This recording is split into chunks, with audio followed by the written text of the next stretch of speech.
a tutte per essere presenti oggi.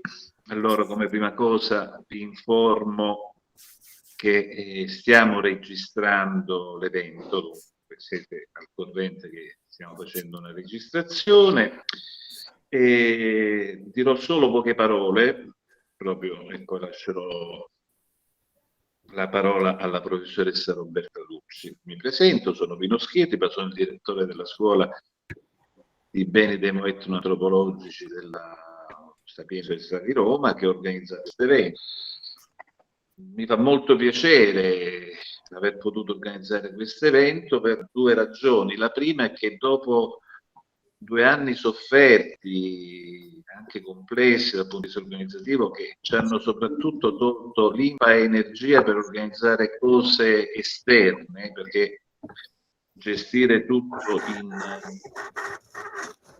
online ha presentato una serie di problemi, finalmente riusciamo a pensare a una serie di cose connesse con le attività della scuola che possono aprirsi a un pubblico più ampio e non limitarsi solo alle lezioni, dunque anche a funzionare in qualche modo come un ponte tra le nostre attività didattiche, le nostre esperienze e il mondo che sta intorno ai musei, al patrimonio demo-etnoantropologico, con il quale noi speriamo di avere contatti sempre più forti e duraturi. Non sarà l'unica questa iniziativa di oggi, non vuole essere affatto una cosa isolata. È già previsto per maggio la presentazione del film Latte Nostro, e a queste due iniziative noi speriamo nel corso di questi mesi di riuscire ad aggiungerne altre, insomma, che si svolgeranno da qui alla fine dell'anno, e probabilmente anche di coinvolgere gli studenti passati e presenti della scuola. Oggi presentiamo un volume molto importante che è stato tradotto lo scorso anno in italiano, e che è il volume di Hughes de Varin, e poi sarà presentato meglio e con maggiore, insomma, ampiezza da Roberta Tucci. Comunque può essere considerato proprio il padre, e per cui siamo contenti di poter presentare la edizione originale del 2017, l'ecomuseo singolare e plurale, una testimonianza sui 50 anni di museologia comunitaria nel mondo, dunque un testo che si presenta come una riflessione di ampio respiro su un'iniziativa che ormai ha una sua profondità cronologica, dunque sulla quale si può dire tanto anche da un punto di vista teorico. È importante, a mio avviso, che questo testo venga presentato, e sono contento che, insomma, abbiamo con noi una quarantina di persone, un pubblico sicuramente un pubblico che sicuramente scusate, ma avevo letto che si sente male, qualcuno mi ha comunicato. Voi mi sentite bene? Sì, ma bisognerebbe che chi non parla chiuda il microfono. Da scatti, da quello che sto dicendo, probabilmente c'è questo. Vi inviterei a chiudere i microfoni, ma poi, tranne Roberta, perché tra un secondo dovrebbe riaprirlo. Oddio, Roberta ha abbandonato, spero che rientri. Dicevo, perché comunque il pubblico è numeroso, dunque è un'iniziativa che evidentemente riscuote il suo giusto interesse. Io a questo punto lascerei la parola, dopo aver ringraziato tutti i partecipanti. Fatemi anche dare un ringraziamento particolare innanzitutto all'autore, che è qui con noi, e poi anche a Roberta Tucci, che ha ideato l'iniziativa e l'ha organizzata nel suo svolgersi, nel suo articolarsi, a Maurizio Tondolo e anche ad Alessandra Broccolini, che si è presa il compito non indifferente, ma che sono sicuro svolgerà benissimo, di aprire e coordinare la discussione. Dunque, io ringrazio tutti voi per essere presenti e lascio la parola a Roberta, chiudendo ovviamente il mio microfono. Grazie Pino. Bene, benvenuti a tutti. È piacevole avere un'aula così affollata, veramente non me lo sarei neanche aspettato, quindi sono molto contenta di questo. E poi vedo molti amici, colleghi. Bene, il volume di Hugues de Varin, l'Ecomuseo singolare e plurale, una testimonianza su 50 anni di museologia comunitaria nel mondo, è importante perché, come diceva prima Pino Schirripa, arriva dopo che il fenomeno degli ecomusei si è conosciuto e consolidato.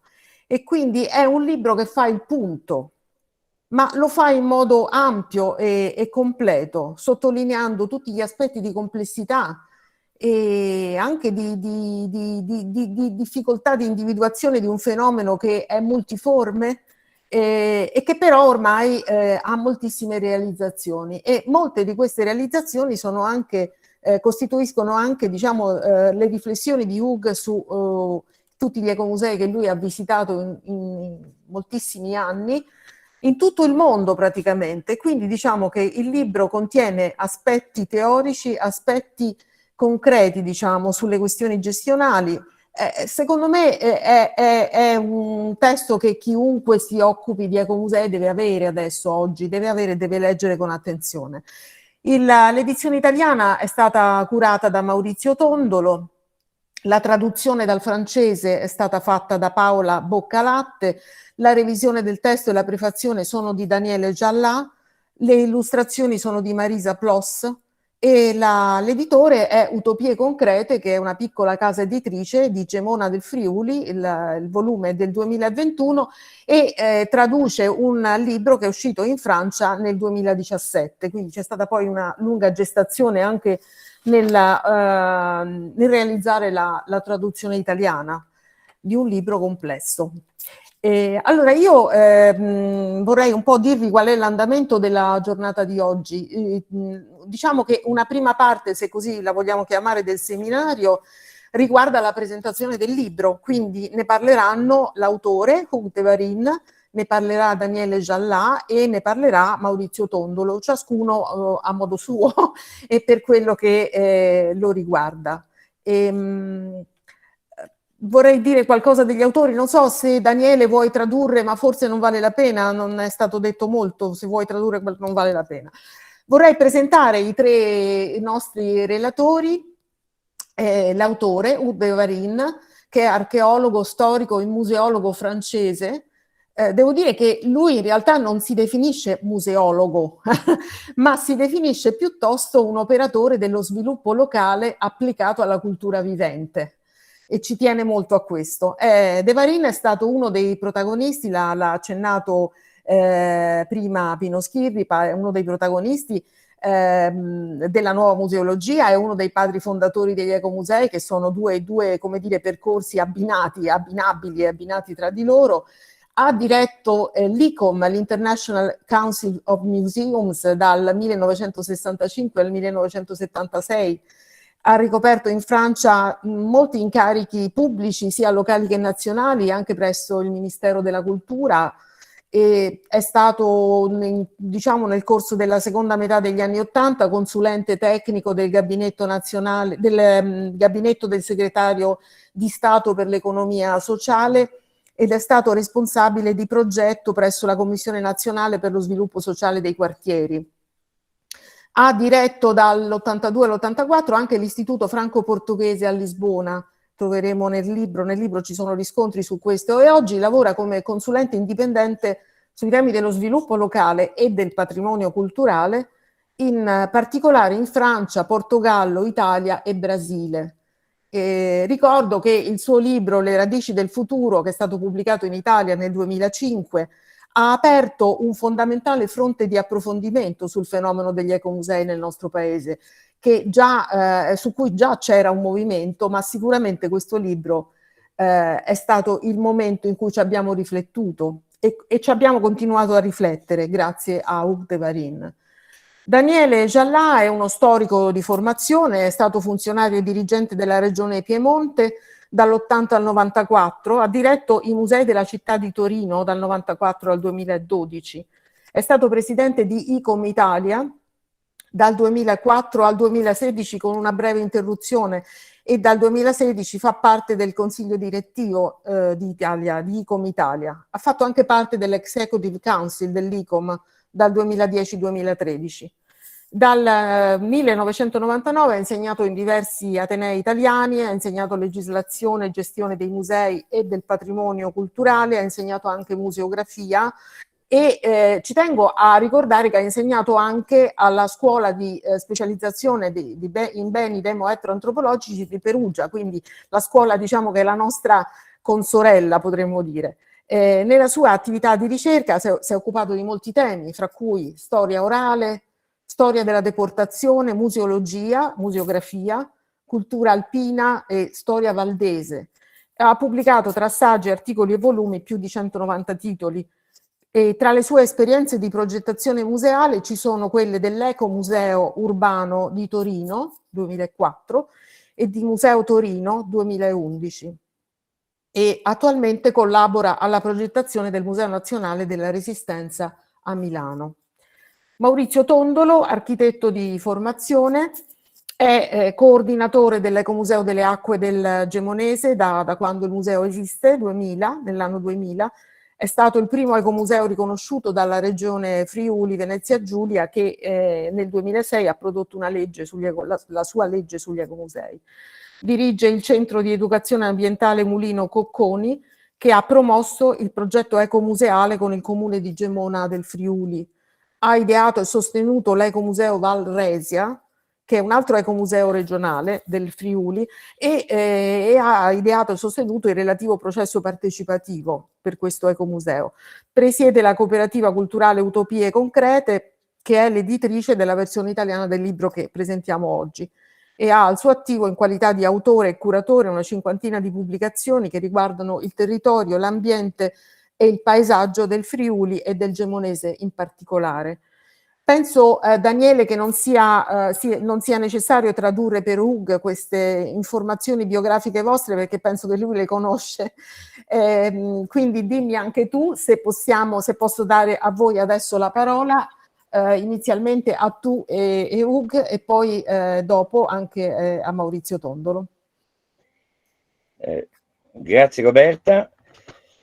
Mi limiterei a una domanda iniziale. Ogni libro ha un perché e saperlo dall'autore è sempre meglio che affermarlo dall'esterno.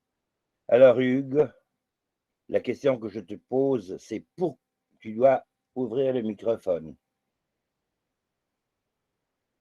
Hugues, ton microphone. Voilà. Quelle est ta question? Ma question est pourquoi ce livre? Ah. Une question simple et nette. C'est très difficile de répondre. C'est le quatrième livre un peu d'une série. C'est-à-dire que je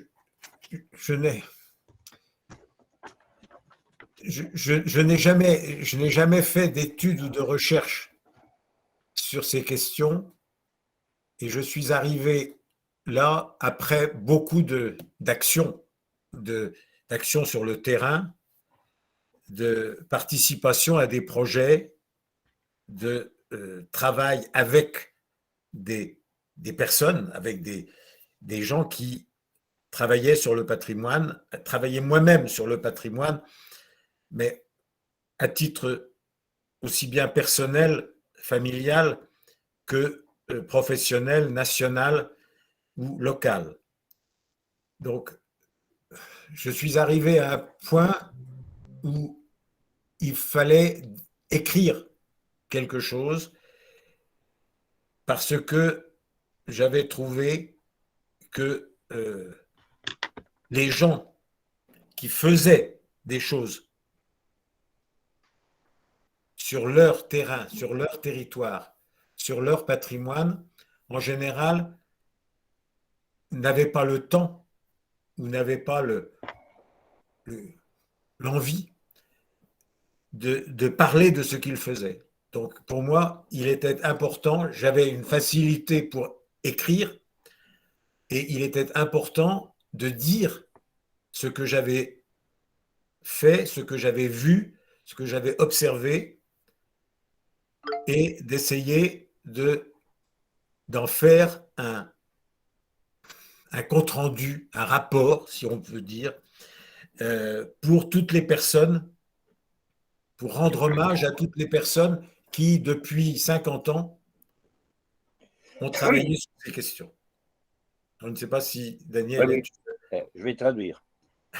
È il quarto libro di una serie, come gli altri è il seguito di azioni sul campo, di partecipazione a progetti, di incontri con persone, di esperienze locali nazionali diverse, ma a un certo punto dice ho sentito il bisogno che si doveva scrivere e si doveva scrivere al posto di tanti che lavorando sul terreno non avevo tempo di farlo. Mi prendo un piccolo tempo per un commento. È un modo di dire che è consueto in Ibn che è quello del portavoce. La funzione di portavoce credo che sia, come l'ho capita da lui, una questione, un ruolo fondamentale, perché è un ruolo di ascolto, sintesi et traduzione. Je me suis permis de commenter ton... Oui, j'ai compris. J'ai compris, oui, très bien. Non, mais je voudrais expliquer un peu.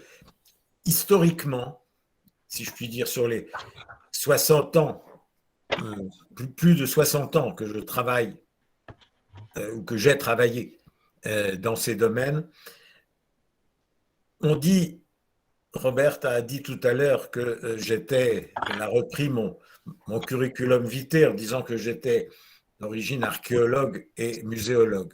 En fait, j'ai étudié l'archéologie, j'ai un peu travaillé sur l'histoire de l'art et les musées, mais je n'ai jamais été archéologue, je n'ai jamais dirigé un musée, et donc je n'ai aucun passé scientifique ou théorique, mais il se trouve par hasard, toute ma vie, j'ai fait des choses pour lesquelles je n'avais pas de compétences. Et j'ai commencé avec l'ICOM, j'ai dirigé l'ICOM sans être muséologue, sans être un professionnel de musée. Et à la fin de mes 10 années à l'ICOM, j'ai voulu écrire un livre pour dire ce que j'avais observé dans le monde entier en matière de musée et d'action sur le patrimoine, etc. Ça a donné un livre qui a été traduit en italien, A Cultura degli Altri, et qui était un peu une réaction personnelle à mon expérience de l'ICOM. Ensuite, j'ai travaillé sur le développement local, en France surtout, et là, j'ai fait un deuxième livre pour raconter mon expérience de développement local et d'action communautaire, mais pas forcément culturelle, pas forcément patrimoniale, mais il y avait le développement local, il y avait tous ces aspects de patrimoine et d'action culturelle, parmi d'autres. Et ça a donné un livre qui n'a pas été traduit en italien sur l'initiative communautaire. Ensuite, j'ai continué mon expérience au plan national, international, sur le patrimoine. Et là, ça a donné un livre qui a été traduit en italien, grâce à Daniele, entre autres. C'est toujours lui qui est derrière mes affaires, là, en Italie. Grâce à Daniele, ça a donné je ne retrouve même pas le nom, les radici del futuro. Et enfin, après plus de 20-25 ans à travailler dans des écomusées, pour des écomusées, sur des écomusées, en France, au Brésil, en Italie, au Portugal, etc.,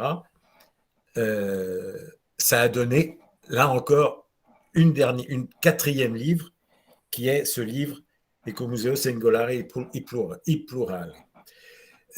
Donc, c'est, je crois, un peu, c'est pas un testament, ce ne sont pas des mémoires, je ne raconte pas ma vie, mais j'essaye de reproduire ce que j'ai vu, à quoi j'ai participé, et d'en tirer des conclusions, toujours subjectives. Je n'ai pas essayé de faire un manuel. Je n'ai pas voulu faire un manuel parce que j'estime que dans ce domaine des écomusées ou des musées communautaires, il n'y a pas de modèle, donc il ne peut pas y avoir de manuel. Ce sont chaque fois des initiatives locales, des initiatives collectives, mais des initiatives qui inventent des solutions à des problèmes concrets qui se posent à des populations, à des territoires et à des patrimoines. Donc voilà, c'est un peu tout, c'est à ça que je suis arrivé après ce long temps de pratique locale et de réflexion sur ces pratiques. Pardon Daniele d'être si long. Oui. Hugues replica la presentazione della sua vita, della sua biografia, chiarendo bene che sì, ha studiato archeologia, ma non l'ha mai praticata, che di museologia non ne ha saputo nulla, non ne sa nulla, e che ha sempre lavorato senza avere le competenze professionali per farlo. E il suo cammino è segnato da centinaia di interventi, questo non l'ha detto. Mi permetto di fare una traduzione molto soggettiva, ma è segnata da 4 libri. Il primo, alla fine, scritto dopo, a conclusione dell'esperienza nell'ICOM, che è l'iniziativa comunitaria che esiste anche in italiano, pubblicato da Cittadella Editore. Sono il fortunato possessore di una copia con dedica.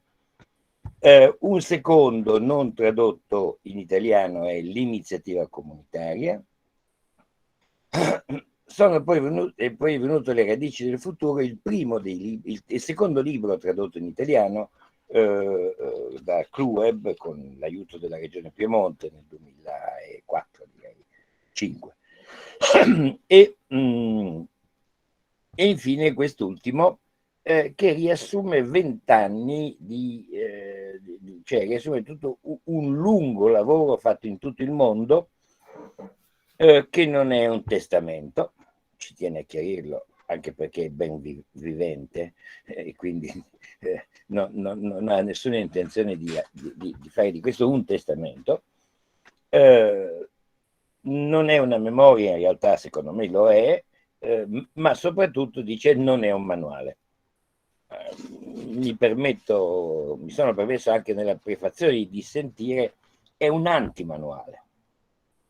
È un antimanuale nel senso che a partire da un punto fondamentale del suo pensiero, cioè che non c'è un ecomuseo uguale all'altro e che quindi non si può costruire un manuale perché non esiste un modello.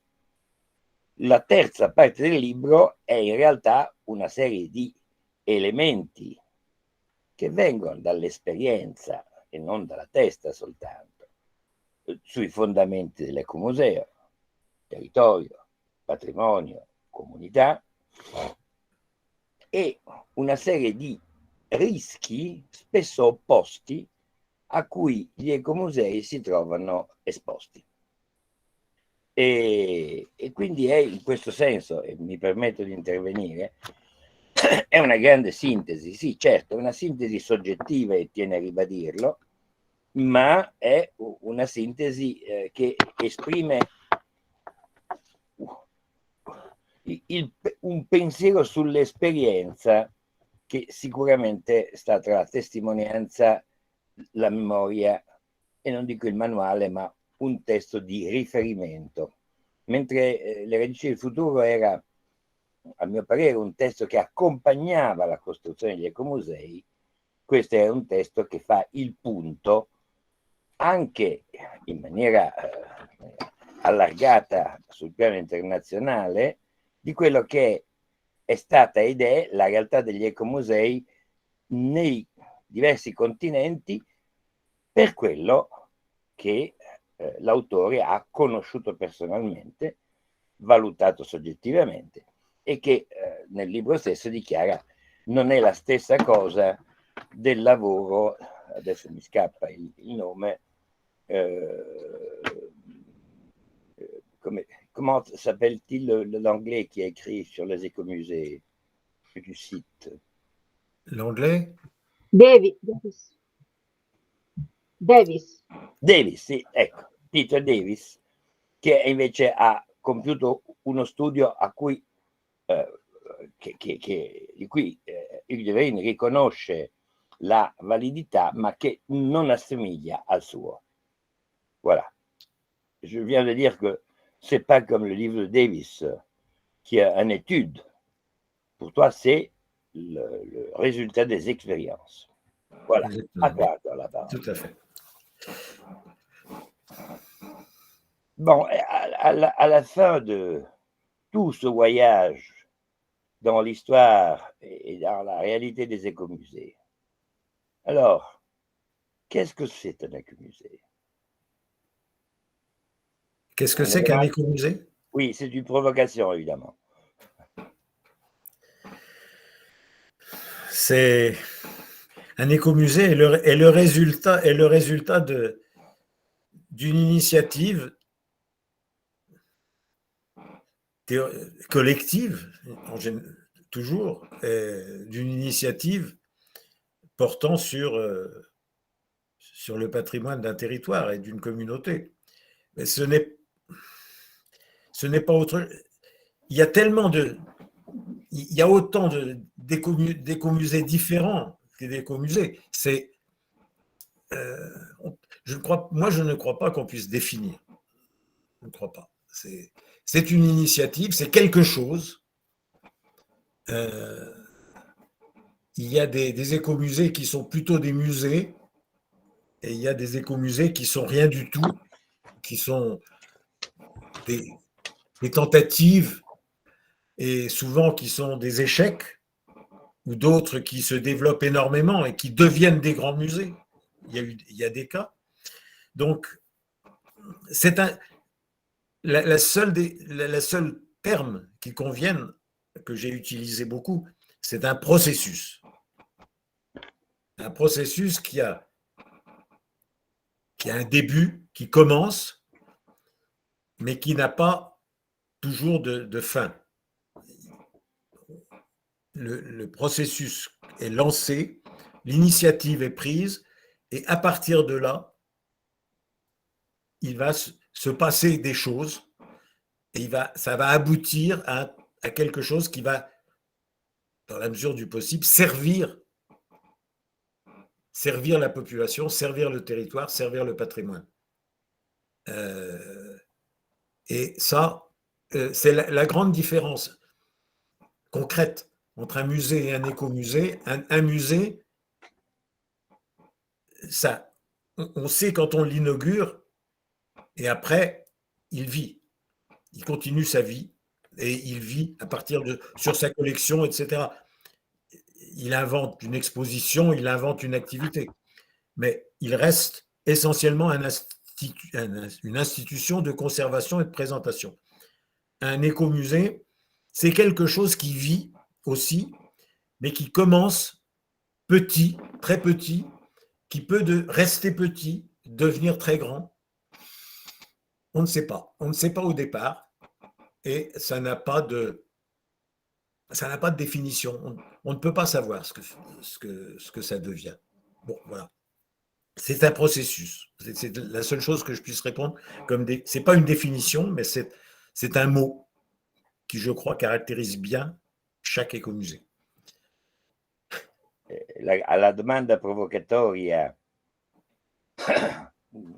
di che cos'è un ecomuseo, ci risponde che è molto difficile definire in maniera univoca un fenomeno che ha talmente tante possibilità di evoluzione che corrisponde a un'iniziativa in cui sono in gioco un patrimonio, un territorio, una comunità che interagiscono in modi molto diversi, da una configurazione museale a una configurazione di proprio nulla del tutto, che possono evolvere verso una sponda ecomuseale, che possono continuare nel tempo, e l'elemento che in questo l'elemento che poi lo può riassumere questa entità è quella del processo, cioè di una realtà in divenire continua,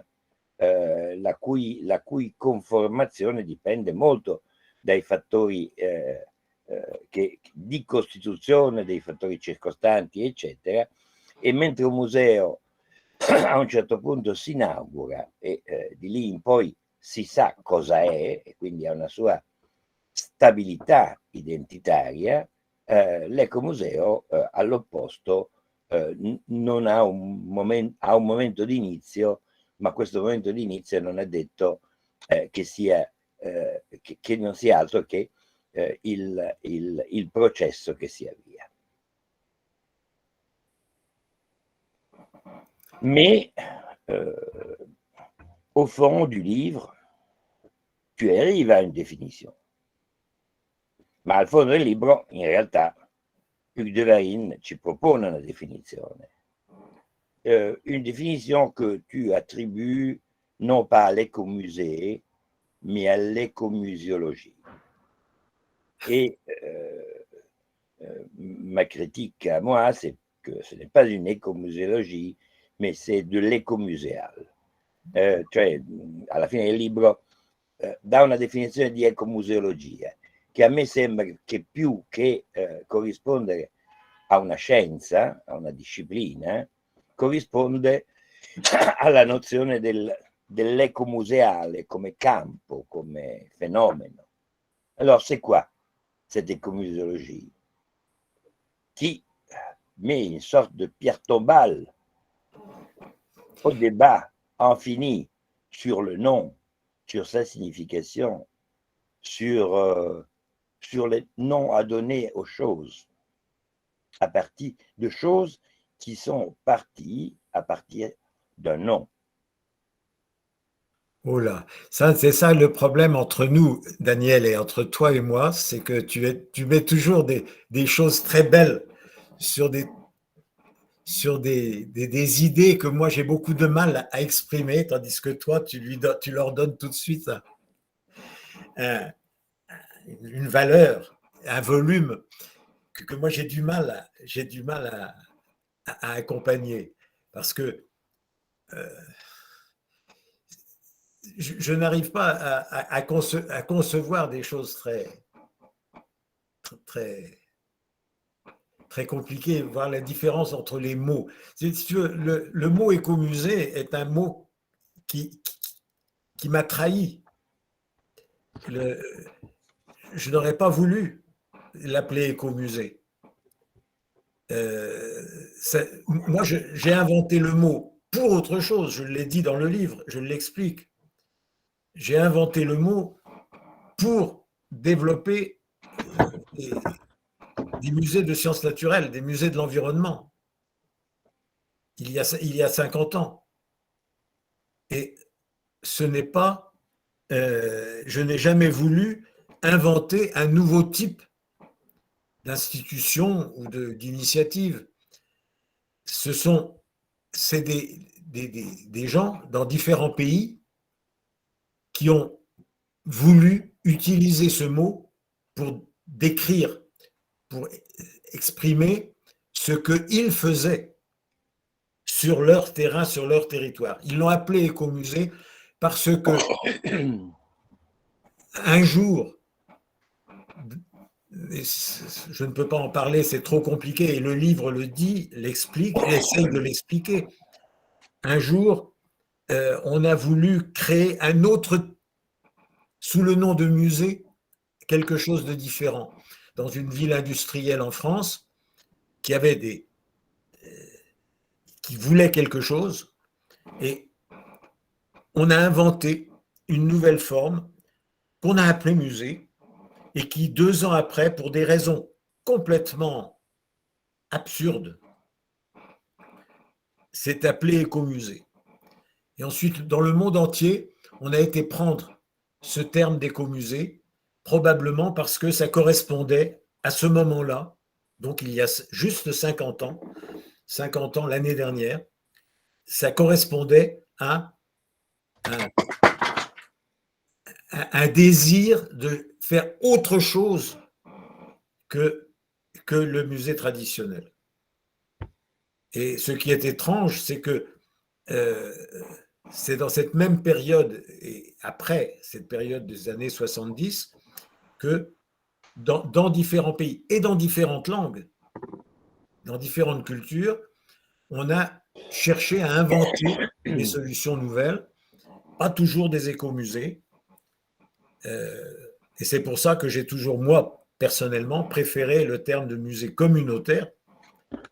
J'ai été obligé de mettre le titre de ce livre, l'écomusée singulier et pluriel, parce que c'est un mot qui a été adopté par des centaines de personnes dans le monde, des centaines d'initiateurs, de promoteurs. Voilà, c'est tout. Donc, c'est pour ça que c'est difficile d'être clair, c'est difficile d'être... Il y a 50 ans d'invention, de création, d'action par des gens qui n'étaient généralement pas, c'était pas des muséologues, et c'était certainement pas des écomuséologues, mais c'est des gens qui ont mis le terme d'écomusée sur des choses qu'ils ont inventées. C'est pour ça que pour moi, le terme d'invention, ça va avec le terme de processus. On invente d'abord et ensuite on continue le processus. Processo e invenzione.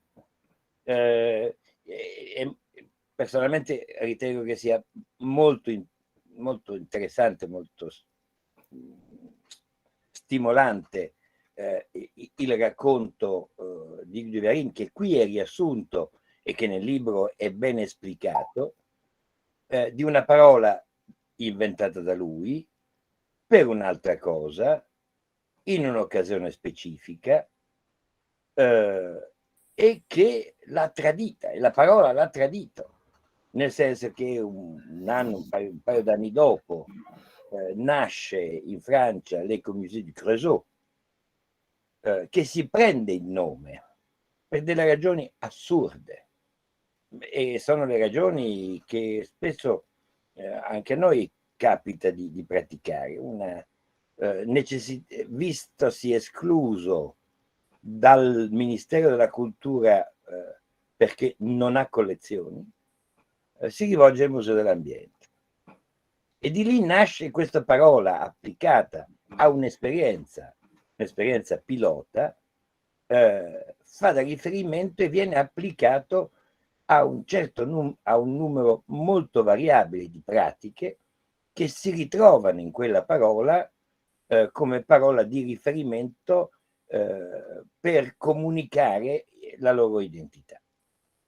E in questo senso il carattere processuale dell'ecomuseo, cioè l'ecomuseo come processo, si lega molto evidentemente al termine di invenzione, un'invenzione continua costante, diversa, unica in ogni caso in cui si realizza. Questo rende difficile trovare una definizione comune, dare una risposta chiara. Sicuramente, è però sicuramente un processo che ha avuto una sua base e delle sue declinazioni molto diverse. Come dimostra il testo del livre. Je sais que tu n'aimes pas trop en parler, mais au moment de l'invention du terme, il y a aussi une bifurcation. D'un côté, une interprétation de cette chose par Georges-Henri Rivière et une autre, au fond, à partir de toi. Et ça, je pense que pour un groupe de démo-anthropologues italiens et d'étudiants, c'est assez important parce que, en effet, la variété des expériences a été énorme ensuite. Mais au début, 62-63, le séminaire itinérant en France, où naît une première définition d'écomusée, la première, je pense, sauf des ébauches, mais là, il y a un moment où les chemins commencent à diverger. As-tu envie d'en parler? Oui, alors. È chiara la domanda? Je crois. Oui. Al momento della nascita della parola era molto evidente, e mentre nei libri precedenti non ne parla, in questo sì, nasce un'interpretazione divaricata dell'ecomuseo. Da una parte quella di Georges-Henri Rivière e dall'altra quella che Hugues de Varine promuove da Le Creusot in poi. Oui, alors Georges-Henri Rivière était un professionnel, un muséologue, du côté de la discipline de l'anthropologie et de l'ethnologie, un directeur de musée, et directeur de l'ICOM, mais essentiellement un institutionnel. Et comme il a fallu, en 1972, donner une définition de l'écomusée, comme maintenant on veut faire une nouvelle définition du musée, on veut définir, le rôle de l'organisation internationale est de définir des choses. Là, en 1972, il a fallu définir l'écomusée. On a organisé ce séminaire itinérant en France sur différents sites où il n'y avait pas d'écomusée pour réfléchir à la chose, et Georges-Henri Rivière a écrit à sa façon une définition qui était une définition institutionnelle, professionnelle de musée et largement du côté anthropologique. Bon, voilà. Et ça reste là, ce que l'on pourrait appeler à l'ICOM la voie officielle de l'écomusée. Personnellement, comme je n'étais ni un professionnel de musée, ni un muséologue, ni un anthropologue, ni un fonctionnaire, je ne pouvais... J'ai fait ce que je savais faire, qui était le développement local, c'est-à-dire le développement global, culturel, social, économique, environnemental des territoires. Et il se trouve que le premier écomusée que l'on a créé par hasard au Creusot, en France, en Bourgogne, ça a été sur un territoire à partir d'un patrimoine qui était essentiellement industriel. Et c'était en soi une action de développement local. Ce qui fait que de là est parti, alors ce que Daniel montre avec les deux choses divergentes, on est parti d'un côté avec Georges-Henri Rivière et l'ICOM dans une définition en référence au musée, en référence à l'institution musée, et d'autre part, pas moi personnellement, mais j'en ai été témoin, et ça se reflète dans le livre, il y a eu une série d'initiatives des endroits différents, dans des cultures différentes, avec des personnes très différentes, généralement, pas des institutions, pas des professionnels, etc., qui a créé cette espèce de monde, alors, qui est difficile à concevoir en Italie parce que l'Italie est le seul pays au monde qui ait donné des statuts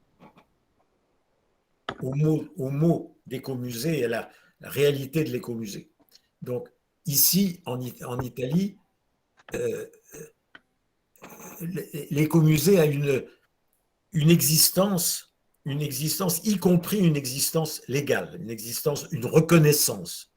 Alors qu'ailleurs, dans le monde entier, sauf en Chine, la Chine est le seul pays avec l'Italie, très différent, de façon très différente, mais qui est donné un statut à l'écomusée. Sinon, dans tout le monde entier, les écomusées, c'est quelque chose, ou bien c'est un musée, ça s'appelle un musée selon la loi nationale, comme en France. En France, l'écomusée n'existe pas. Même si ça s'appelle écomusée, en France, c'est un musée qui doit respecter la loi nationale des musées. Ça ne peut pas être autre chose.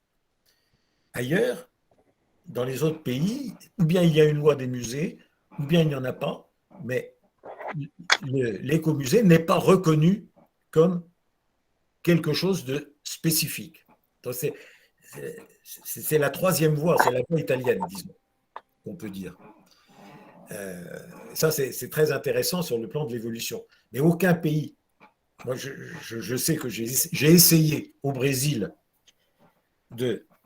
d'essayer d'introduire l'idée italienne de loi, non pas régionale comme en Italie, mais de loi des États, de certains États italiens, pour faire reconnaître l'écomusée dans sa spécificité, ça n'a jamais marché. Et ça, c'est très intéressant. Merci Daniel d'avoir mentionné ça, parce que ça renforce la confusion complète du terme écomusée.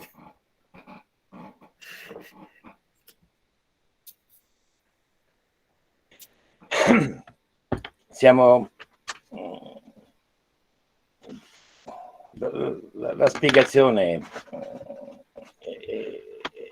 è in qualche modo legata alle due figure che impersonano poi fanno da riferimento ai processi evolutivi dell'ecomuseo: Georges Rivière, professionista, museale, antropologo, direttore di museo, direttore dell'ICOM.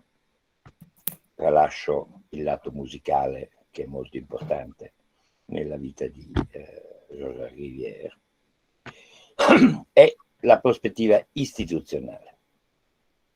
E questa prospettiva istituzionale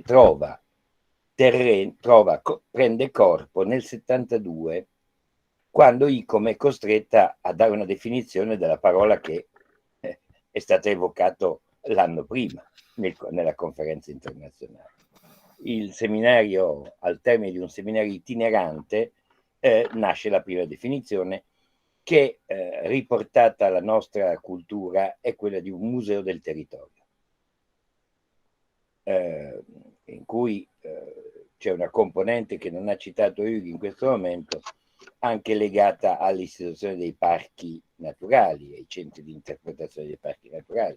Quindi si colloca comunque la sua concretizzazione è il Musée des Landes di Marchese, che ha una certa struttura, una certa storia che va sempre. Dall'altra c'è un personaggio, il de Varin, non professionista, non antropologo, non museologo, che si trova a gestire un processo, quello dell'ecomuseo di Le Creusot, interpretato soprattutto come processo di sviluppo locale. Credo che questi due elementi siano in qualche modo facciano da riferimento a un cammino che si sposta dalla prospettiva dello sviluppo locale, del processo dell'invenzione, a quello invece dell'istituzionalizzazione. E nota giustamente che è difficile forse spiegarlo in Italia, in cui i musei, gli ecomusei nascono attraverso una loro definizione e quindi un loro riconoscimento in base ad alcuni criteri che sono quelli definiti dalle leggi regionali, e che è un caso unico a livello mondiale, che De Varin ha cercato di impiantare in Brasile senza successo, mentre altrove gli ecomusei prendono delle connotazioni dei nomi che sono dati dalla legislazione nazionale. Di nuovo qui ci troviamo di fronte a un fenomeno che là dove è riconosciuto è definito, là dove esiste senza un riconoscimento e una definizione legale. Il caso francese è un caso particolare di cui parla spesso nel libro, come anche per negare il carattere francese francofono dell'ecomuseo, perché gli ecomusei sono stati inclusi in quel fenomeno definito a tavolino dei musei di società, che è una creazione a tavolino degli anni 90 di Auguste Vaillant, e che è una che dà luogo alla Federazione degli Ecomusei e della Federazione degli Ecomusei e dei Musei di Società. Ecco, questo. Hugues, si tu me permets, je donnerai la parole à Maurizio Tondolo. Bien sûr. de façon de le provoquer lui aussi. Oui, oui.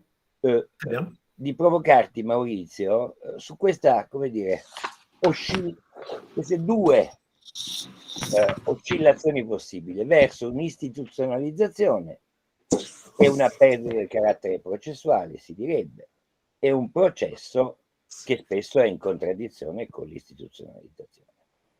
Tra un aspetto, tra una deriva o una direzione più museale e quella molto più invece legata a un processo di sviluppo comunitario.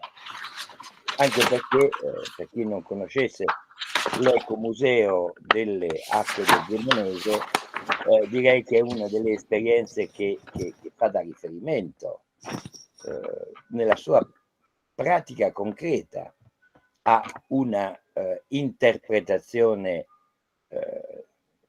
reale di questa logica così varia e aperta. Maurizio. Sì, allora pronto, mi sentite? Sì. Sì, allora in due battute io credo che questa divaricazione, questo bivio coinvolga completamente gli ecomusei italiani. Noi facciamo parte come Ecomuseo delle Acque da parecchio tempo, da anni, di una rete che opera a livello nazionale, e devo dire che i modelli ecomuseali che hanno caratterizzato in questi anni il panorama italiano in qualche modo si rifanno ad entrambe le esperienze. Noi devo dire che abbiamo abbracciato in toto l'impostazione che De Varin ha dato. A me piace tantissimo un aggettivo, lo ripeto, probabilmente lo ripeto sin da troppe volte, c'è un aggettivo che secondo me è di una chiarezza estrema.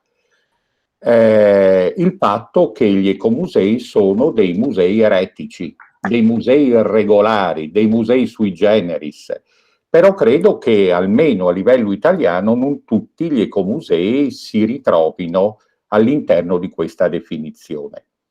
Tra l'altro Hugues de Varine, nella parte finale del libro di L'Ecomuseo singolare plurale, evidenzia quelle che sono le criticità, o meglio, quelli che sono i rischi di un ecomuseo, che un ecomuseo ovviamente può correre.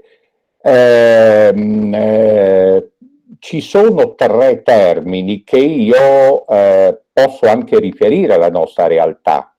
Questi termini sono rischio di musealizzazione. Parlando con Roberta quando abbiamo impostato il seminario di oggi, quindi definendo anche l'intervento, i contenuti di quello che sarebbe stato appunto il mio intervento, abbiamo evidenziato un rischio che credo anche appunto Daniele, anche Hugues in qualche modo faranno propri, che è quello della museificazione, musealizzazione degli ecomusei. E possiamo anche porci una domanda, ce la facevamo io e Roberta, ma gli ecomusei in effetti possono rientrare nella categoria dei musei? Questo è un punto di domanda e le risposte possono essere duplici. Certamente nel nostro caso ci siamo decisamente allontanati.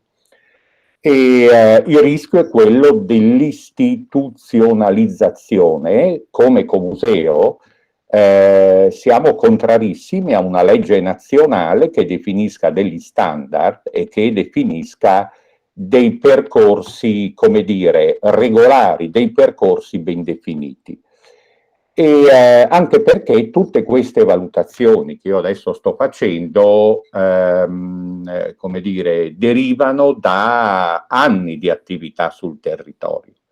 In altri casi invece gli ecomusei, soprattutto devo dire gli ecomusei che, questo bisogna dirlo, che sono gestiti dagli enti pubblici, che sono gestiti dai comuni, che sono gestiti da enti comprensoriali pubblici, invece hanno un'impostazione diversa, sono molto più omologati, sono molto più, come dire, regolari nel loro processo di intervento, di azioni sul territorio. Giustamente il titolo del libro di Hugues è paradigmatico, gli ecomusei sono tutti diversi, l'ecomuseo singolare plurale.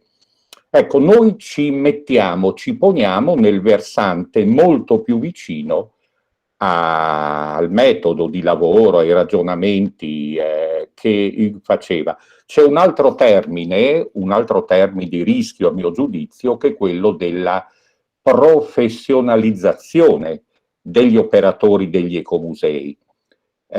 Faccio un esempio, secondo noi il vero ruolo di un ecomuseo che deve progettare sul territorio, anche questo aspetto, l'aspetto della progettazione deve essere proprio degli ecomusei.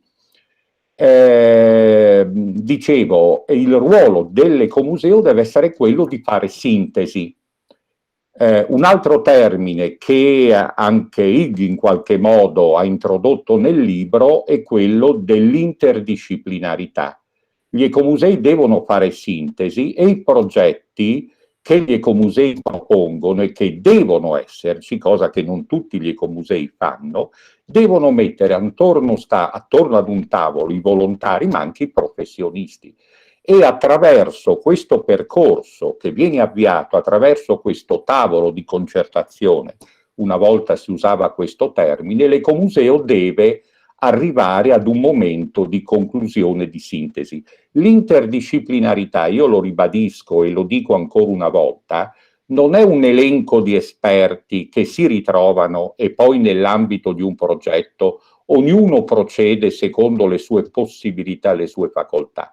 Tutti devono misurarsi, devono confrontarsi e l'ecomuseo, almeno questo è quello che noi abbiamo fatto in questi 20 anni, 22, da quando appunto abbiamo avviato il percorso, il processo, come giustamente si diceva, ecco, devono misurarsi e devono alla fine addivenire ad una conclusione, ad un progetto che deve essere motivato sul territorio, partecipativo, anche con la presenza dei professionisti. Questa è una cosa, a mio giudizio, che molte volte non avviene. e che invece rimarca anche la progettualità e la concretezza degli ecomusei quando operano sul territorio. Hugues, tu as un peu compris? En tout cas, je te résume très rapidement.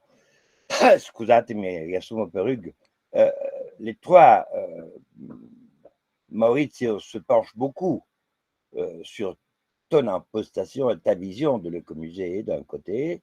De l'autre, il aime beaucoup parler des musées hérétiques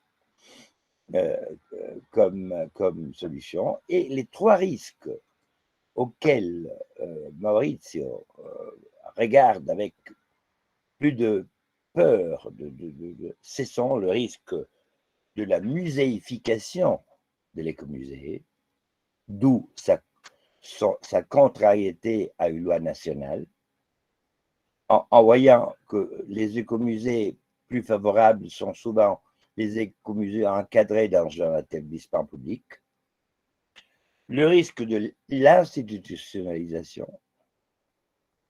et le risque du professionnalisme qui me semble un aspect très important. Maintenant, je vais le dire en italien aussi, parce que c'est peut-être la clé de voûte pour empêcher l'institutionnalisation et la muséification. C'est-à-dire que ce n'est pas le refus des professionnels, mais c'est différents rôles de l'écomusée de mettre ensemble professionnels et bénévoles, gens et tecniciens. Credo, Maurizio, adesso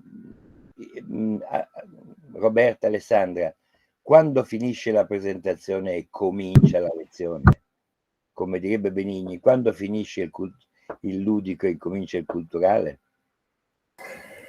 Questo ce lo dite voi tre, perché credo che poi Maurizio voglia anche farci vedere un PowerPoint, quindi diciamo che voi siete quelli che presentate, poi noi veniamo in campo dopo, Alessandra, io stessa e tutti gli altri. Quindi decidete voi, ma credo che forse se potremmo adesso passare la parola a Maurizio, che ha preparato un PowerPoint che è una sorta di illustrazione di quello che Hugues dice nel suo libro e che l'Ecomuseo delle Acque del Gemonese fa o ha fatto. Quindi probabilmente potrebbe essere questo la cinghia di passaggio tra la teoria, diciamo, e poi la discussione generale che faremo tutti insieme dopo. Una sola domanda ancora forse a Hugues, però. E poi passerei la parola a Maurizio. Hugues, tu as écrit ce livre en 2017. Maintenant, il paraît en italien. Je crois qu'il vient d'être traduit en portugais aussi. Tu dois ouvrir le microphone. De quoi tu parlais là? Ton livre, Oui. maintenant, est traduit en italien. Non, il a été traduit en espagnol. Espagnol. Et donc, il a 5 ans, ce livre. Il n'y a pas? Il a 5 ans, ce livre. Oui, oui, oui. Il a été. Je l'ai écrit. Le contenu de base date en gros de 2015. 2015-2016. 7 ans après, qu'est-ce que tu aimerais ajouter? Si tu aimerais ajouter quelque chose. Attends, non, je n'ai pas compris. Qu'est-ce que tu aimerais ajouter à ce livre après 7 ans? Ou rien? Mais non, je ne peux pas ajouter beaucoup parce que j'ai cessé de travailler sur le terrain en 2013. Mes derniers grands voyages et mes derniers contrats sur des sites d'écomusées ou autres de terrain s'est arrêté en 2013 et comme toutes mes connaissances, la matière du livre vient d'expériences de terrain, je n'ai plus rien, je n'ai rien de nouveau à apporter depuis 9 ans, depuis 8 ou 9 ans. Donc actuellement, je me contente de répéter ou de répéter mon expérience d'avant. Je suis vraiment le vieux retiré qui ne peut plus, je n'ai rien de nouveau comme expérience. Et comme je n'ai que de l'expérience, je ne pourrais pas écrire ce livre aujourd'hui. Ok. Donc ça, c'est tout ce que je peux dire. Je suis vraiment, ça s'appelle en français, retiré des voitures. La domanda era se a 7 anni dalla scrittura del libro avesse qualcosa da aggiungere, da correggere, da modificare. La risposta è molto netta. Ho smesso di praticare il campo. Ascoltate, antropologi. Ho smesso di lavorare sul campo e quindi non ho più nulla altro da dire. Non, je voudrais simplement ajouter quelque chose, c'est que ce livre, je l'ai écrit en 2015, mais toi, Daniele, et toi, Maurizio, vous êtes des co-auteurs. C'est-à-dire que vous avez tellement travaillé sur le texte, sur la traduction, que je pense que le livre en italien est très supérieur au livre français, à l'édition française. Parce que vous avez travaillé dessus, sur les mots, sur le texte, beaucoup plus que je ne l'avais fait pour le français. Pour ça, je tiens à, il faut que tu le traduises, que toi, Daniele, tu le traduises correctement pour le public italien, parce que c'est important de dire ça. Ce n'est pas simplement un livre qu'on donne un éditeur donne à un traducteur et ensuite le publie comme ça. Mon premier livre, La Cultura degli Altri, il a été traduit par contrat avec les éditions du Seuil. Je n'ai jamais vu la traduction avant de voir le livre sorti. Mm-hmm. Et ça, c'est différent. Vous avez travaillé, tous les deux, vous avez travaillé ce livre pendant 3 ans.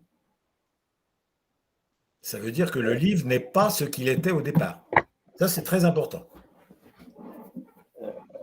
Hugues ci regala un ruolo di coautori per il lungo lavoro di revisione della traduzione italiana, di attenzione alle parole, di cura. Avendo io la parola, mi è facile dire che il campione in questa materia è Maurizio Tondolo, che ha riletto 15 volte l'annuncio di questo seminario, ma non ho la più pallida idea di quante volte, credo 100, abbia riletto. Se io lo so a memoria, lui lo può recitare in versi, perché raramente ho trovato una tale acribia e attenzione alle virgole. Cioè, non di meno, se trovate gli errori di stampa, segnalateli, ma a lui, perché alla fine è suo merito. Sì, devo dire che tradurre un libro di questo genere, rivederlo, rileggerlo, offre è un'esperienza che offre moltissimi spunti a una riflessione, perché leggere una cosa, tradurre un'altra, e si deve entrare nello spirito delle cose. Cito tra tutte quello che in francese si chiama droit de regard.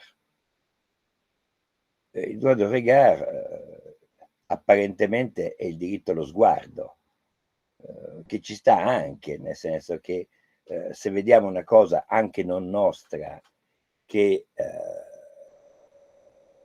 non ci piace o ci piace, ce ne impossessiamo visivamente, mentre invece il droit de regard è un diritto di partecipazione indipendente dalle norme. È quel diritto che ci fa mobilitare perché stanno facendo un abbattimento di un albero, perché stanno distruggendo un luogo, eccetera. Allora, capito che era un falso amico, questo termine, si apre una bella discussione su norme cogenti e norme etiche, sul fatto che se siamo in presenza di,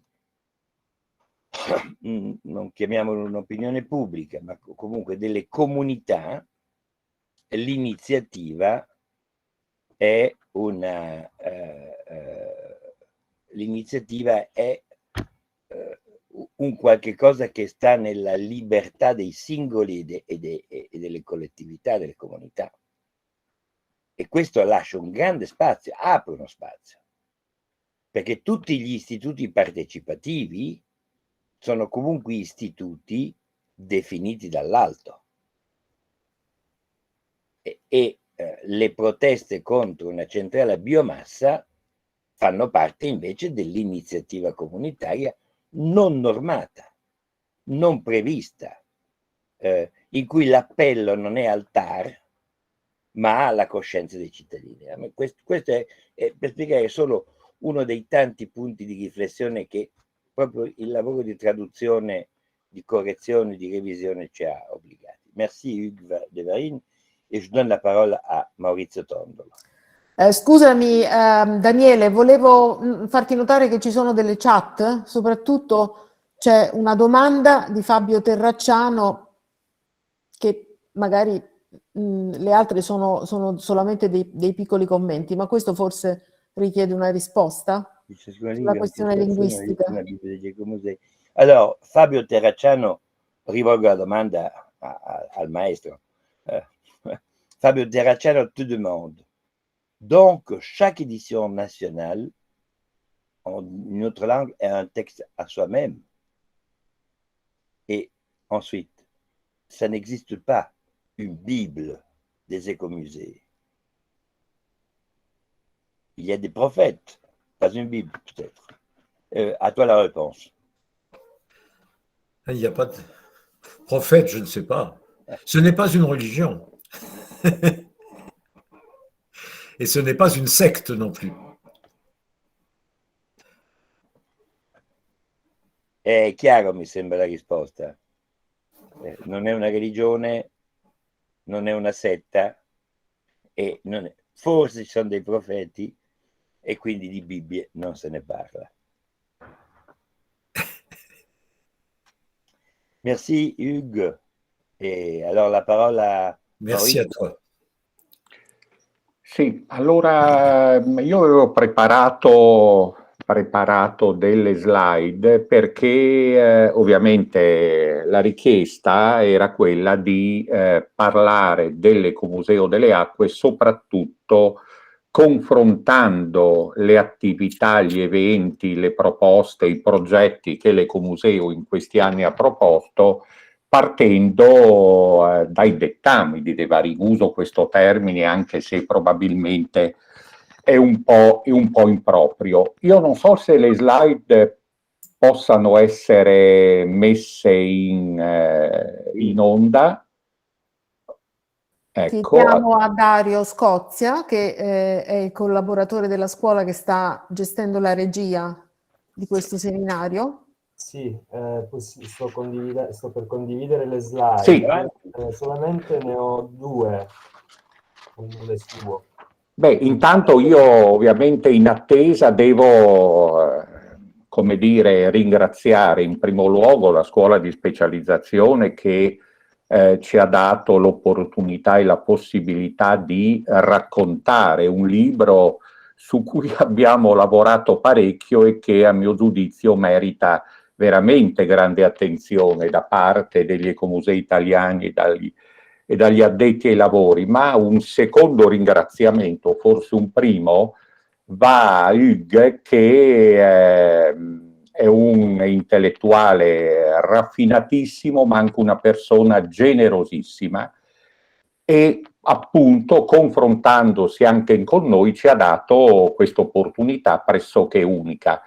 La cooperativa Utopie Concrete, sarò brevissimo, è stata, come dire, coinvolta perché nel lontano 2000 con il comune di Gemona ha avviato in sostanza il processo partecipativo dell'ecomuseo, il primo ecomuseo che è sorto, che è stato avviato nella regione Friuli Venezia Giulia, e questo ecomuseo, come vedrete molto rapidamente, ha anche contribuito in maniera formale per la redazione della terza legge regionale sugli ecomusei, quella appunto approvata 6 anni dopo, era il 2006, dalla regione Friuli Venezia Giulia.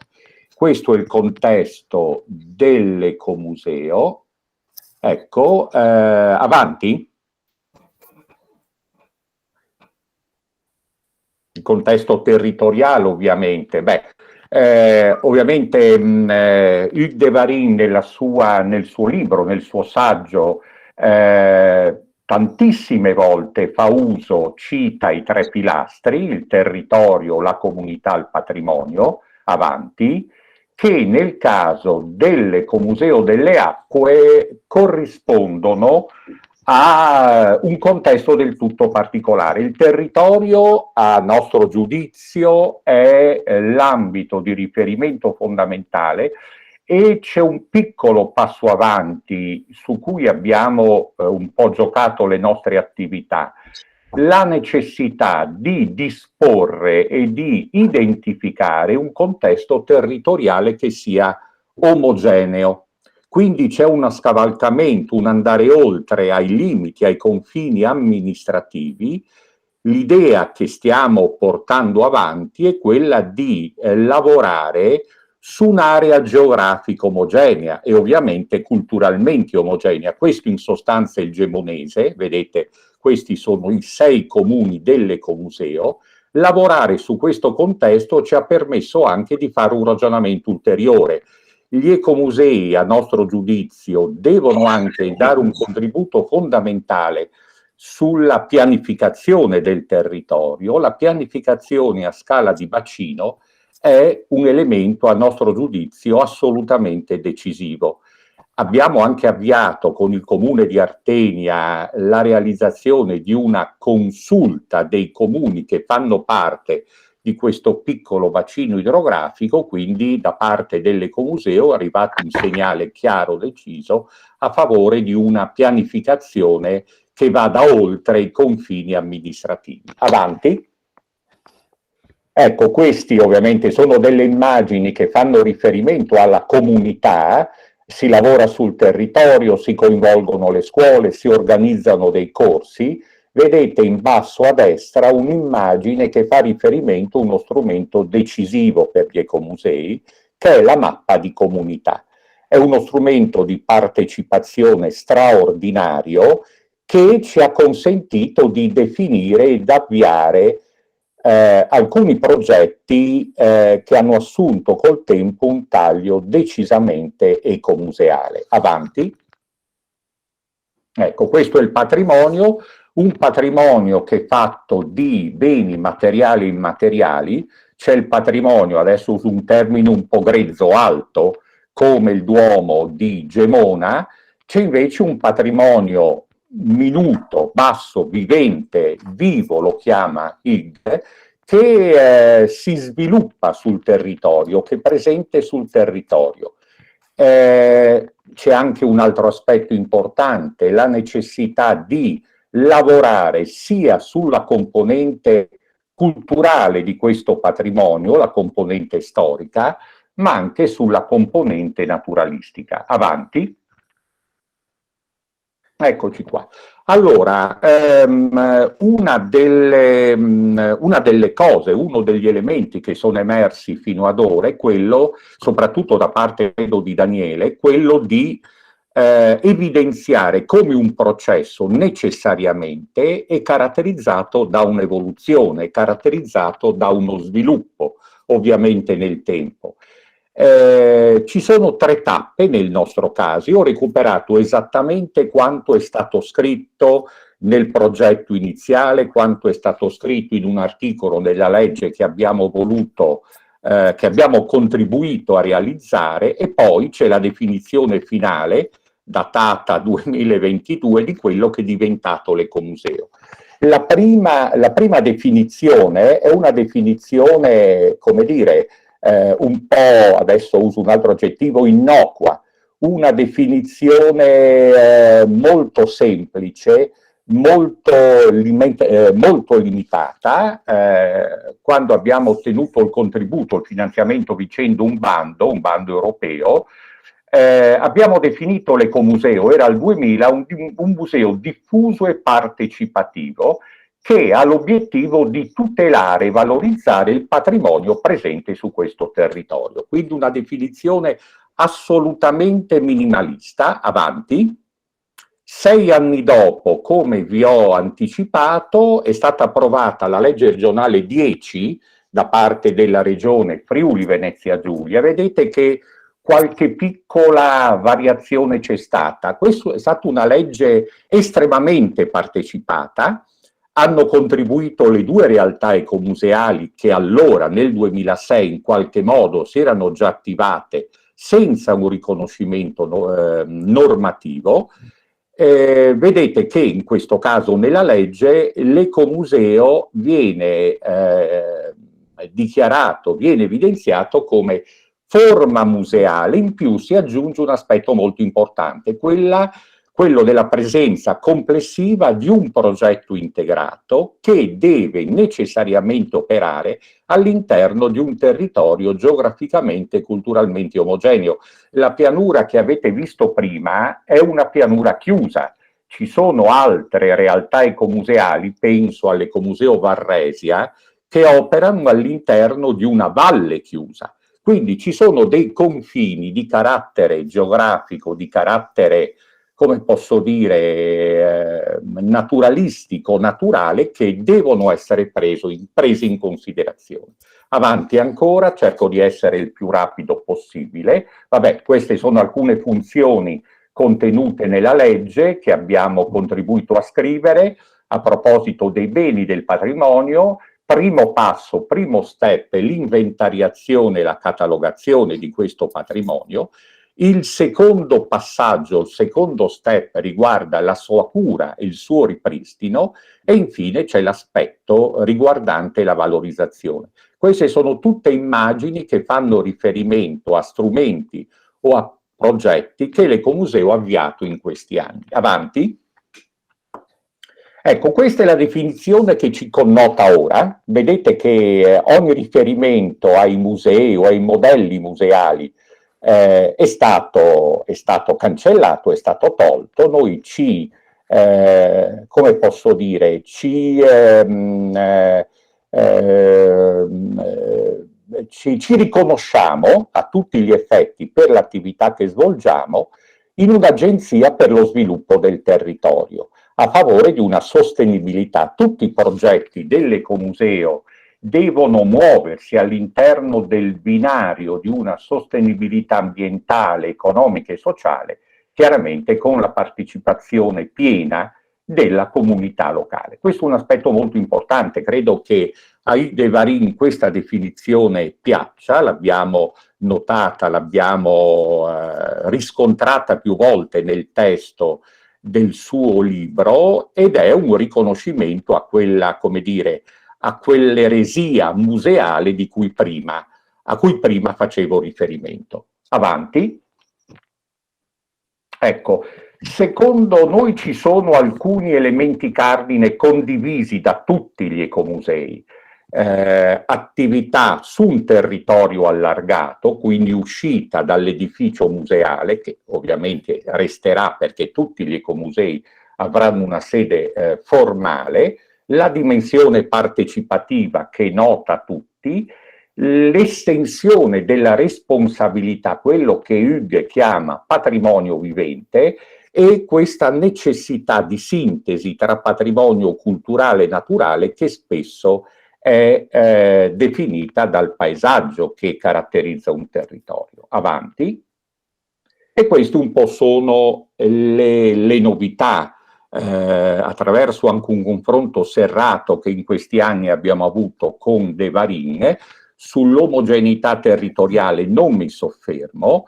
C'è da parte nostra nei progetti una visione olistica del patrimonio, tutto quello che caratterizza il territorio nel bene e nel male deve essere preso in considerazione, eppure le interazioni, i collegamenti che ci sono all'interno dei beni di questo patrimonio. Progettualità partecipata e trasversale, poi vedrete delle immagini relative ai vari progetti che evidenziano questa, come dire, apertura, questa apertura del ventaglio che mette assieme esperti e discipline diverse per affrontare tematiche diverse. Tanti progetti comportano delle interazioni, e lo vedrete direttamente, l'organizzazione interdisciplinare l'ho già evidenziata prima, e anche la necessità di costruire delle reti locali, ma anche nell'ambito nazionale e internazionale, che siano funzionali ai progetti. Io ho scritto anche Mondi Locali. Mondi Locali per tantissimo tempo è stata una comunità di pratiche. Cito il ricercatore che per tantissimo tempo ha rappresentato un punto di riferimento, Maurizio Maggi. Tantissimi ecomusei hanno lavorato nell'ambito di questo contesto e la presenza di questa rete ha reso possibile confronti diretti, meno allargati, ma finalizzati ai singoli progetti. E ovviamente, almeno nel nostro caso, si è rivelato assolutamente fondamentale il Comitato Tecnico Scientifico di estrema autorevolezza che ci ha accompagnato in questi anni. Avanti, cerco di stringere il più possibile una carrellata di progetti, perché è difficile raccontare le interazioni, i collegamenti senza fare ricorso a delle immagini. Mi scuso, ma in questo modo mi è stato semplificato come dire, la modalità per raccontarvi un po' quello che nel nostro contesto è successo in questi anni. Vi ho detto trasversalità, tanti argomenti sono stati affrontati nei progetti. Questo è il recupero di un pane, SOR che in friulano significa mais, il recupero di un pane che rischiava l'estinzione. È un pane, vedete, farcito, è un pane di cui abbiamo recuperato la ricetta, coinvolgendo tutta una serie di piccoli coltivatori locali. Avanti. Ecco, questi sono, come dire, le due persone da cui abbiamo assorbito, attinto tutta una serie di informazioni. C'è il mugnaio e c'è il fornaio, purtroppo non ci stanno più. Chiaramente tutti i progetti ecomuseali hanno una durata non dico infinita, ma richiedono tempo, richiedono, come dire, riflessioni sul territorio, coinvolgimenti. Mi piace evidenziarvi quelle che sono le collaborazioni.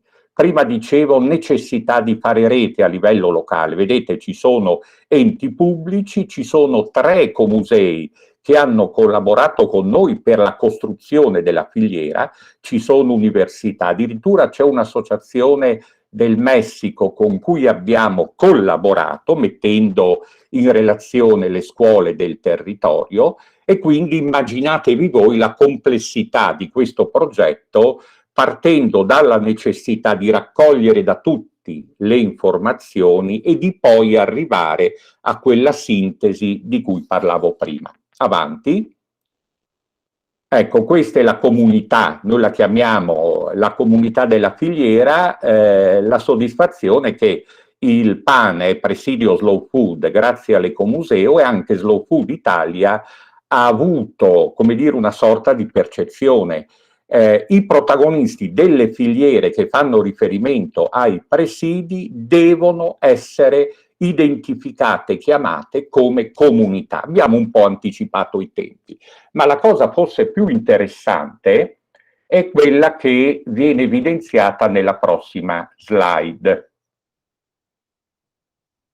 Eccola qua, questa è uno schema che evidenzia l'articolazione del progetto, una sorta di mappa. Vedete che c'è al centro c'è il pane, però ci sono tutta una serie di attività che partendo dal progetto specifico, dalla filiera specifica, hanno consentito di coinvolgere più soggetti e soprattutto di utilizzare questa filiera, questo prodotto come veicolo per la crescita del territorio e per la valorizzazione del territorio. Notate, in questa mappa concettuale si parte dall'alto, c'è l'archivio della memoria. Le due persone che abbiamo visto prima sono state intervistate, ci hanno passato la ricetta, ci hanno evidenziato le modalità con cui le granelle di cinquantino, che è la varietà di mais, andavano macinate, quindi tutta una serie di informazioni che sono state filmate, sono state registrate. Però questo progetto incide anche sul paesaggio, perché ci sono brandelli, parti di territorio, del nostro territorio, che sono stati oggetto di riordini fondiari, quindi di semplificazioni, che questo progetto gradualmente cerca di ricomporre, cerca di definire delle piccole aree, dei piccoli terreni su cui si rifanno le siepi, su cui si ripiantano gli alberi. Ci sono altre parti di territorio che invece vanno conservate, quelle connotate dai campi chiusi, quelle dove le coltivazioni del cinquantino non rischiano di ibridarsi perché sono appunto protette da questa quinta. Poi chiaramente c'è tutta la filiera che fa riferimento agli aspetti economici.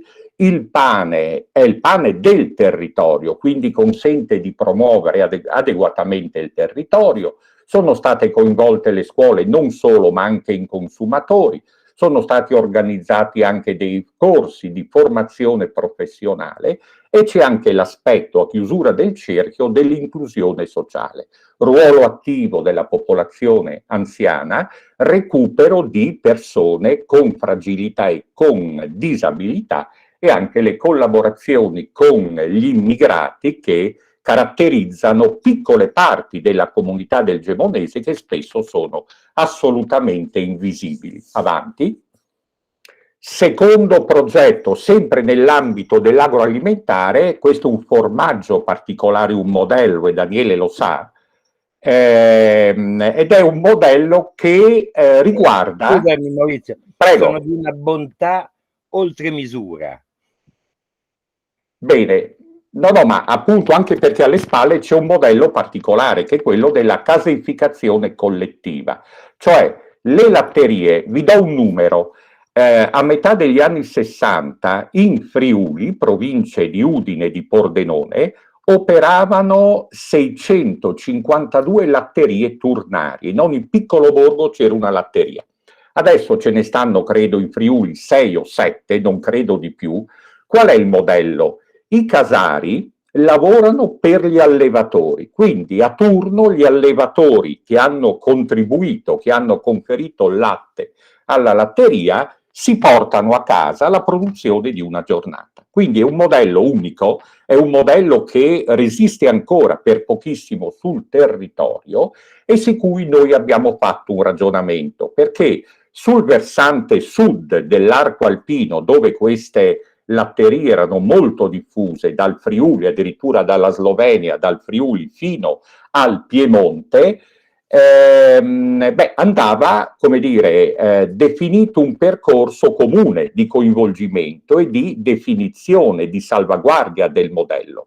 Avanti, abbiamo creato una rete tra 4 latterie turnarie, quella di Campolesti di Gemona, quella di Peio, in provincia di Trento, dove lavora un ecomuseo, opera un ecomuseo, e quella di Valmorel, in provincia di Belluno. Peio e Valmorel sono le ultime latterie turnarie che lavorano in queste 2 regioni o province.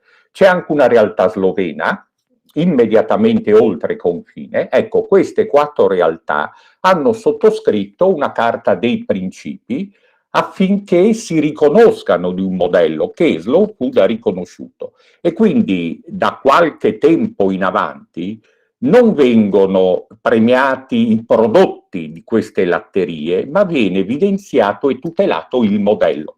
Questi sono i 10 punti che abbiamo scritto con Slow Food e con le 4 latterie che hanno aderito a questa carta. Turnazione, alimentazione naturale, benessere animale, latte di qualità, formaggio artigianale, biodiversità e paesaggio. Vedete anche l'interazione col contesto, agricoltura familiare, economia di relazione, prodotti diversificati, condivisione da parte delle 4 realtà. Questo veramente è un passo avanti e viene evidenziato di nuovo il ruolo della rete, il ruolo del coinvolgimento e dell'interazione. Avanti ancora, scusate, cerco di essere rapido. Ovviamente tutti i prodotti del Gemonese alla fine finiscono in quello che abbiamo definito il paniere dell'ecomuseo. Quindi l'ecomuseo si fa partecipe di questa ulteriore rete e promuove questa rete sul territorio.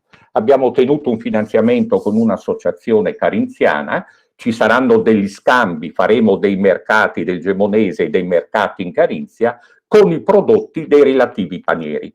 Avanti ancora, sempre a proposito di rete, l'Expo mi pare 2015 di Milano.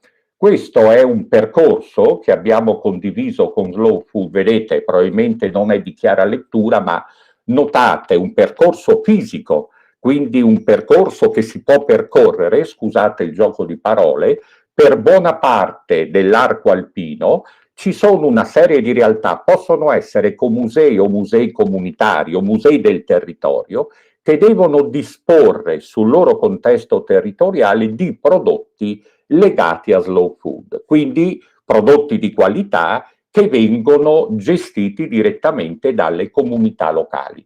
Abbiamo chiamato questo percorso Eco Slow Road, vedete che tutto l'arco alpino è stato attraversato, purtroppo ci sono mancati dei collegamenti, un collegamento tra la Liguria in sostanza, dove dovrebbero esserci degli ecomusei, ma dove questi ecomusei non dispongono di prodotti sul territorio. Poi la parte alta dell'Appennino ha trovato un suo percorso, si tratta adesso di trovare l'opportunità per collegare questi 2 microsistemi, insomma microsistemi nell'ambito del nostro ragionamento. Quindi vedete, si parte da un prodotto, ci si allarga, si costruisce una rete a livello locale e si cerca poi di allargare il meccanismo, il punto di vista, coinvolgendo ecomusei all'esterno del proprio contesto. Avanti. Ecco, un altro progetto di cui forse avete sentito parlare riguarda le uccellande storiche. Uccellande storiche significa, sono boschetti di una, come dire, di un coinvolgimento estremo, sono dei boschetti costruiti, piantati dall'uomo. Questi boschetti avevano all'interno del perimetro, all'interno dei 2 colonnati che li caratterizzano, avevano delle reti che servivano per catturare gli uccelli. Ragionamento che abbiamo fatto: c'è un comune che fa parte dell'ambito dell'ecomuseo che ne aveva 60, ne sono restati 4. In che modo era possibile riconvertire queste strutture ad altre funzioni? Avanti, lo vedrete tra un attimo, questa è una delle tante opportunità che abbiamo colto. Organizziamo dei concerti, sono dei teatri all'aperto straordinari, ovviamente attività con i ragazzi, attività didattiche. Da 6 anni organizziamo una rassegna estiva che si chiama Note nei Roccoli. Questo è un modo estremamente concreto per fare uso di strutture ridefinendole, riconvertendole ad altre funzioni. Avanti. Ecco, in questo caso potete capirlo, non mi soffermo, la Convenzione Europea del Paesaggio è risultato un elemento, un documento, un atto a cui abbiamo attinto a piene mani, perché nel caso di Montenars il paesaggio è stato letteralmente costruito dagli abitanti di questo comune. Avanti ancora. E abbiamo fatto un ragionamento. C'è un rischio per queste strutture: nel caso non venissero potate, in brevissimo tempo il bosco le ricoprirebbe. Allora abbiamo ideato i cosiddetti cantieri del paesaggio, li abbiamo organizzati sul territorio facendovi intervenire appunto persone, giovani locali, sia per la potatura dei roccoli, ma anche per ripristinare, recuperare i muretti a secco che un tempo caratterizzavano i versanti esposti a sud. Sono 7 anni che ci lavoriamo avanti, questo è l'ultimo cantiere che abbiamo realizzato. In questo caso ovviamente il muro è rigidamente un muro in pietra secco, utilizzando il materiale lapidio locale. In questo caso il muro non è servito a reggere un versante, a consolidare un versante, ma ha dato la possibilità di recuperare un antico tracciato che sta sopra l'opera muraria. E quindi, vedete, si interviene in collaborazione diretta col comune, c'è sempre un secondo fine. Oltre al recupero del muro, c'è anche la necessità, in questo caso, di ridefinire un percorso viario pedonale che era, vi assicuro, completamente ricoperto dal bosco. Avanti, vado di corsa. Non mi soffermo, certo, Convenzione Europea del Paesaggio, ma c'è anche la Convenzione di Faro, che riguarda soprattutto il patrimonio immateriale, l'eredità culturale, la comunità di eredità. Il patrimonio che avete visto fa parte dell'eredità culturale del Gemodese, ma l'Ecomuseo, con le persone del luogo, è diventato una sorta di comunità di eredità che vuole trasmettere le conoscenze che caratterizzano le attività e i mestieri. Le prossime 2 immagini fanno capire avanti l'opportunità di mettere assieme aspetti e progetti specifici. Vedete che c'è un'uccellanda che noi stiamo valorizzando e c'è un muro, eccolo da qua dall'alto, lo vedete ancora meglio, che è stato oggetto di un lungo cantiere del paesaggio e che non soltanto ha consentito il recupero del manufatto, ma anche vedete che tra il muro e la parete esterna dell'uccellanda c'è come una striscia di terra, c'è un corridoio. Finalmente il proprietario avrà la possibilità di potare dall'esterno, utilizzando ovviamente la scala, una parte del perimetro dell'uccellanda, cosa che prima non era certamente possibile, o era possibile con grandi difficoltà. Avanti ancora, qua ci sono altri progetti. Questo è un progetto che abbiamo realizzato con la Fondazione Pistoletto di Biella, questa sorta di allestimento di land art e opera di un artista palestinese che aveva partecipato a uno dei corsi estivi che Pistoletto organizza nella sua struttura, nel suo opificio lungo il corso d'acqua che attraversa Biella, mi pare si chiami Cervo, il torrente. Attraverso questo allestimento abbiamo evidenziato un aspetto. Vi ricordate la piana di prima? È una piana una piana alluvionale che è caratterizzata da una falda freatica molto estesa. Oltre 300.000 persone bevono l'acqua della falda, però ovviamente soprattutto nel periodo estivo la falda si abbassa, molti corsi d'acqua di risorgiva l'acqua non ce l'hanno più e quindi questo allestimento ha richiamato questo problema, ha, come dire, fatto riflettere su una situazione decisamente pesante. Avanti ancora, anche l'aspetto, come dire, formativo e di confronto è importante. Da 3 anni con cadenza biennale organizziamo il festival Sguardi sui territori, che vede presenze di tutta Italia e anche dall'estero. Ovviamente riguarda l'antropologia visuale, anche in questo caso gli ecomusei hanno avuto la possibilità di confrontarsi e di ragionare. Avanti ancora l'ultima immagine di un progetto che apparentemente di poco peso, ma che vi dà l'idea del fatto che veramente l'Ecomuseo è diventato a tutti gli effetti un'agenzia a favore del patrimonio locale in collaborazione con gli enti locali.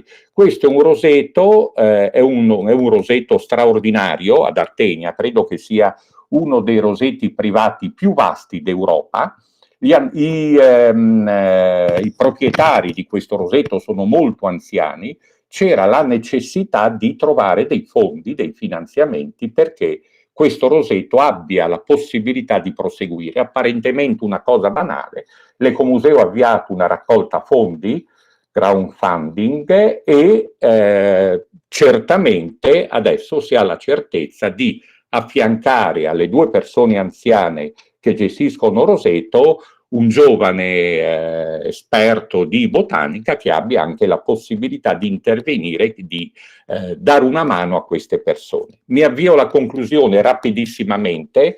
Io prima vi parlavo di uno strumento fondamentale che è la mappa di comunità, ne vedremo alcune che abbiamo realizzato. È un processo partecipativo che non coinvolge, ma come dire, fa partecipare a pieno titolo gli abitanti di un comune, se il comune è piccolo, di una borgata, di un raggruppamento di case. È uno strumento di partecipazione, la comunità si appropria del patrimonio, i beni vengono catalogati, vi è una trasmissione delle conoscenze, alla fine viene realizzato un prodotto, viene realizzata una carta, ma potrebbe essere anche un film, potrebbe essere anche qualcosa d'altro, e soprattutto è uno straordinario strumento, come Hugues de Varin evidenzia a più riprese nel suo libro, soprattutto quando si riferisce all'esperienza italiana, per programmare lo sviluppo del territorio. Avanti, vedrete le 3 mappe, ne stiamo realizzando una. Questa è una mappa che riguarda un borgo di Gemona, la mappa di Godo. Qua operava una latteria turnaria che volevamo salvare, purtroppo ha chiuso 2 mesi dopo che la mappa è stata avviata, però abbiamo, come dire, collaudato il processo. Avanti ancora. La seconda mappa ha riguardato un intero comune, Montenaz, questa forse è la mappa meno significativa. Vedete che c'è un cerchio, dopo l'esperienza molto positiva affrontata dagli abitanti di quelle piccole frazioni ad est del comune, una ventina, 25 persone anziane, quelle persone coinvolte nel processo di questa mappa ci hanno chiesto di realizzare una mappa specifica sulla fetta di territorio di Montenaz.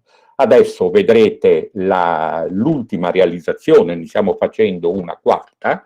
Ecco, questa è una mappa, a mio giudizio straordinaria, Roberta Tucci la conosce molto bene, perché evidenzia tutto il patrimonio di questo territorio, un patrimonio che emerge da una serie continua, incessante di incontri, di conciliaboli, di uscite sul territorio.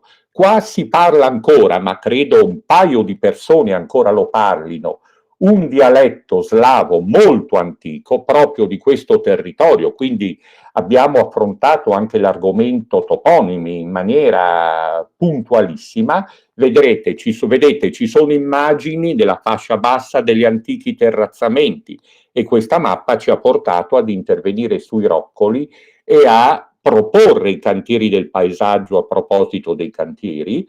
Vedete che c'è anche il patrimonio immateriale, le leggende, i racconti, la presenza dei Longobardi che entrano per primi nel territorio del Friuli proprio attraverso una serie di passi posizionati ad est, e poi c'è anche l'organizzazione insediativa delle borgate, che ovviamente ora non ci stanno più perché nel 1976 c'è stato un violentissimo terremoto che ovviamente ha cancellato un patrimonio che siamo riusciti in qualche modo a recuperare con il coinvolgimento delle persone. Ultima slide, sono alcuni temi che ho già affrontato in precedenza, questi sono i rischi che a mio giudizio ricorrono puntualmente in tantissimi ecomusei. Sui primi 3 aspetti mi sono già soffermato. Un grosso problema è quello del ricambio generazionale, ci coinvolge direttamente perché è difficile coinvolgere i giovani in questo processo che, devo dire, purtroppo attira poco, nonostante tutti i nostri tentativi, e poi c'è il rischio della riduzione dei finanziamenti. Fino ad ora abbiamo fatto tanto perché devo riconoscere che la Regione Friuli-Venezia Giulia, nonostante i cambi di amministrazione finora si è sempre segnalata per una grande generosità e quindi per un sostegno effettivo a questo modello particolarissimo. Io chiudo qua. Ho cercato di dare un'idea, credo che molti contenuti del libro di De Varin li abbiate, come dire, visti e concretizzati sul campo attraverso queste slide.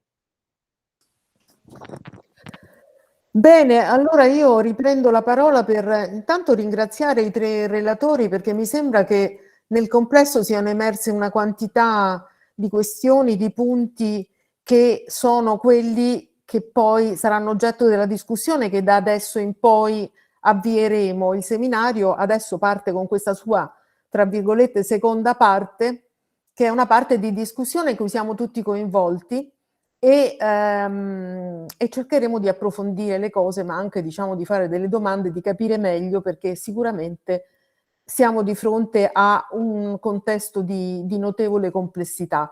La discussione viene avviata da Alessandra Broccolini, che oltre a essere una collega della scuola, quindi questo è il seminario della scuola, io e lei siamo insieme ad altri, perché ci sono diversi altri docenti che sono anche presenti qui, costituiamo, diciamo, un po' la parte che vuole avviare anche, oltre alle attività didattiche, anche delle riflessioni e degli approfondimenti su quello che avviene realmente, diciamo, oggi sui territori. E Alessandra Broccolini è una docente comunque di Sapienza, è un professore associato di Sapienza, è alla facoltà di sociologia.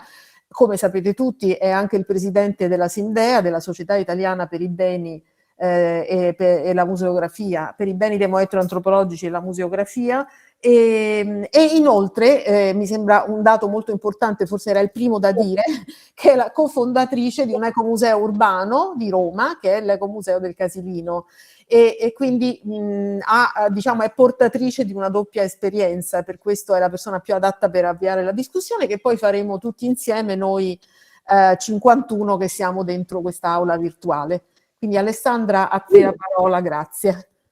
Grazie, buonasera a tutti. Ti ringrazio Roberta per avermi introdotto, ringrazio la scuola di specializzazione, non sono ringraziamenti così simbolici ma di contenuto, perché è un'occasione veramente molto importante questa di oggi, aver organizzato questo incontro, quindi ringrazio la scuola, ringrazio Roberta Tucci che mi ha dato l'opportunità di leggere, di conoscere questo libro, l'ultimo libro di De Varin, e di incontrare Yves De Varin, che conoscevo ovviamente di nome perché è stato il mio punto di riferimento, insomma, sul tema degli ecomusei, ma ringrazio anche chi ha portato questo libro in Italia, quindi Maurizio Tondolo e l'Ecomuseo delle Acque, che appunto lo hanno curato, lo hanno tradotto. Il mio ruolo qui non è quello appunto di presentare il libro, che è stato già ottimamente presentato dagli autori, da Daniele Giallà e da altri, ma quello appunto di sollevare alcune questioni utili per una discussione. Però non posso non dire che anche per me è stato, diciamo, un libro, una lettura ricchissima, veramente molto ricca di spunti, di informazioni e di questioni, soprattutto un libro utile, lo trovo un libro utile non solo per il modo in cui sviluppa la riflessione intorno alla costellazione degli ecomusei, ma anche per la cornice storica che ricostruisce con tante informazioni che io non conoscevo, ma anche perché è pieno di esperienza, di un'esperienza di 50 anni appunto sugli ecomusei.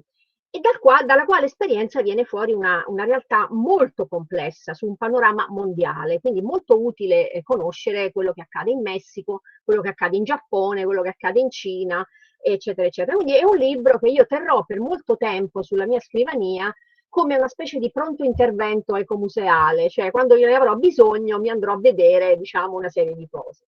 Anche perché, come diceva Roberta, De Varin, nella mia piccola esperienza, è stato, diciamo, un ispiratore di un progetto di ecomusei che, come residente di un quartiere di Roma, il quartiere appunto del Casilino, insieme ad altri cittadini dello stesso quartiere, abbiamo lanciato un progetto di ecomuseo nel territorio del Casilino, che è un progetto che adesso cammina, diciamo, con le sue gambe, quindi è partito da una decina di anni, un progetto proprio di militanza culturale. Un progetto che nasce, possiamo dire, da un'iniziativa comunitaria, come la definirebbe De Varin, e che non si è istituzionalizzato in qualche modo, ma continua a vivere dentro una sorta di appunto di un processo che ancora per il momento è un processo, possiamo dire, locale di base.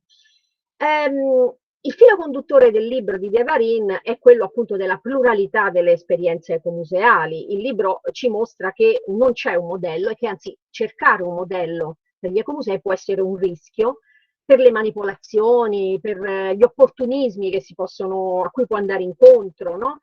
E De Varin usa molti termini interessanti per parlare degli ecomusei, per evidenziare questa pluralità, no? Alcuni li ho segnati: una costellazione, una nebulosa, un progetto, un cantiere, un attore politico, una creazione collettiva, un liberatore di energie, musei eretici. Ecco, qui è stata evocata anche l'eresia, appunto.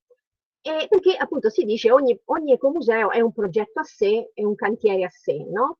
Che è il prodotto di un territorio particolare, di attori particolari e di un patrimonio particolare che cambia nel tempo. E qui ci sono appunto i 3 pilastri che De Varin individua, che sono, come dire, gli assi intorno ai quali poi si sviluppa la pluralità delle esperienze ecomuseali: il territorio, la comunità e il patrimonio, che è una sintesi che è molto convincente, è molto interessante, diciamo, da tenere presente.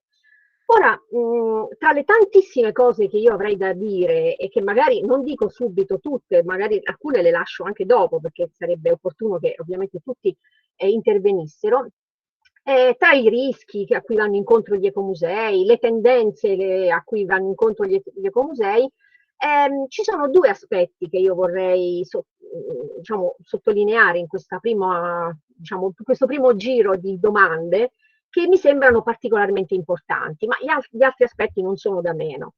Allora, io parlo, diciamo, dal punto di vista sia dell'antropologo che ovviamente studia i processi culturali relativi ai patrimoni, ma parlo anche come cittadina che si è impegnata in un progetto ecomuseale, e quindi parlo cercando di mantenere un equilibrio difficile tra queste due posizioni. La prima questione però che vorrei porre, che forse è una domanda, non so poi se c'è Daniele Giallà che può tradurre, ma posso magari tradurre anch'io, prima lo dico in italiano, poi magari lo posso dire in francese. È una domanda su un aspetto che non ho visto molto presente nel libro, cioè se ne parla in modo diffuso, ma che secondo me è una questione fondamentale, che secondo me rappresenta il 4º pilastro degli ecomusei, che io vedo molto bene come 4º pilastro, ovvero quella che io chiamerei la cornice simbolica, cioè la cornice narrativa. Perché gli ecomusei che vengono definiti di comunità, diciamo, fanno fortemente ricorso ad quello che possiamo chiamare un cadre, no? Una cornice narrativa simbolica, che secondo me è molto importante. Parlando dell'Italia, ovviamente, che è la realtà che conosco anche parzialmente, perché conoscere tutti i 200-250 ecomusei che ci sono in Italia è difficile, ovviamente. Diciamo, io vedo che c'è una forte tendenza ad utilizzare una cornice narrativa piuttosto forte e potente. Ecco, nel suo libro lei ci ha messo in guardia sul rischio, no? Di costruire un modello, no? Quindi di pensare all'ecomuseo come un modello che porta anche a una banalizzazione, no? Alla quale va incontro il termine ecomuseo. Il fatto che lei lo definisca un termine che è diventato una formula magica a un certo punto, no? Ma la domanda che io le faccio è: ma questa formula magica, questa narrazione, questa cornice simbolica che sta intorno all'ecomuseo di comunità, non sarà parte integrante del progetto? Ecco, questa è la domanda. Non sarà un pilastro stesso del progetto?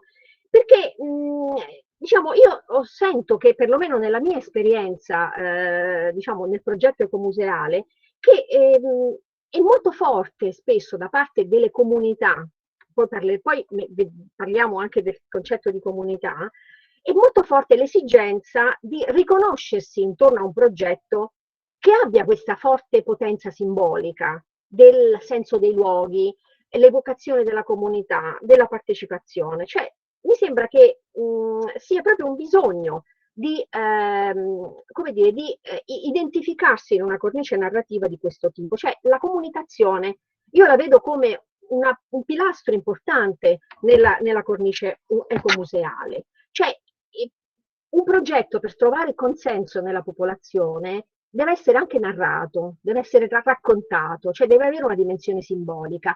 E la cornice narrativa ecomuseale, nonostante i rischi che porta, contiene una forte potenza simbolica, che è una potenza simbolica che viene evocata anche dalle legislazioni regionali, che non propongono solo un sostegno, una governance, diciamo, ma contribuiscono anche a produrre questa cornice simbolica. Faccio l'esempio dell'Ecomuseo Casilino, no? Nel quale io sono stata coinvolta in maniera, diciamo, primaria. 12 anni fa abbiamo lanciato questo progetto di ecomuseo. Parliamo di un quartiere della periferia storica di Roma, un quartiere molto stigmatizzato, presente spesso nelle cronache come un quartiere degradato dal punto di vista architettonico, molto eterogeneo come composizione di cittadini, nato dalle migrazioni interne dal centro-sud Italia e poi negli anni 90 diventa un luogo di migrazioni interne, diciamo, internazionali, quindi un luogo di migrazioni diciamo, di comunità migranti. Ecco, il rischio che questo quartiere venisse stigmatizzato e che poi venisse cementificato in maniera selvaggia, perché c'era un progetto di speculazione edilizia, ha portato il comitato di quartiere, quindi una comunità di cittadini, e c'ero anche io dentro, a cercare una cornice simbolica che diventasse anche un agire politico. E quindi ci siamo riconosciuti intorno al libro di De Varin, cioè, ci siamo riconosciuti intorno al progetto dell'ecomuseo. E per convincere la popolazione che non credeva che nel proprio territorio ci potesse essere un patrimonio non tutelato di memorie, di storia, di risorse sociali, di esperienze multiculturali, è stato importante enfatizzare proprio la cornice simbolica e quindi fare ricorso proprio a termini che poi sono quelli che vediamo apparire anche nelle leggi regionali, eccetera, eccetera. Ecco, io volevo sapere qual è la sua opinione, no? È solo un rischio la dimensione simbolica, il linguaggio, oppure è una risorsa? Vedo che Daniele già mi chiede la parola. Ho parlato troppo. Il microfono, Daniele. È che sono un po' imbarazzato perché non ho mica capito bene. Come? Non ho ben capito. Allora io per tradurre quello che dici, dovresti farmelo capire a me prima. Cioè quello che io ho notato è che è molto presente in Italia come dire, una cornice simbolica intorno all'ecomuseo che in qualche modo fa leva sulla dimensione partecipativa della comunità in una maniera fortemente evocativa e quindi per esempio nell'esperienza dell'ecomuseo Casilino a noi questa cornice è servita come contronarrazione per in qualche modo proporre un progetto di sviluppo alternativo a quello che vedeva il quartiere romano degradato, a rischio conflitto tra culture, a rischio conflitto religioso, eccetera, eccetera. E quindi io mi sono domandata se quanto sia importante anche la comunicazione di un progetto ecomuseale, perché le legislazioni regionali poi fanno uso di questi termini, cioè usano molto termini appunto come partecipazione, comunità e che non sono utilizzati solo da un punto di vista politico di un agire, ma ci vedo anche una dimensione fortemente evocativa, ma nel senso positivo del termine, non in un senso solo negativo. Cioè mi sembra importante anche la dimensione narrativa, intorno alle quali le persone evidentemente si riconoscono, quello volevo dire. Ci provo, traduco e tu mi dici se poi ho capito. Ok, vabbè. Perché Hugues, c'est assez difficile. J'ai demandé des éclaircissements à D'Alessandro sur la question que elle aimerait te poser.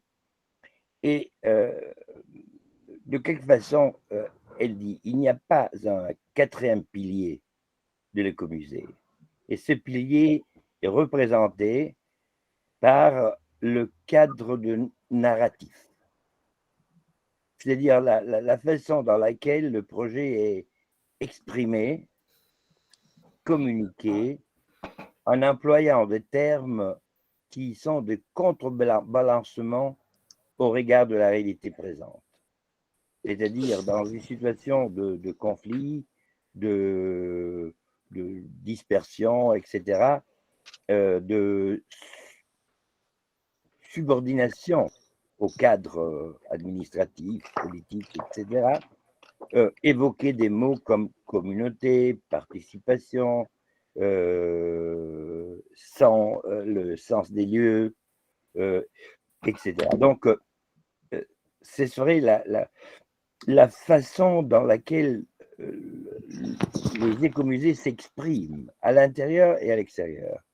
E questo, Alessandra? Sì, je veux dire che le communauté Elle parle français, donc ont elle va besoin... continuer. Cosa? No, dico che parli francese e continui. No, non parlo parlotto francese, insomma, adesso ci provo. Je veux dire que les communautés ont besoin de se reconnaître dans un cadre narratif symbolique évoqué par l'écomusée.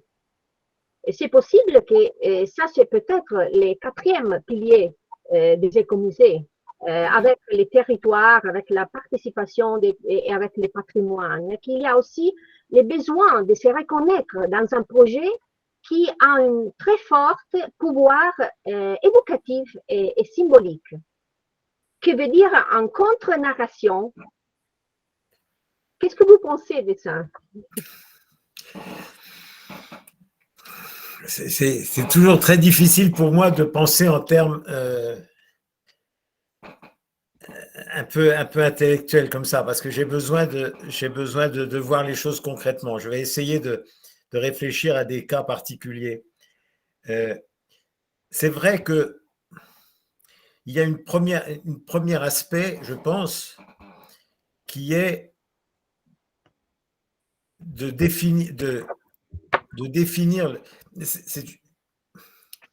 le territoire, de définir un territoire et une communauté ensemble. C'est-à-dire que ça n'est pas toujours naturel. C'est-à-dire quelquefois, il y a un territoire qui est évident au départ. Et là, le territoire est naturel. L'écomusée devient tout naturellement l'expression du territoire. Mais souvent, il y a d'une part, il faut que dans le processus dont je parlais, le territoire se constitue. C'est-à-dire que ce n'est pas toujours un village ou une ville complète, etc. Ça va être, le processus va découvrir plusieurs sous-ensembles et constituer progressivement. Ça peut être l'histoire, constituer un sous-ensemble homogène. Un exemple qui moi, m'a beaucoup intéressé, c'est l'exemple de l'AMI, l'Amfiteatro Morenico di Ivrea, où là, on avait un territoire et qui était un territoire, disons, historico-administratif, et l'écomusée s'est construit sur un territoire géographique qui était l'Amfiteatro Morenico, qui n'était pas la même chose que le territoire historico-géographique, je ne me rappelle plus le nom. Mais là, l'écomusée a construit son récit sur un territoire qui jusque-là était seulement identifié par les scientifiques, par les géographes, les géologues. Et ça, ça c'est un premier aspect. Un deuxième aspect, c'est et ça je suis d'accord là-dessus, il y a souvent dans le processus de construction de l'écomusée un facteur potentiel de conflit entre les initiateurs de l'écomusée qui ont une idée de la chose et les pouvoirs publics ou les institutions existantes qui ont une tradition, une volonté politique différente, ont des objectifs différents, etc. Et là, ça va être les objectifs de l'écomusée vont entrer en conflit ou en co-construction avec des objectifs différents. Ça, c'est une deuxième chose. Alors, il y a troisièmement, on a vu avec Maurizio et avec les idées qu'il exprimait, on a vu comment, dans l'histoire d'un écomusée ou d'un territoire, on découvre des choses. On le découvre d'abord dans la Mappa di Comunità, on découvre ensuite, on découvre un maïs cinquantino qui était oublié, on le découvre et on travaille là-dessus. Il y a plusieurs récits qui se construisent progressivement, mais tout ça, ça fait partie du processus. Et moi, j'insiste toujours pour dire, on ne sait pas, quand on commence, on ne sait pas où on va. Dans mon expérience personnelle, en tout cas. On découvre des choses et on est amené à à raconter l'histoire. Et ça c'est très curieux. L'exemple que j'ai connu aussi sur l'écomusée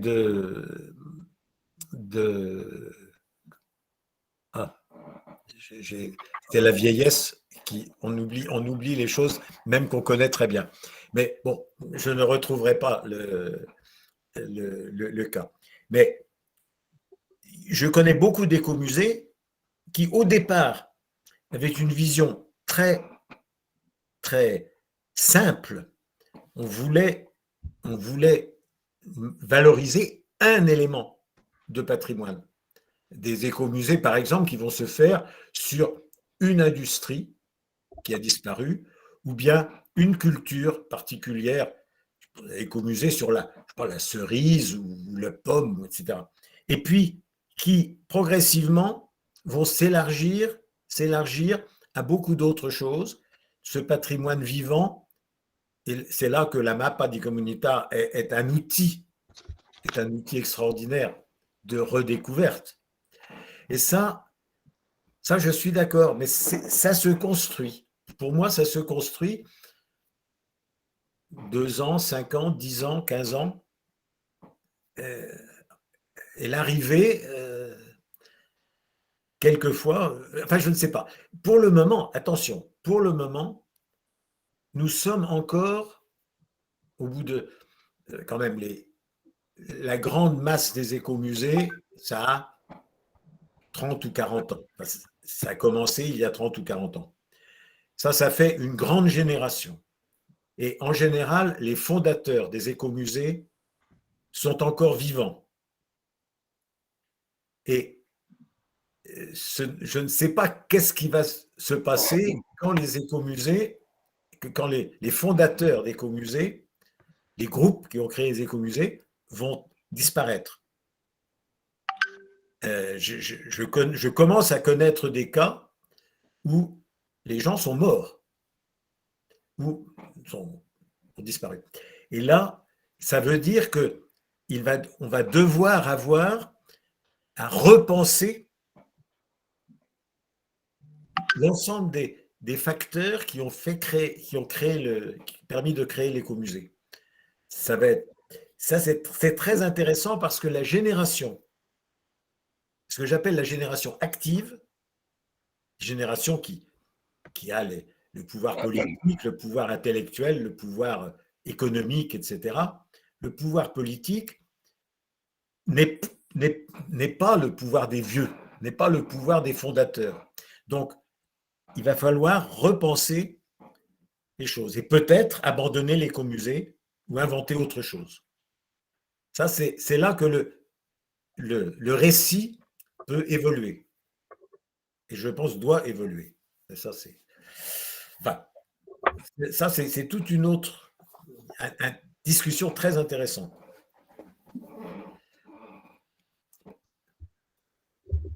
Il microfono, Daniele. No, dico, non facile tradurre, nel senso che a un discorso teorico astratto Hugues risponde con esempi concreti. È una modalità, direi, sostanziale del suo modo di approcciare le cose. Citando l'anfiteatro morenico di Ivrea, cita un caso di invenzione del territorio, nel senso che è una denominazione inesistente, se non in ambito geologico e geografico, che però inserita nel contesto locale costruisce un'entità che non esisteva, perché esisteva il canavese o l'eporediese, quindi altre nozioni definitorie del territorio, e a partire da questo è una parola che effettivamente costruisce una cornice narrativa nuova. Peraltro va notato che questa cornice nuova ha permeato il discorso politico, ma non ha modificato la realtà al suo interno, che resta una realtà di piccoli musei etnografici sostanzialmente abbastanza ancorati alla loro tradizione locale. E poi il secondo elemento che mi sembra di avere colto è che il fatto che le narrazioni cambiano col cambiare delle generazioni. E questo è di nuovo un dato molto interessante, nel senso che se 50 anni fa potevo pensare che Borgo San Paolo fosse un'entità esistente, quartiere operaio, di tradizione, comunista, perché c'erano ancora gli ultimi di una generazione che aveva vissuto quel quartiere, oggi dovrebbe essere reinventata l'identità. Non so se è questo a cui accennavi, ma effettivamente il portato simbolico delle definizioni di comunità, di territori, di patrimonio sono molto forti. Periferico non lo diresti mai, ma minore, cioè tutte le definizioni con cui ci siamo anche scontrati e abbiamo visto nell'esperienza del Museo Urbano Torinese tendevano a rivalutare elementi del patrimonio esclusi dalla considerazione pubblica. Ti direi però, se adesso mi ricordo cosa stavo pensando, che c'è un aspetto che a me sembra centrale nel discorso sul patrimonio che fa Hugues de Varine, che è quello del patrimonio vivente.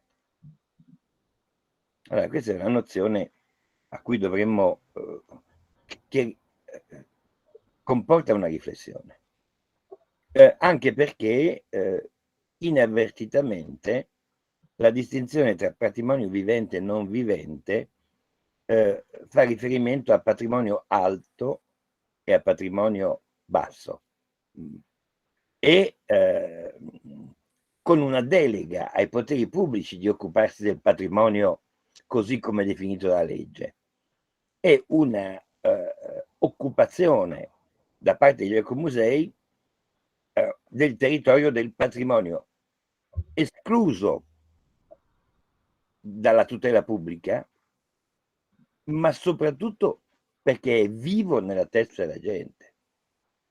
Questo porta a uno scarto che non è un allargamento del patrimonio esistente, ma proprio un rovesciamento dei concetti.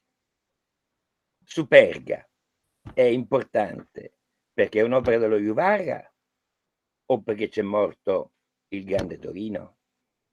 Sono due visioni patrimoniali non solo diverse, ma in conflitto. Allora, credo che uno dei rischi che abbiamo, che corriamo tutti, è di non pensare che la non partecipazione al patrimonio costituito sia una condizione di minorità e non esprime invece un rifiuto, non sia indice di un conflitto, quanto l'elemento del conflitto è entrato nell'analisi del non pubblico, dei musei. Questo a me sembra che possa essere una chiave di lettura della relazione tra patrimonio e patrimonio vivente. Mi fermo qui perché so che ci sono due interventi. J'ai commenté Hugues simplement en disant que oui, c'est de l'invention aussi de mots pour désigner un territoire, un patrimoine, etc., mais que le grand élément de différence, c'est un patrimoine avec la P majuscule et patrimoine vivant. Et que là-dedans, il n'y a pas seulement deux catégories de patrimoine, mais il y a aussi un conflit entre visions patrimoniales. C'est-à-dire qu'il y a peut-être aussi un refus de subir une vision patrimoniale. Le conflit ne paraît marginalement dans les écomusées européens. Mais je pense que dans les écomusées brésiliens, le conflit social, culturel, politique est un élément important. Oui, mais alors, la question du grand patrimoine et du petit patrimoine, comme on dit en France, c'est la relation de la population, de la communauté au grand patrimoine, patrimoine classé, tutelado, enfin, protégé, est tout à fait différente. Parce que là, le patrimoine protégé sort de la responsabilité collective de la communauté. È chiaro?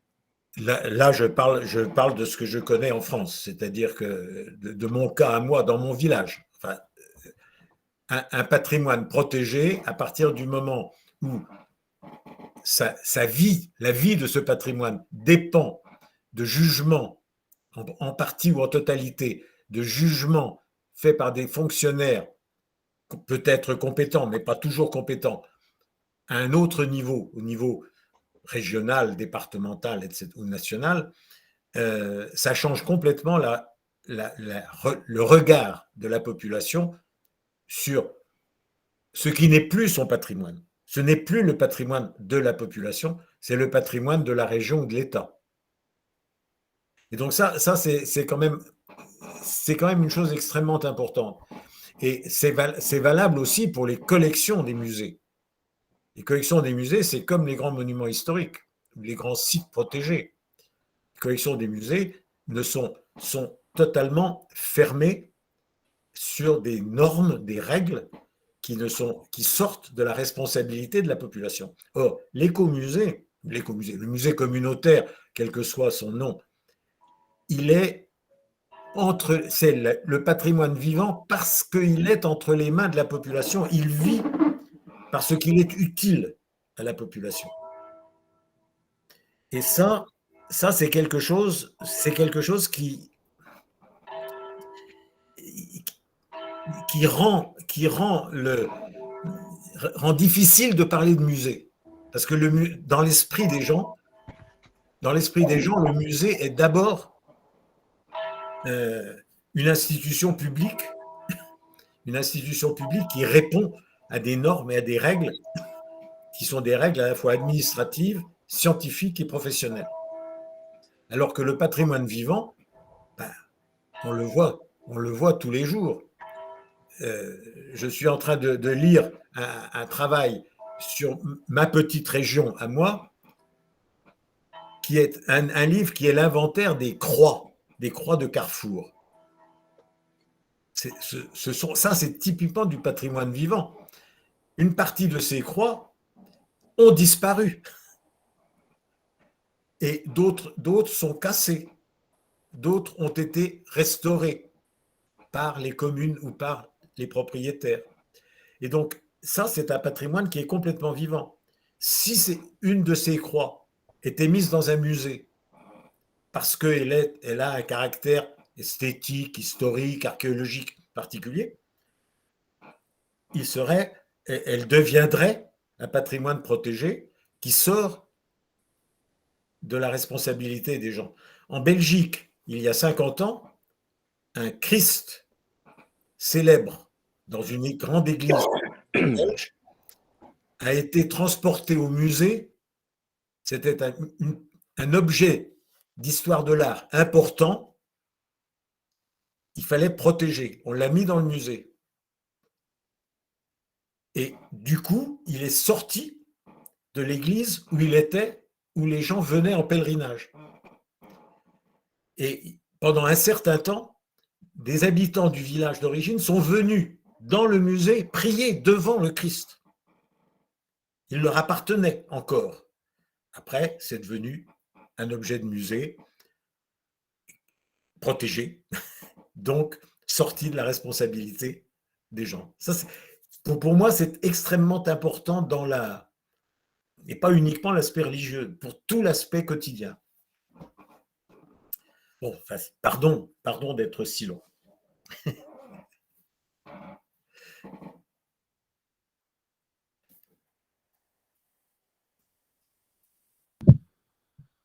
Tu remets le son. L'affermazione è forte, il patrimonio tutelato diventa estraneo per il fatto stesso di esserlo alla popolazione, mentre il patrimonio vivente è quello a cui la popolazione è legato da un rapporto di responsabilità diretta. Qualunque sottrazione di questa, qualunque offesa a questa responsabilizzazione, qualunque privazione è fonte di un distanziamento. Io adesso mi taccio, ci sono 2 domande, mi sembra. Io devo anche dirvi che tra 26 minuti purtroppo devo lasciarvi perché devo prendere un treno e i treni partono quando vogliono. Mi inserisco per dire che grazie Daniele, questo tuo lavoro prezioso di traduttore, volevo dirvi che quando Daniele ci lascerà, uscirà dall'aula, avremo comunque l'apporto della professoressa Anna Iuso che proseguirà in questa opera di traduzione dal francese in italiano e viceversa. Questa è una cosa. E poi volevo, non so Alessandra, lo dico a te, ma ci sono parecchie domande, quindi bisognerebbe dare la parola via via. Io non vedo le mani, quindi non posso... No, sono nelle chat, sono tutte nelle chat. Sì, allora penso che possiamo aprire la discussione. Adesso ripercorriamo le varie domande che sono state fatte, vediamo un attimo. La prima persona che si è inserita per fare un intervento è Massimiliano Buttarelli. Allora sì, Massimiliano. Eccomi qua, buonasera. Di nuovo, parafrasando quello che... Mi sentite? Sì.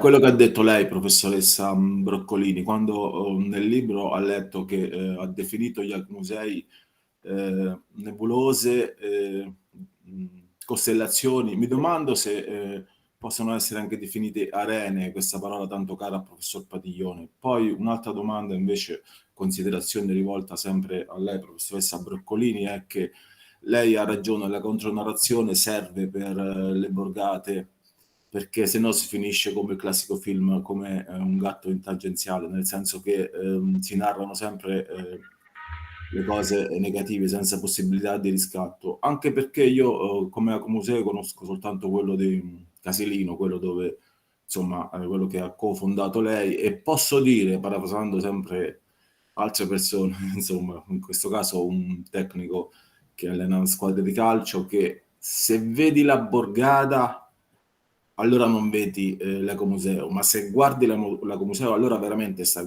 vedendo la borgata, perché l'ecomuseo è più importante di quanto si pensi, e l'ho percepito vivendo qui a Torpignattara e lavorando quel poco con il cannone.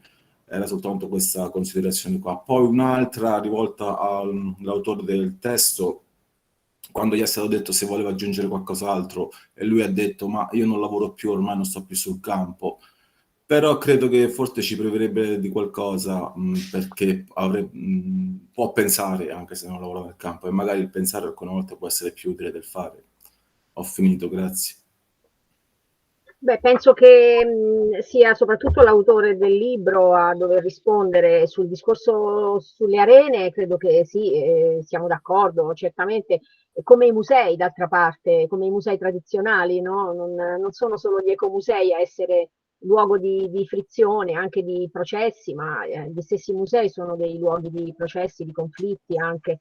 Quindi su questo credo che siamo d'accordo. Sulla contronarrazione, sì, hai portato un'esperienza perché Massimiliano Buttarelli ha fatto un tirocinio per la scuola di specializzazione in beni etnoantropologici di Roma, ha fatto un tirocinio sull'ecomuseo Casilino e si è occupato di una piccola porzione di uno spazio sul quale ha fatto interviste, ha fatto un lavoro di osservazione su un cannone che è un reperto bellico della Prima Guerra Mondiale che sta nel quartiere, che è un luogo di transito, di stazionamento di una popolazione varia, quindi ha portato uno sguardo micro su questo discorso della contronarrazione, e quindi mi fa piacere che l'abbia citato. Però io lascerei la parola a Hugh Devarin per rispondere, però forse Daniele c'è da fare qualche traduzione adesso riguardo a non avere più niente da dire dopo 7 anni.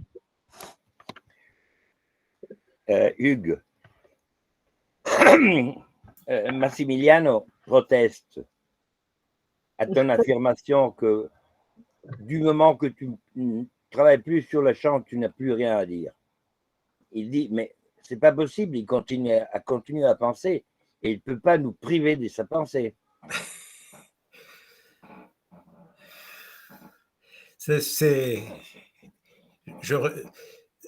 J'aimerais beaucoup pouvoir continuer, mais je n'ai plus le matériau qui me permet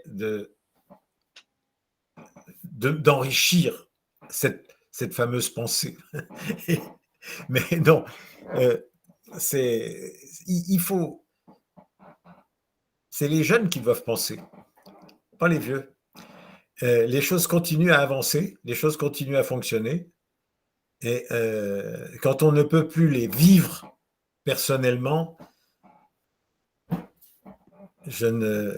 moi personnellement, je continue. Le livre, il faut bien que je continue à en parler. C'est le passé, le livre. Le présent, je sais que ça continue très fort, qu'il y a beaucoup de choses qui se passent. L'expérience de la pandémie,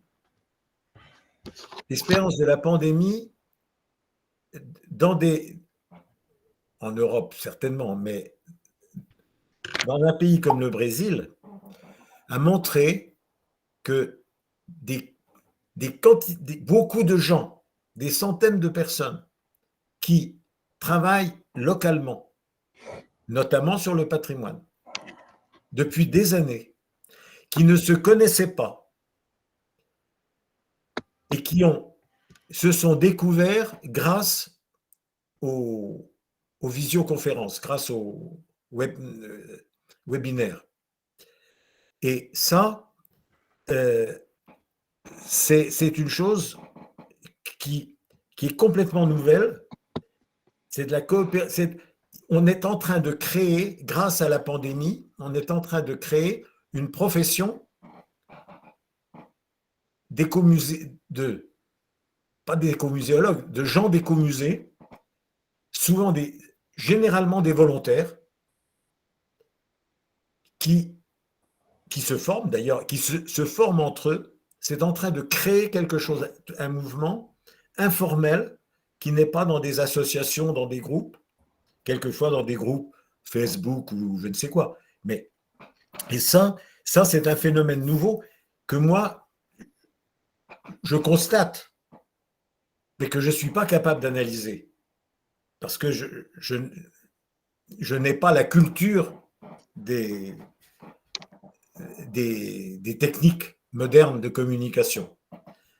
Et j'ai trop de mal. Ça, voilà un exemple où je n'ai pas pu franchir. Je constate les choses, mais je ne peux pas les analyser, je ne peux pas en parler vraiment sérieusement. Et ça me paraît très important.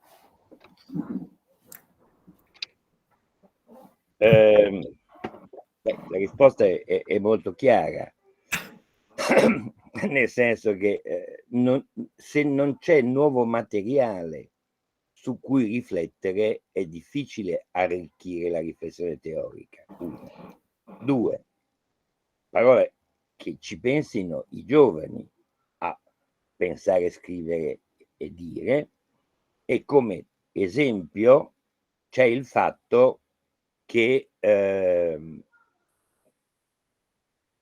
un'esperienza come quella che è avvenuta durante la pandemia di una rete che si è formata online al di fuori di ogni quadro associativo, eccetera, eccetera, per Hugues è possibile constatarne l'esistenza, ma non ha gli strumenti per interpretarla. Non so se Massimiliano è soddisfatto di questa risposta. Grazie, sì. Penso che adesso ci sia Sandra Ferracuti, no? Che aveva chiesto la parola. Sì, grazie, eccomi qua. Dunque, io forse in qualche modo sotterraneamente mi sto riallacciando alla questione che poneva Alessandra. Io ci ho letto sotto una questione che per me è molto concreta, e premetto che non sono esperta di ecomusei e né di leggi regionali sugli ecomusei. Ho lavorato sui musei e nei musei, e in particolare mi ha colpito nella definizione della legge regionale friulana che abbiamo visto il riferimento alla necessità che l'ecomuseo derivi o appartenga a una comunità, un gruppo di persone culturalmente omogeneo. E nel frattempo ho spulciato la legge regionale del Lazio, dove anche lì l'ecomuseo si riferisce ad un luogo popolato da individui socialmente omogenei, o comunque una località. Il museo corrisponde a una località socialmente omogenea. E ripensando, no, all'importante avviso che ci dà Hugues de Varenne sull'ecomuseo come processo, che è molto affine alla prospettiva che abbiamo noi antropologi culturali della cultura, gli antropologi contemporanei, e ripensando agli sforzi che si stanno facendo nei musei, che ho fatto anch'io, nei musei, di portare la definizione contemporanea di cultura nei musei di antropologia, dove appunto si tenta di andare oltre la rappresentazione di culture, ma piuttosto rappresentare proprio l'essenza della cultura umana che sta nell'incontro, nella fluidità e nel processo. E quindi mi sembrerebbe paradossalmente che la museificazione dell'ecomuseo potrebbe paradossalmente anche derivare da un impianto del genere, cioè dall'idea che l'ecomuseo, cioè un'idea di museo che forse nel museo che noi da antropologi del patrimonio e dei musei non concepiamo più come un museo della rappresentazione, diciamo, essenziale di una comunità, no? Ma se un museo o un ecomuseo devono essere un'arena, appunto, sono un'arena processuale in continuo cambiamento, e penso di riferirmi all'intervento di Alessandra solo perché conosco l'esempio dell'Ecomuseo Casilino ed è tutt'altro che culturalmente omogeneo, e il suo riferimento a una contronarrativa forse deriva dalla sua esperienza appunto di conoscenza di approcci diversi come quello friulano, che è un esempio molto potente di successo, di valorizzazione di un luogo, che però appunto parte dal presupposto di una definizione di una comunità culturalmente omogenea, mentre l'Ecomuseo di cui è cofondatrice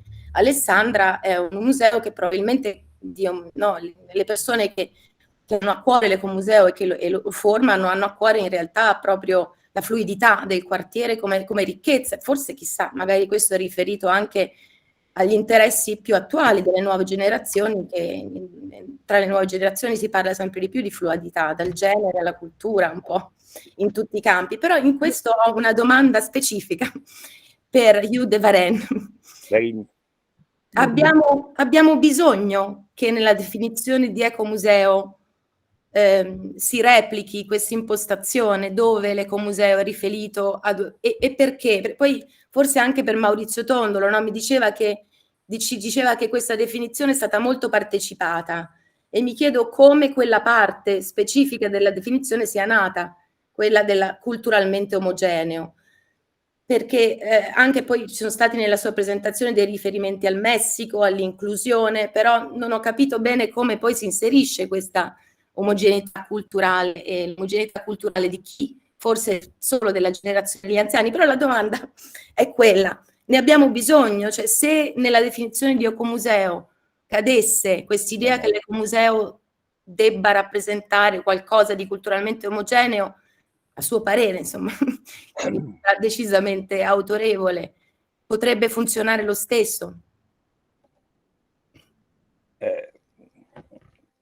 Pongo la domanda a De Varenne, ma posso anticipare che la sua concezione di comunità e tutto il libro è ancorato al fatto che la comunità è al suo interno composta, potenzialmente conflittuale, e che quindi si prende in conto delle dinamiche tra generazioni, gruppi sociali, a volte anche differenze proprio etnico, religiose, eccetera, come componenti inevitabili dell'idea di comunità. L'elemento fondamentale dell'idea di comunità per Hugh è l'appartenenza a uno stesso territorio. Non c'è null'altro di più. Però, se volete farvelo dire da lui, io ben volentieri. È che è una domanda a cui non so se riuscirò a tradurre, sempre per via che i treni partono a una certa ora e le pizze anche. Hugues, je ne sais pas si j'arrive à traduire ta réponse. Non, c'est la question de l'homogénéité. Oui, c'est ça. J'ai anticipé que c'est le contraire de ce que tu penses, parce que dans ton idée de communauté, il n'y a aucune homogénéité préalable. Non, bien sûr, mais pour moi l'homogénéité, elle est donnée parce que la population, ne parlons pas de communauté encore, la population du territoire partage un certain nombre de choses. Elle partage le territoire, elle partage le patrimoine vivant du territoire, elle partage d'autres éléments, un paysage, un climat, elle partage une histoire, et c'est ça qui peut, je pense, donner une certaine homogénéité. Évidemment, à l'intérieur de la population et du territoire, on va garder des quantités de différences, des quantités de spécificités culturelles, religieuses, ethniques, professionnelles, etc. Mais ça, c'est normal. La communauté est composée de personnes différentes. Elle n'est jamais homogène. Ce qui est relativement homogène, pour moi, dans mon esprit, c'est le territoire et le patrimoine qui est sur le territoire, que l'on partage, qu'on l'aime ou qu'on ne l'aime pas, qu'on le connaisse ou qu'on ne le connaisse pas. Mais on le partage, qu'on le veuille ou non. On vit dans le même espace. Et ça pour moi, c'est ça qui donne un caractère d'homogénéité. Disons homogénéité dans la diversité. Mais non, je ne sais pas, c'est une impression. L'homogénéité, comment dire, si je prends un territoire,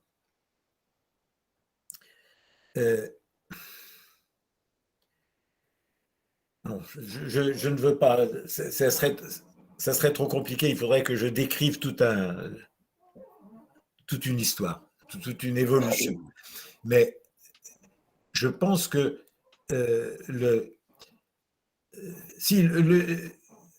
mon exemple initial, l'exemple du Creusot-Monceau, là on était sur un territoire complètement artificiel. Le territoire nous était imposé, il n'était absolument pas homogène. Il n'était homogène que par la décision administrative de créer ce qu'on appelle en France une communauté urbaine.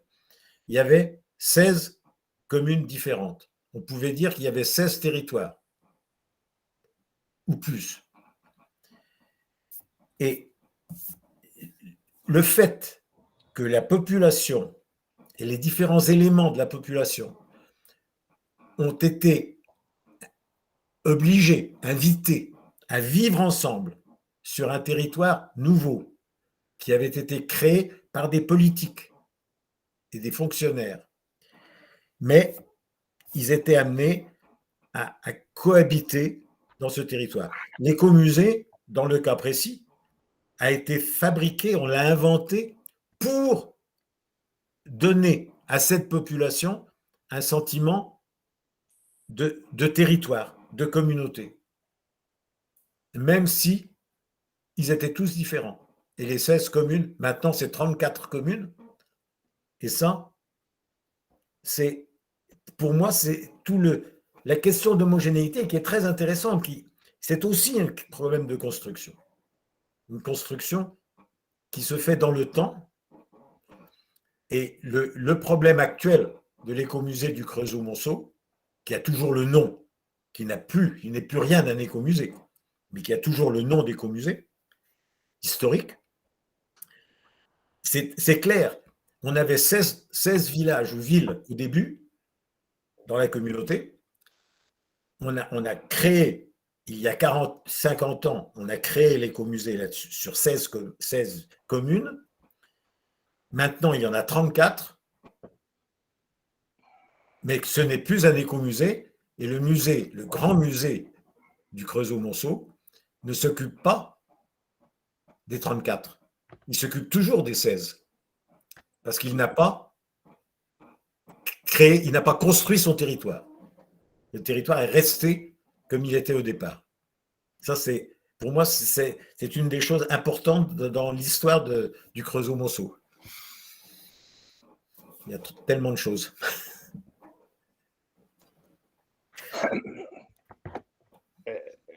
L'omogeneità è sostanzialmente la convivenza in uno spazio e la presenza di un patrimonio che, al di là che sia condiviso, non condiviso, amato, odiato, è comunque consustanziale a questo territorio. Lo identifica. Dopodiché l'esempio delle Creusot dice la cosa inversa. Data un territorio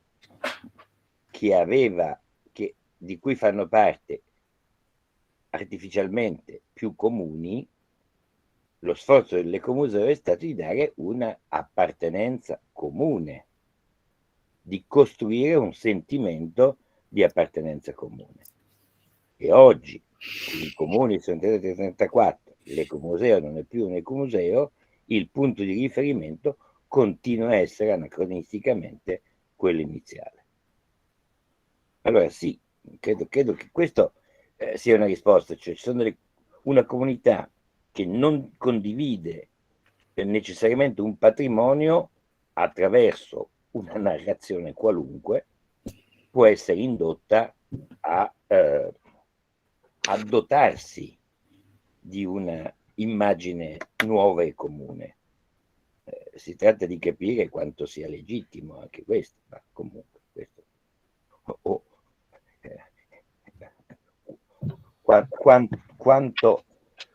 quanto si debba spendere in questa direzione, perché, a mio parere. E con queste alate parole ci saluti. Vi saluto e mi scuso, ma ci sentiremo spero presto e comprate e leggete il libro, soprattutto perché davvero ne vale la pena. Grazie mille a tutti. Je te salue. Grazie Daniele. Ciao. Grazie Daniele. Arrivederci. Ciao. Ciao, ciao. Adesso mi sembra che ci sia una domanda di Antonio. Antonio Scoccio. Et pardon de mon impuissance verbale, impuissance linguistique. Bon, je vais le remplacer, hein. J'espère dignement. Merci beaucoup.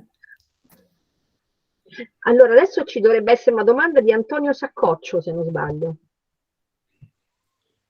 Sì, buonasera, mi sentite? Sì. Buonasera. Allora, io sono il coordinatore dell'Ecomuseo dell'Agropontino e conosco bene l'esperienza dell'Ecomuseo delle Acque del Gemonese, ovviamente anche quella più vicina del Casilino, e mi volevo riallacciare brevemente al discorso che faceva Maurizio Tondolo, che non ci siamo sentiti, ma davvero ha fatto un intervento che ha anticipato in gran parte quello che volevo dire. Mi soffermo su un aspetto molto pratico, essendo coordinatore, come Hugh de Varin afferma nel suo libro, un ruolo fondamentale negli ecomusei lo hanno i volontari. I volontari, dice de Varin, sono sicuramente le persone più sensibili e appassionate, e sono le persone su cui veramente possiamo contare noi nell'operazione, nel processo ecomuseale. Diciamo la verità che molti ecomusei sono essenzialmente costituiti da volontari. Questo è una grande ricchezza, ma può essere anche un elemento di difficoltà. Perché, come ho letto con piacere, ribadisce anche de Varin, può capitare che i volontari a un certo punto si stancano, dice proprio questo Hugh de Varin, si sentono scoraggiati e abbandonano. E qui nasce insomma un po' un problema di gestione per gli ecomusei, che sappiamo vengono portati avanti da questi volontari e da pochi, a volte, professionisti, anche perché i professionisti spesso devono essere remunerati, devono essere pagati, e i fondi, sappiamo, insomma, a disposizione sono sempre pochi.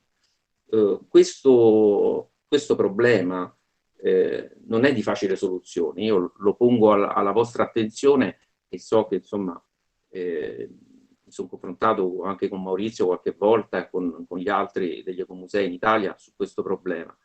E la pongo come una domanda aperta: in che modo appunto questo volontariato, questi volontari possono acquisire, come dice de Varin, ovviamente sul campo sempre maggiore competenza e capacità, e questo lo vediamo giorno dopo giorno che accade. Chiaramente poi arriva a un certo punto il momento in cui i volontari hanno anche bisogno dell'apporto di alcuni specialisti. Può capitare che debba servire un geologo o insomma un ingegnere o un antropologo, un botanico, e per questo ovviamente c'è bisogno innanzitutto di creare questo gruppo che dialoghi appunto tra professionisti e volontari. De Varin propone una cosa convincente, a mio avviso, che vi sottopongo, un'idea che c'è in quest'ultimo suo libro, che non avevo letto prima, forse mi era sfuggita, è quella di creare una sorta di riconoscimento dell'esperienza maturata sul campo da parte dei volontari e delle persone che operano nell'ecomuseo, in modo da far acquisire di fatto un titolo, diciamo una qualifica, no? Laddove in effetti non c'è nessun titolo. Potrebbe, per esempio, rilasciarlo questo titolo un gruppo, come una comunità, come quella, per esempio, di Mondi Locali, che è costituita tutte da persone che conoscono bene il fenomeno degli ecomusei, i processi ecomuseali, quindi potrebbe questo gruppo rilasciare una sorta di riconoscimento del valore del lavoro fatto da queste persone. Quindi questa è una domanda che pongo a tutti, la pongo a Maurizio innanzitutto, la pongo a Hugh De Varin, anche se lui ne ha parlato e probabilmente la risposta già ce l'ha, la pongo a Roberta Tucci, in quanto credo che sia questo un punto da risolvere. Sicuramente l'ecomuseo può crescere solo nel dialogo tra appassionati, volontari sul territorio e professionisti delle varie discipline, però ecco, c'è bisogno, a mio avviso, ancora di risolvere qualche questione. Questa mi sembra del volontariato, mi sembra una questione piuttosto rilevante. Grazie. Si. Je vous traduis donc la question, même si je crois que vous l'avez déjà comprise. En fait, ça concerne le rôle des bénévoles qui sont des personnages centraux dans les écomusées, des gens très passionnés, sensibles et tout ça. Sauf que parfois, ils se découragent, ils se fatiguent, ils abandonnent.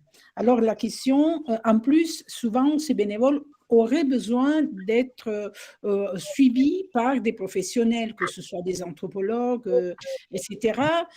Chaque fois, bon, il y a des exigences différentes. La question est, est-ce que, et c'est une proposition que vous-même faites quelque part, est-ce qu'on peut imaginer, pour retenir un peu l'intérêt et la présence de ces bénévoles, mettre en place un système de reconnaissance des capacités, de la professionnalité qu'ils arrivent à acquérir après des années parfois de travail, et qui pourrait donner cette reconnaissance?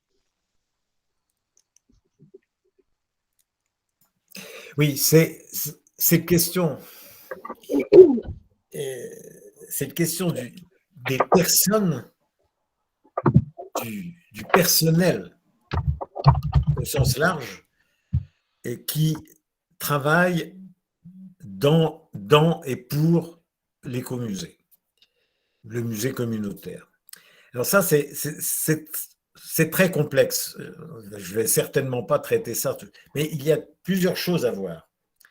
La première, c'est d'abord, les pratiques sont totalement différentes d'un pays à l'autre et d'un musée à l'autre, d'un écomusée à l'autre.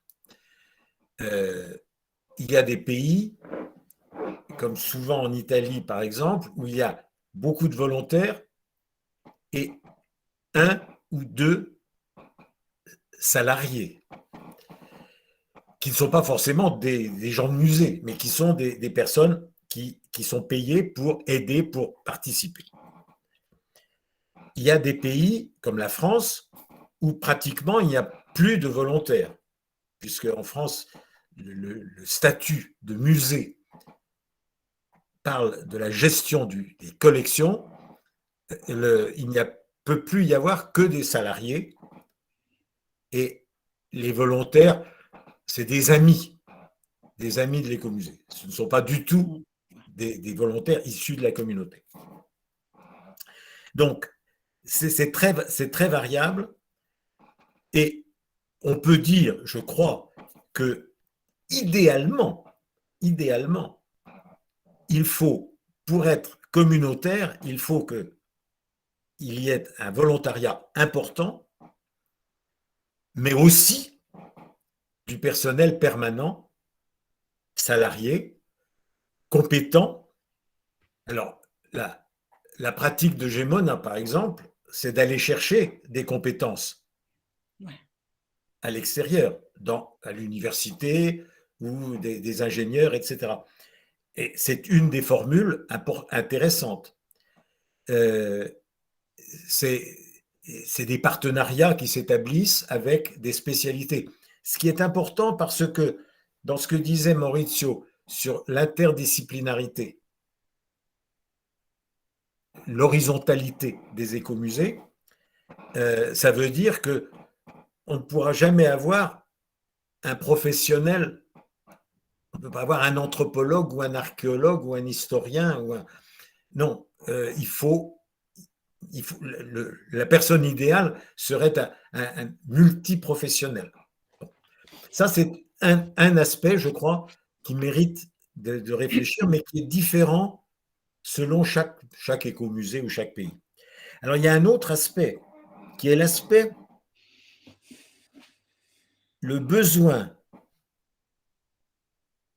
qu'a un fondateur, un promoteur, un responsable d'écomusée de se former. C'est-à-dire, quand il commence par être un militant, le fondateur est quelqu'un qui a pris l'initiative à regrouper autour de lui, à mobiliser la communauté et créer l'écomusée. Ces personnes-là, cette personne ou ces personnes, en général, ressentent rapidement le besoin d'apprendre. Et souvent, dans le cas du Brésil, j'ai constaté que la plupart des fondateurs d'écomusées n'ont pas de diplôme au départ, ou ont d'autres diplômes dans d'autres domaines qui n'ont rien à voir avec les écomusées. Et au bout de 5 ou 10 ans, ils vont à l'université et ils prennent un master, quelquefois un doctorat. Ils vont chercher des formations dans des domaines de l'éducation, de la conservation, du patrimoine, etc. Et là, ils acquièrent une professionnalisation qui est la conséquence de leur travail à l'écomusée, et c'est basé sur l'expérience de terrain qu'ils ont. Ouais, je trouve personnellement que c'est une façon intéressante. Et moi, j'ai toujours pensé que dans les comités, comment ils s'appellent, dans les lois italiennes, les lois régionales des écomusées, j'ai toujours pensé personnellement que les fonds qui étaient donnés par les régions pour les écomusées devraient être utilisés plutôt à des formations pendant le travail, pendant la vie des écomusées, la formation des gens qui encadrent l'écomusée. Je pense que ça devrait être une des vocations des systèmes de réseau de musées, d'écomusées, de musées communautaires. C'est ce qui se fait systématiquement dans les musées, les museos comunitarios, les musées communautaires d'Amérique latine, au Mexique et au Guatemala, etc., où il y a vraiment une formation à l'intérieur du mouvement. Et je crois que c'est très important. Oh, bene, ok. Merci. Allora anche qui per chi penso che la risposta sia abbastanza chiara un po' per tutti, però diciamo che la questione del personale nei musei comunitari o negli ecomusei chiaramente ancora una volta è molto complessa e soprattutto dipende dai contesti. Laddove parliamo di contesti chiaramente parliamo di paesi, del modo in cui queste politiche, diciamo le politiche dei diversi paesi rispetto agli ecomusei. Allora, per esempio, lui dice, no, in Italia abbiamo spesso la formula che conosciamo in tanti di 1 a 2 persone stipendiate a fronte invece di una maggioranza di persone che lavorano invece sotto forma di volontariato. In Francia invece, per esempio, il modello è sostanzialmente opposto. In Francia ci sono ormai dentro queste realtà soltanto persone salariate e spesso accompagnate da persone, diciamo, sostenute da persone che però non danno il loro lavoro sotto forma di volontariato, ma che si costituiscono, magari questo lo aggiungo io, in associazione come gli amici del museo e così via.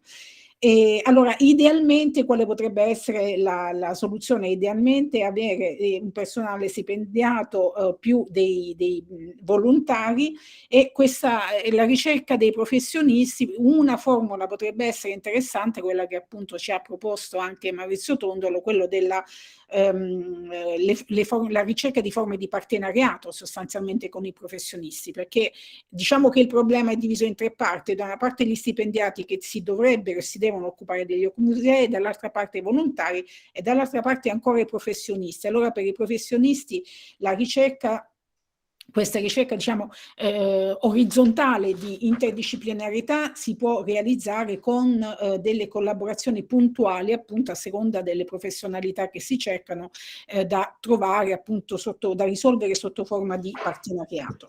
E per quanto riguarda invece la questione invece degli altri due corpi degli ecomusei, cioè gli stipendiati e i salariati, c'è un altro elemento da considerare che è quello della formazione. Questo effettivamente fa parte proprio del mondo dei processi di patrimonializzazione in generale, cioè c'è un fenomeno per il quale le persone si formano a un mestiere che in fondo prima è inesistente, quindi si formano a un mestiere che non esisteva prima, che inventano, quindi si inventano una professionalità, e però queste persone devono appunto imparare, diremmo noi antropologi, sul campo.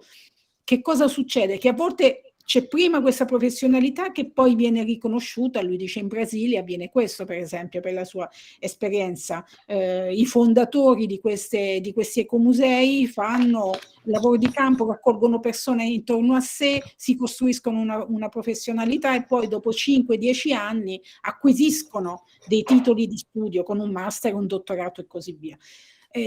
Questo comunque è un lavoro appunto che noi sappiamo bene essere molto oneroso in tutti i sensi. Un'altra soluzione potrebbe essere destinare parte dei fondi che arrivano agli ecomusei per la formazione.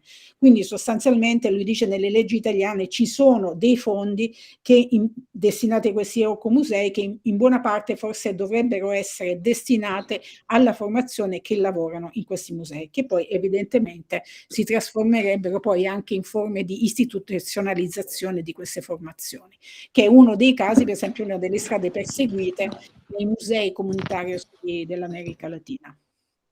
Posso aggiungere così completo, ovviamente condivido quanto Hugues ha detto, due battute anche per afferro un po' il ragionamento di Sandra Ferracuti prima a proposito dell'omogeneità culturale.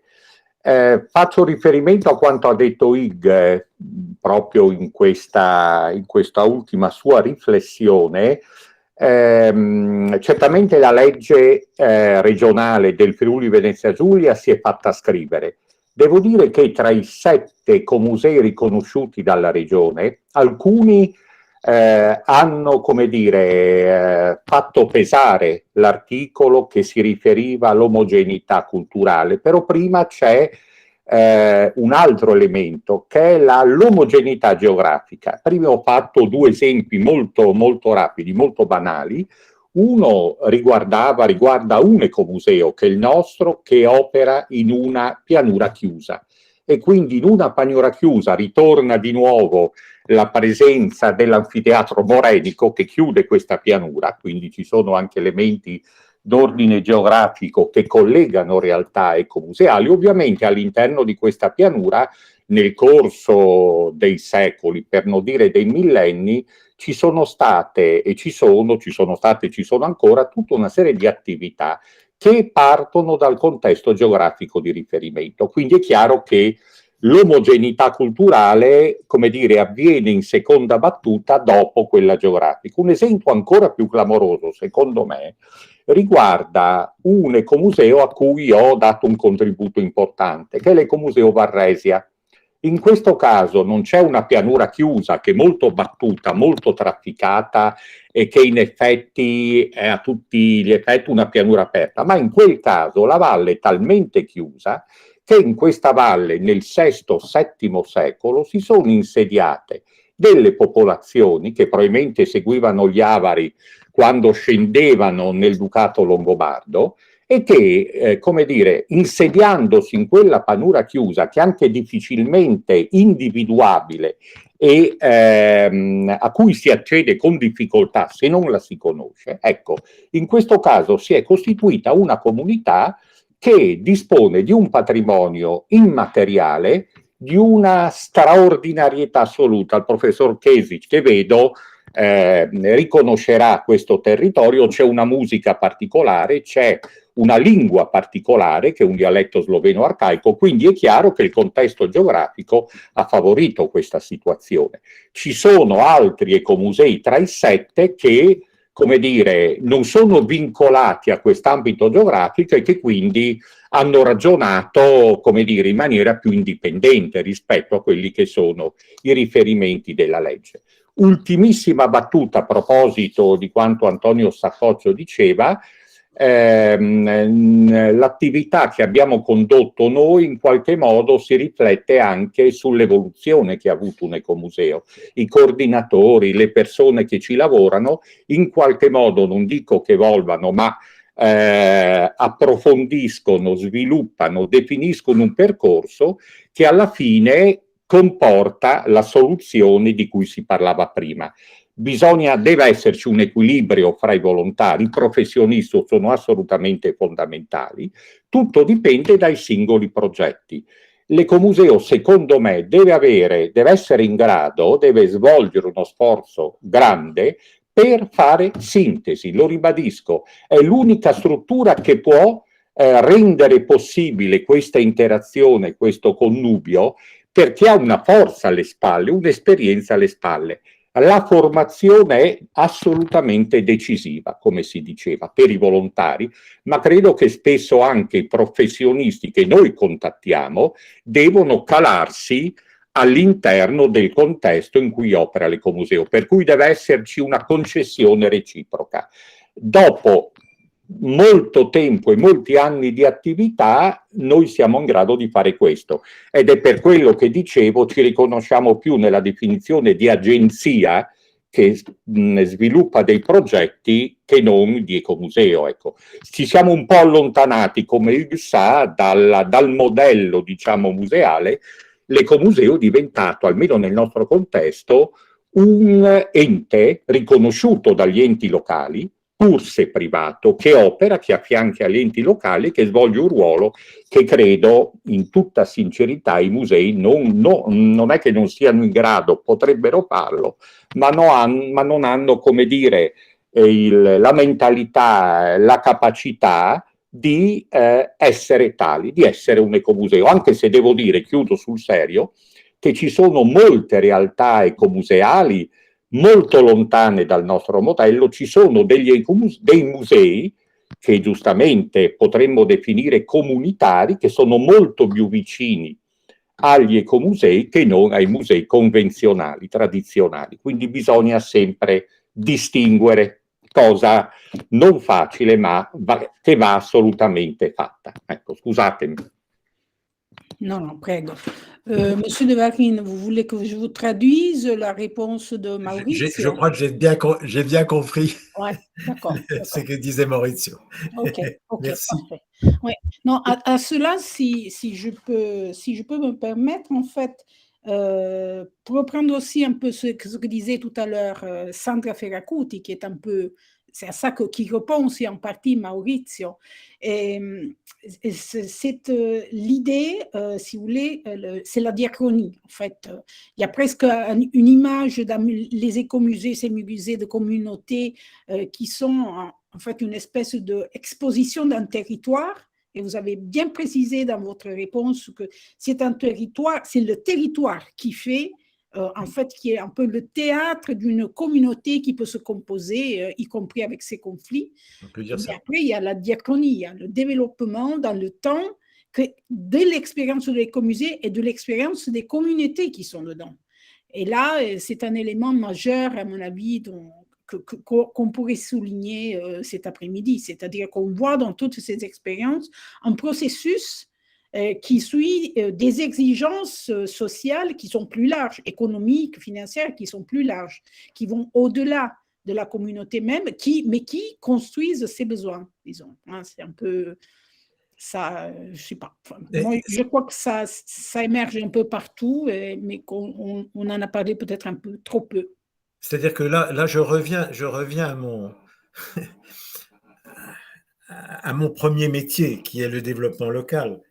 C'est-à-dire que le développement local, c'est aussi un problème de territoire, c'est aussi un problème de communauté et de participation.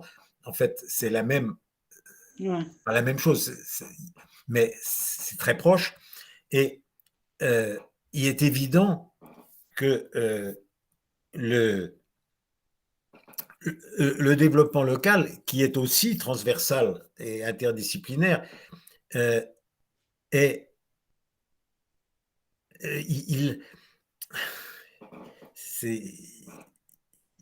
comment dire ça, il met en mouvement des forces, et que l'écomusée met en mouvement des forces. C'est un moteur, oui.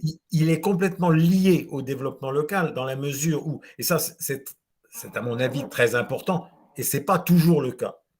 Ouais. En Italie peut-être plus qu'ailleurs, mais le problème est que l'écomusée doit devenir, et c'est là qu'il n'est pas musée au sens traditionnel, il doit devenir un acteur du développement, c'est-à-dire être reconnu comme tel. Et je prends l'exemple que j'ai eu récemment, enfin il y a quelques années, dans le cadre du Creusot. Lorsque les autorités locales travaillent sur un plan de développement, en général, ils oublient le patrimoine vivant. Ils n'oublient pas le grand patrimoine, le patrimoine protégé, parce que ça, c'est tellement protégé et ça sert aux touristes. Donc là, automatiquement, mais les autorités vont oublier les chemins, vont oublier l'architecture quotidienne, l'architecture des gens, vont oublier les questions de la continuité agricole, par exemple, et du parcellaire agricole, des quantités d'éléments qui vont être oubliés par les autorités, parce que c'est du patrimoine et qu'on va prendre des décisions sans tenir compte de l'aspect patrimonial. Or, il devrait y avoir toujours un dialogue entre l'écomusée, c'est-à-dire le mouvement écomusée, et les autorités, pour que, pas pour tout protéger, pas pour tout conserver, mais pour tenir compte de la valeur patrimoine. Au Creusot, on avait inventé une utopie qui était que les autorités politiques et administratives, toutes les fois qu'un élément de patrimoine était concerné par une décision, ils devaient prendre deux décisions. La décision sur l'utilité du projet et la décision sur le patrimoine, sur l'aspect patrimonial, avant de prendre une décision définitive. Et ça, pour moi, ça me paraît très important, et ça justifie l'écomusée, ça justifie la présence de l'écomusée sur le territoire comme c'est l'avocat du patrimoine vivant, porté par la population, par le mouvement écomusée. C'est la notion de mouvement. Il y avait un écomusée au Brésil, Sepetiba, dans la grande zone de Rio de Janeiro, qui n'avait pas pris le nom d'écomusée. Quand ils se sont créés, ils se sont appelés Movimento Ecomuseal. Un mouvement écomusée. Ce n'était pas un écomusée, ce n'était pas l'institution, c'était un mouvement. Processus. D'accord, je vais traduire. Pardon de vous donner tellement de travail. Notre échange, pour moi, c'est particulièrement passionnant l'exemple du Creusot, parce que le Creusot a été mon stage d'étudiante en DEA en 92. C'était formidable. C'était mon stage de formation pour un DEA. Voilà. Bon, sei donc dei souvenir. Dunque, lo scambio, traduco rapidamente lo scambio che abbiamo avuto appunto anche sulla riflessione riportata da Maurizio Tondolo, che si ricollegava anche alle questioni sollevate da Sandra Ferracuti, quindi della complessità sostanzialmente sul rapporto fra un territorio e la comunità che lo abita, e quindi in un certo senso, dal momento che, come diceva anche prima Hugues de Varine, sostanzialmente un territorio è ciò che costruisce una sua narrazione, ed è il territorio che è un patrimonio che proviene abitato e gestito e vissuto da una comunità. In questo senso è chiaro che le esperienze degli ecomusei sono potenzialmente infinite, sono tutte diverse, e anche in questo senso appunto si parlava della possibilità di di gestioni differenziate, e anche potenzialmente delle gestioni che sono foriere, diciamo, anche di casi di conflitto locale. A questo io avevo aggiunto semplicemente che in queste analisi, che sono molto interessanti, c'è da aggiungere anche appunto lo sviluppo proprio diacronico, cioè ciò che poi succede nel tempo a queste comunità, che a volte cambiano, di cui ovviamente cambiano la loro conformazione proprio perché si costituiscono, no? Progressivamente, e a volte poi cambiano le loro esigenze, così come cambia sostanzialmente la storia. In questo caso è tornato effettivamente Hugues de Varine e si è reinserito in questo discorso, dicendo che effettivamente questa è una dimensione molto importante, perché sostanzialmente lo fa tornare nelle sue riflessioni a quelle che era una parte della sua formazione iniziale, cioè quella dedicata allo sviluppo locale.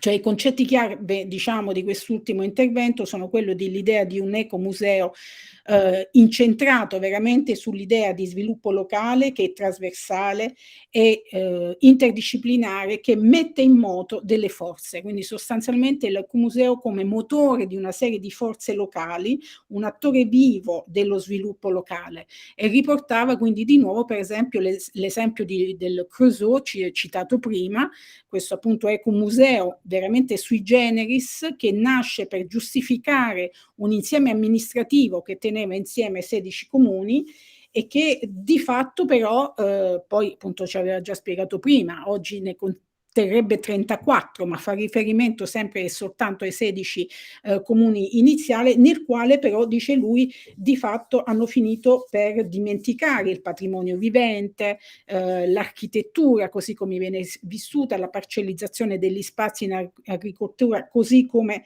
di fatto vengono vissuti. L'ecomuseo quindi per lui è da vedere soprattutto come un movimento che è fatto non per conservare un patrimonio, ma per tener conto del valore patrimoniale di un territorio e di una comunità. In un certo senso appunto è l'avvocato difensore di questo tipo di principi, e quindi proprio per sottolineare quest'idea di ecomuseo come motore, come forza di movimento, ricorda anche i casi di alcuni ecomusei sempre in America Latina, in Brasile, se non ero proprio a Rio de Janeiro, dove l'ecomuseo è stato definito in realtà un movimento ecomuseale. Poi ci deve essere... C'è Roberta che... No, sei tu Alessandra? No, per me o Roberta o io siamo intercambiabili, credo. Allora dici tu, a chi tocca adesso? Allora, innanzitutto vi volevo chiedere di fare delle domande concise, perché non abbiamo più tantissimo tempo e ci sono molte domande, quindi cerchiamo di essere sintetici. La prossima domanda viene da Rachele Rocci, che si era prenotata. Sentite? Poco? Sì, adesso sì. Adesso sì, ok, buonasera a tutti. Allora, io volevo rivolgere una domanda in particolare al maestro De Varine, ma ovviamente possono rispondere anche gli altri organizzatori. Premetto che sono una studentessa dell'Università di Roma La Sapienza e sono in procinto di laurearmi in storia dell'arte con una tesi proprio sull'ecomuseo. Motivo per cui ho avuto modo di leggere i vari libri del maestro De Varine, tra cui l'Ecomuseo singolare e plurale, e diciamo sia leggendo i suoi libri ma anche facendo un po' di esperienza sul campo, quindi parlando per la mia esperienza, ho notato come sia un po' presente l'aspetto della quasi assente partecipazione dei giovani a questo processo, che è appunto quello ecomuseale. Nonostante comunque comunque molti ecomusei, come ha già detto Maurizio Tondolo, facciano di tutto per sensibilizzare i giovani, magari utilizzando, come dice anche De Varin nel libro, l'apporto digitale, ma nonostante ciò i giovani sono praticamente assenti. Quindi volevo chiedere al maestro De Varin, secondo lui, oltre l'apporto digitale o le mappe di comunità, l'inventario anche del patrimonio, che è un inventario partecipativo, possono esserci altre modalità in grado di avvicinarli a questo processo e di anche tenerli sempre vicini in maniera costante? Vogliamo, sì, Alessandra, vogliamo mettere insieme 2 o 3 domande insieme, forse? Sì, Sono la prossima puntuali come domanda quelle di veniva, Rachele. sì, viene da Fabio Terracciano, non so se è ancora valida Sì, la sì, richiesta. sì, buonasera a tutti. Sarò telegrafico. Allora, io sono particolarmente interessato all'ecomuseo, l'idea di un museo e le possibilità, le infinite possibilità.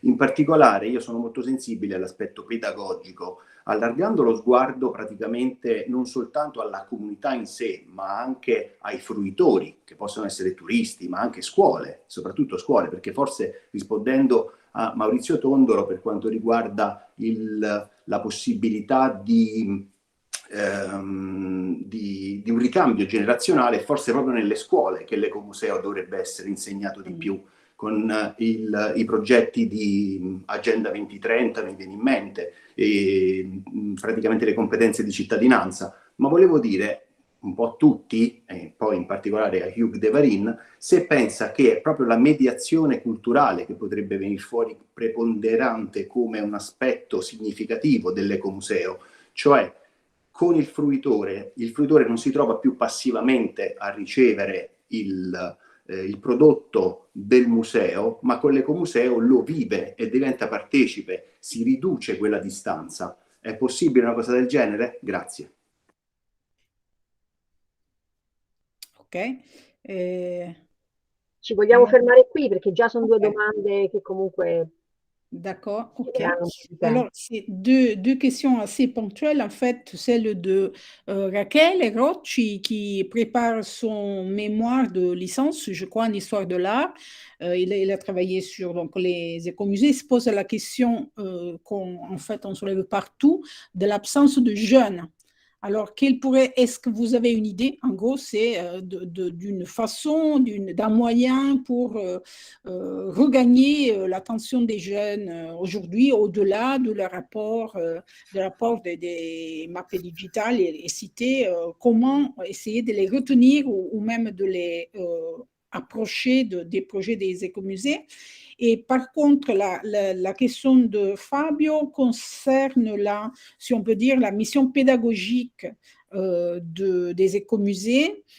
Comment essayer de faire, comment les écomusées pourraient faire un travail de médiation culturelle pour réduire la distance entre ceux qui les vivent et les composent et ceux qui y arrivent en tant que visiteurs.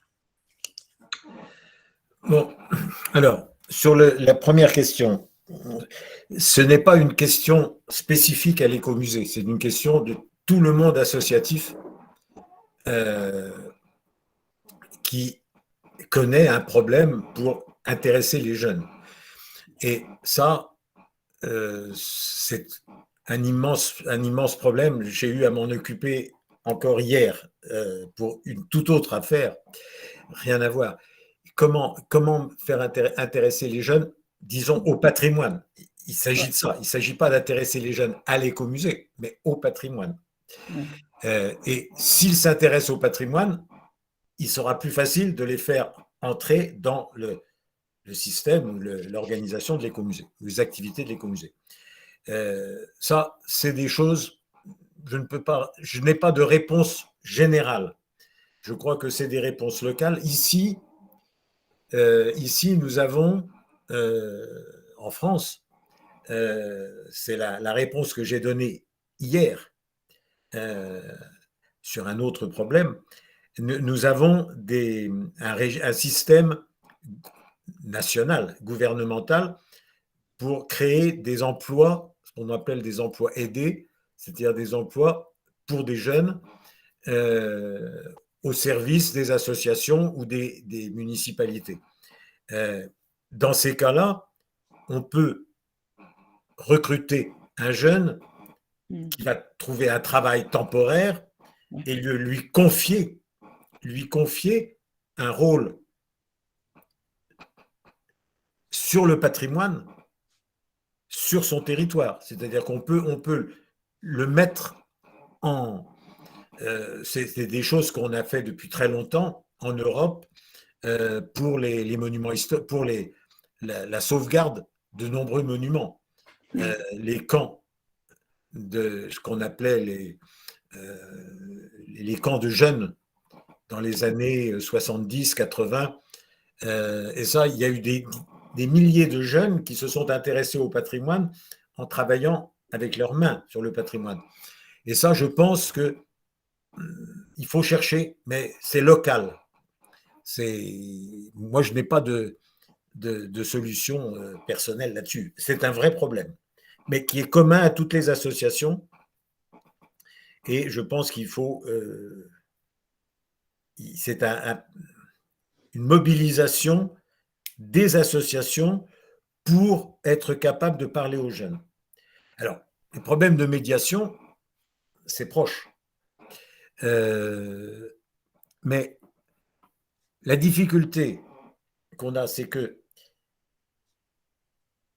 théoriquement, on ne devrait pas avoir besoin de faire de médiation entre le patrimoine vivant et la population du territoire, puisque ce n'est pas un public, ce ne sont pas des visiteurs, ce sont des gens qui habitent le territoire, qui sont le patrimoine leur appartient, moralement en tout cas. Et donc, la médiation pour la population du territoire, c'est ce que les Brésiliens appellent l'éducation patrimoniale.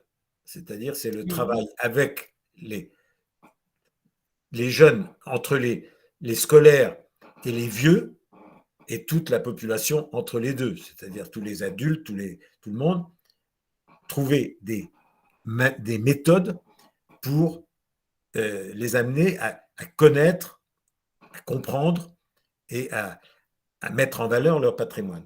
Alors, pour les visiteurs extérieurs, ça, on retombe dans le problème de la médiation. Entre le musée et ses activités et des personnes qui sont extérieures, donc qui n'ont pas la culture, le patrimoine local. Ils ne sont pas les propriétaires du patrimoine, ils sont des visiteurs du patrimoine. Mais ça, on rentre dans un système, dans des méthodes qui sont des méthodes de type musée. C'est-à-dire que le patrimoine, il le visite comme il visite un musée. Donc là, les méthodes, c'est plutôt des méthodes basées sur l'extérieur, basées sur les itinéraires, basées sur une sensibilisation, une connaissance des traditions, etc. Mais ça, c'est autre chose. Moi, je distingue complètement les visiteurs et les habitants. Et donc, c'est justement là-dessus la question de Fabio. D'après vous, il ne faudrait pas essayer de, disons, de faire un peu plus de travail pour intéresser les visiteurs? Alors, c'est ça un peu sa question. Ça dépend. Il y a beaucoup d'expériences. Il y a beaucoup d'expériences de gens qui sont des habitants et qui s'organisent pour accueillir les visiteurs et pour leur transmettre leur savoir. Il y a beaucoup de cas dans des écomusées industriels, de villes industrielles ou de sites industriels, où ce sont des anciens mineurs ou ouvriers de l'industrie qui se sont organisés en association à l'intérieur de l'écomusée pour accueillir et passer leur savoir. Un écomusée au Brésil, à Ouro Preto, où alors là, c'est une petite partie de la population qui était des professionnels du transport à cheval, transport sur des charrettes, qui était une vieille tradition et tout, qui se sont organisés pour créer presque une école, pour créer des activités, eux, avec leur savoir, créaient des ateliers ou des activités pour faire comprendre aux visiteurs qui venaient pour les grands monuments d'Europreto, etc., à cette technique, cette tradition. Et ça c'est possible. Mais ça fait partie normalement de l'activité de l'écomusée, qui doit s'ouvrir à ses visiteurs extérieurs.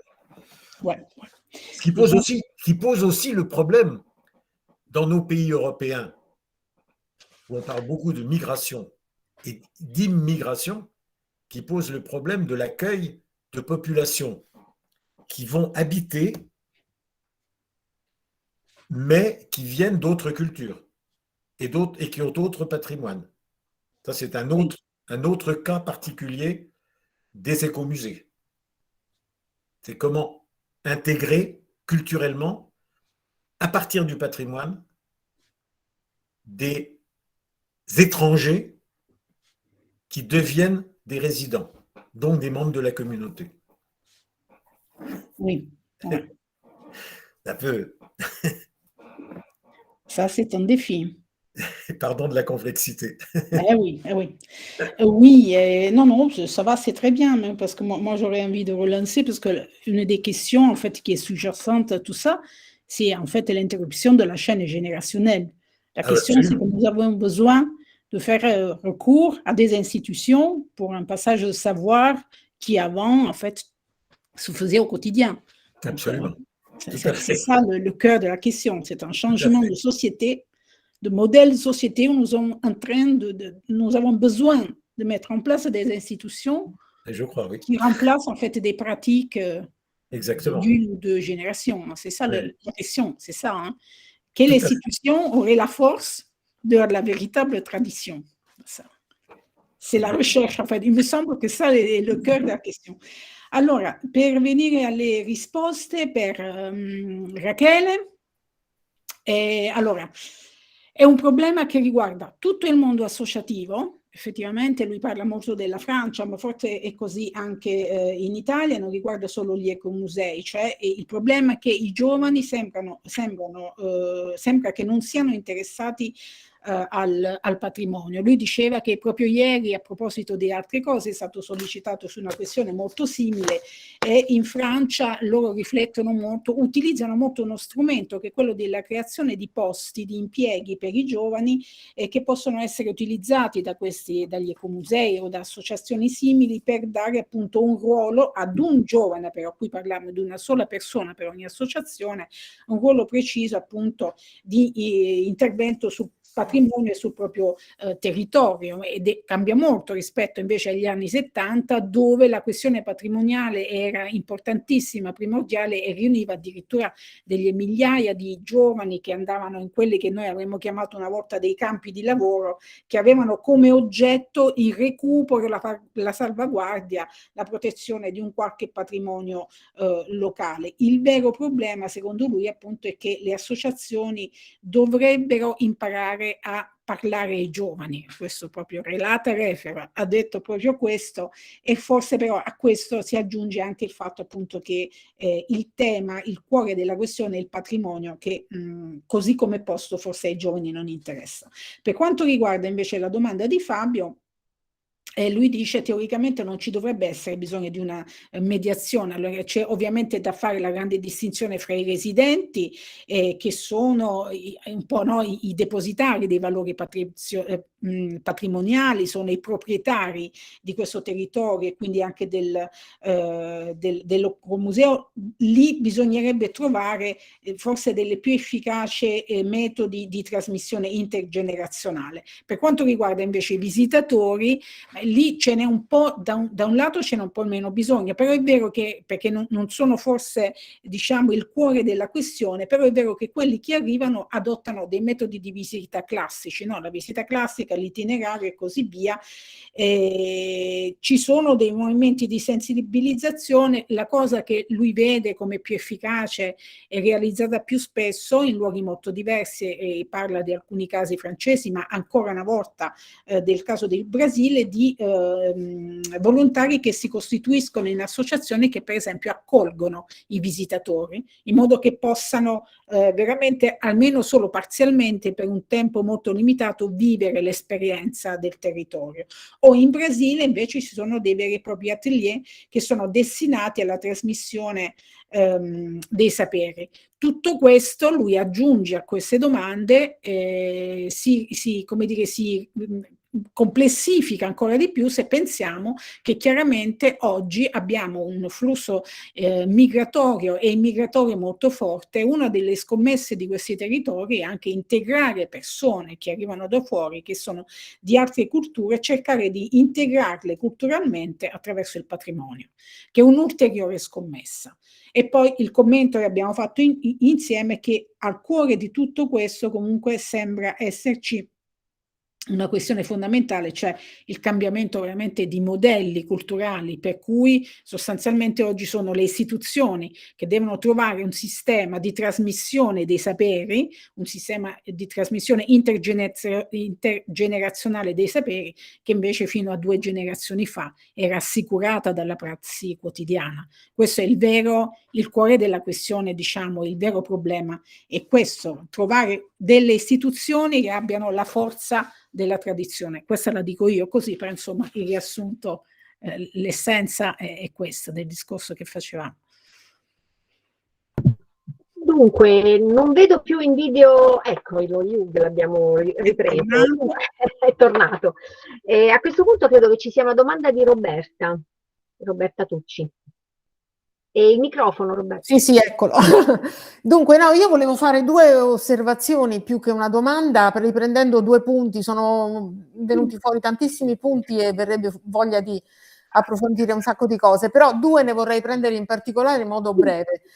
Il primo è la questione delle leggi e il secondo è la questione del patrimonio. Sulle leggi vorrei dire questo: le leggi sugli ecomusei, che sono abbastanza recenti, molto anche copiate le une dalle altre, fenomeno tipico nelle legislazioni locali. Molte nate perché c'è una moda, perché c'è una tendenza, ecco, e quindi sollecitate da questi aspetti, diciamo, di aspettativa sociale sul fenomeno degli ecomusei. Ma è chiaro che la legge imbriglia un fenomeno che non è imbrigliabile, ce l'ha spiegato bene Ugo in tutti i suoi libri e in questo ultimo molto bene. Allora, d'altro canto la legge è utile agli ecomusei perché si può accedere a dei finanziamenti e senza risorse economiche l'ecomuseo non porta avanti i suoi progetti, quindi questo è un punto contraddittorio. Le definizioni che danno, soprattutto il problema delle leggi non sono neanche tanto le definizioni, ma sono i paletti, i requisiti che le leggi necessariamente pongono per poter dare dei soldi pubblici.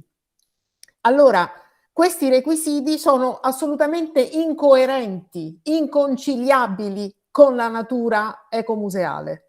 E così come spesso sono inconciliabili le commissioni che vengono create per poi vagliare i progetti e quindi finanziare l'uno progetto o l'altro progetto,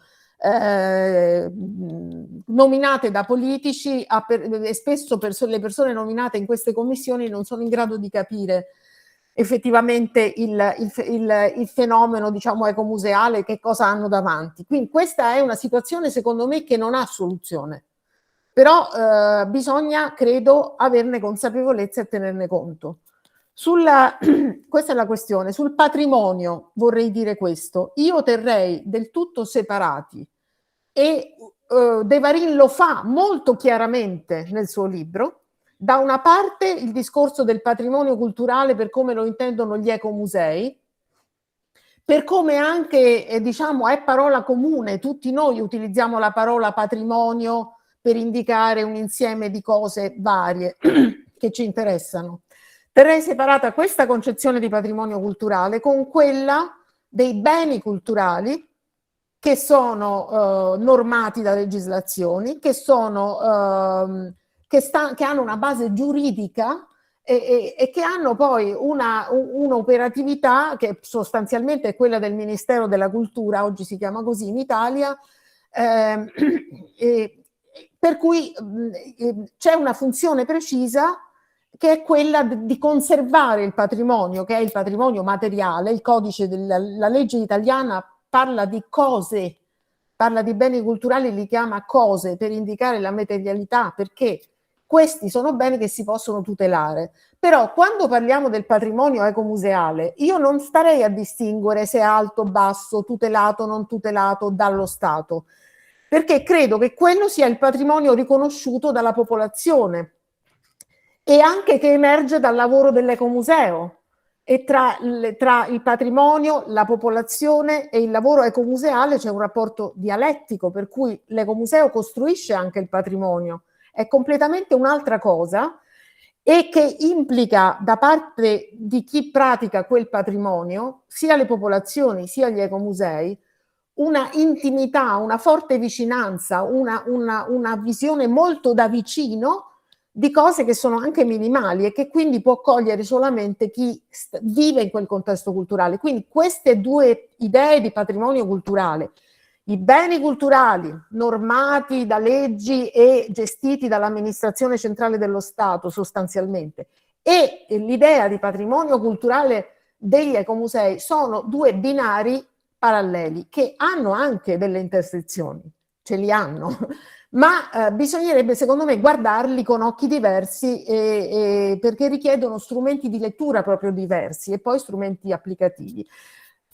Un'ultimissima, scusami anche Anna che ti aggiungo, no, un'ultimissima cosa vorrei dire sul turismo, questo me lo dovete consentire di dirlo perché io vorrei leggere una frase di Hugues de Varin nel suo libro a pagina 185 che parla del turismo e dice: l'idea che l'ecomuseo sia capace di offrire un turismo diverso, il riferimento è alla moda delle esperienze autentiche, virgolettato, selettivo e le cui ricadute siano adatte a territori per così dire poveri, virgolettato, ma ricchi di specialità artigianali e soprattutto enogastronomiche, è una, dice De Varin, strumentalizzazione illusoria e pericolosa sia per la comunità che per il patrimonio.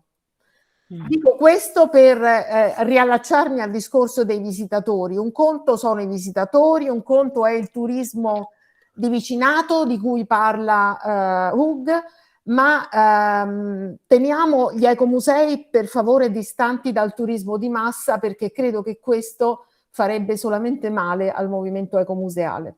Grazie. Ok.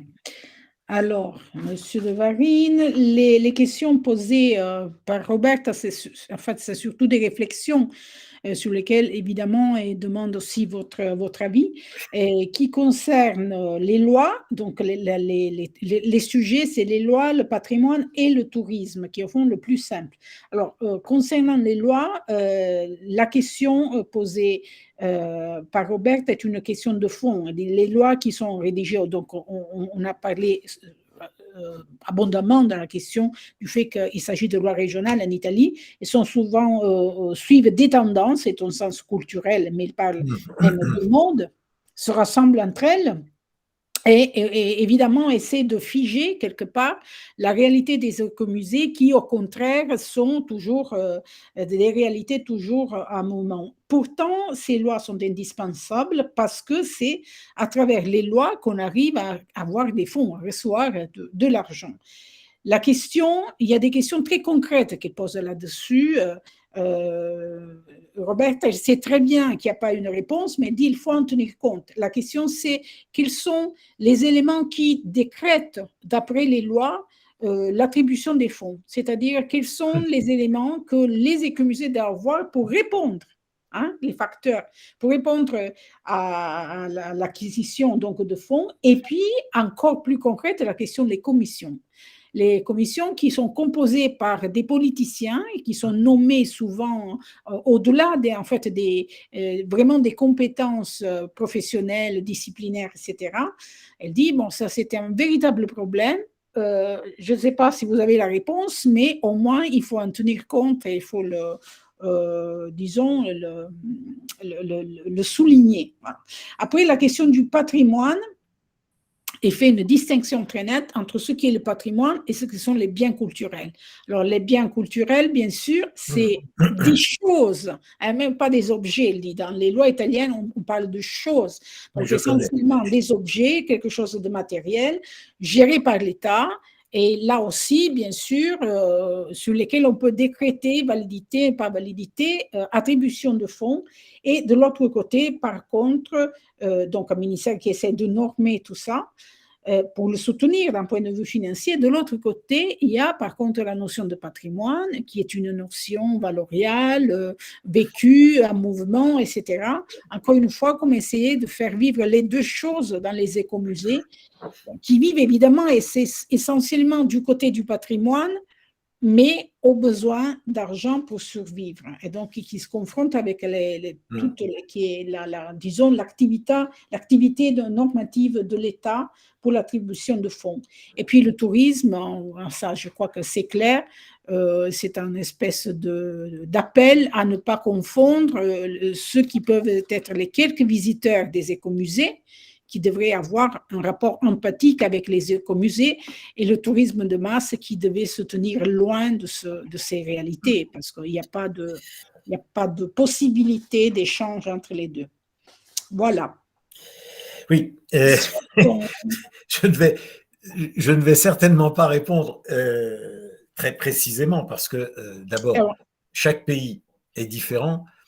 Et bon, je connais un peu le système italien, mais et les lois régionales, mais je pense que les lois, bon, elles ont quand même, on est à la deuxième génération des lois. Il y a eu les lois de 95, 2006, etc. Et ensuite, il y a eu une révision de certaines de ces lois, en tout cas le Piémont et la Lombardie. La deuxième loi est quand même, je crois, un peu mieux faite, plus stricte, et les critères, les critères de reconnaissance des écomusées par la région, par la loi régionale, ils ne sont pas parfaits, mais ils ont fait les faire. En Lombardie, par exemple, les critères minimums de reconnaissance ont été travaillés avec les écomusées.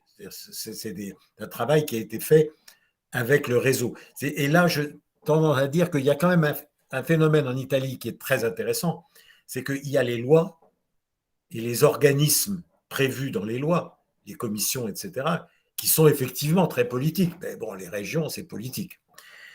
Mais il y a aussi les réseaux.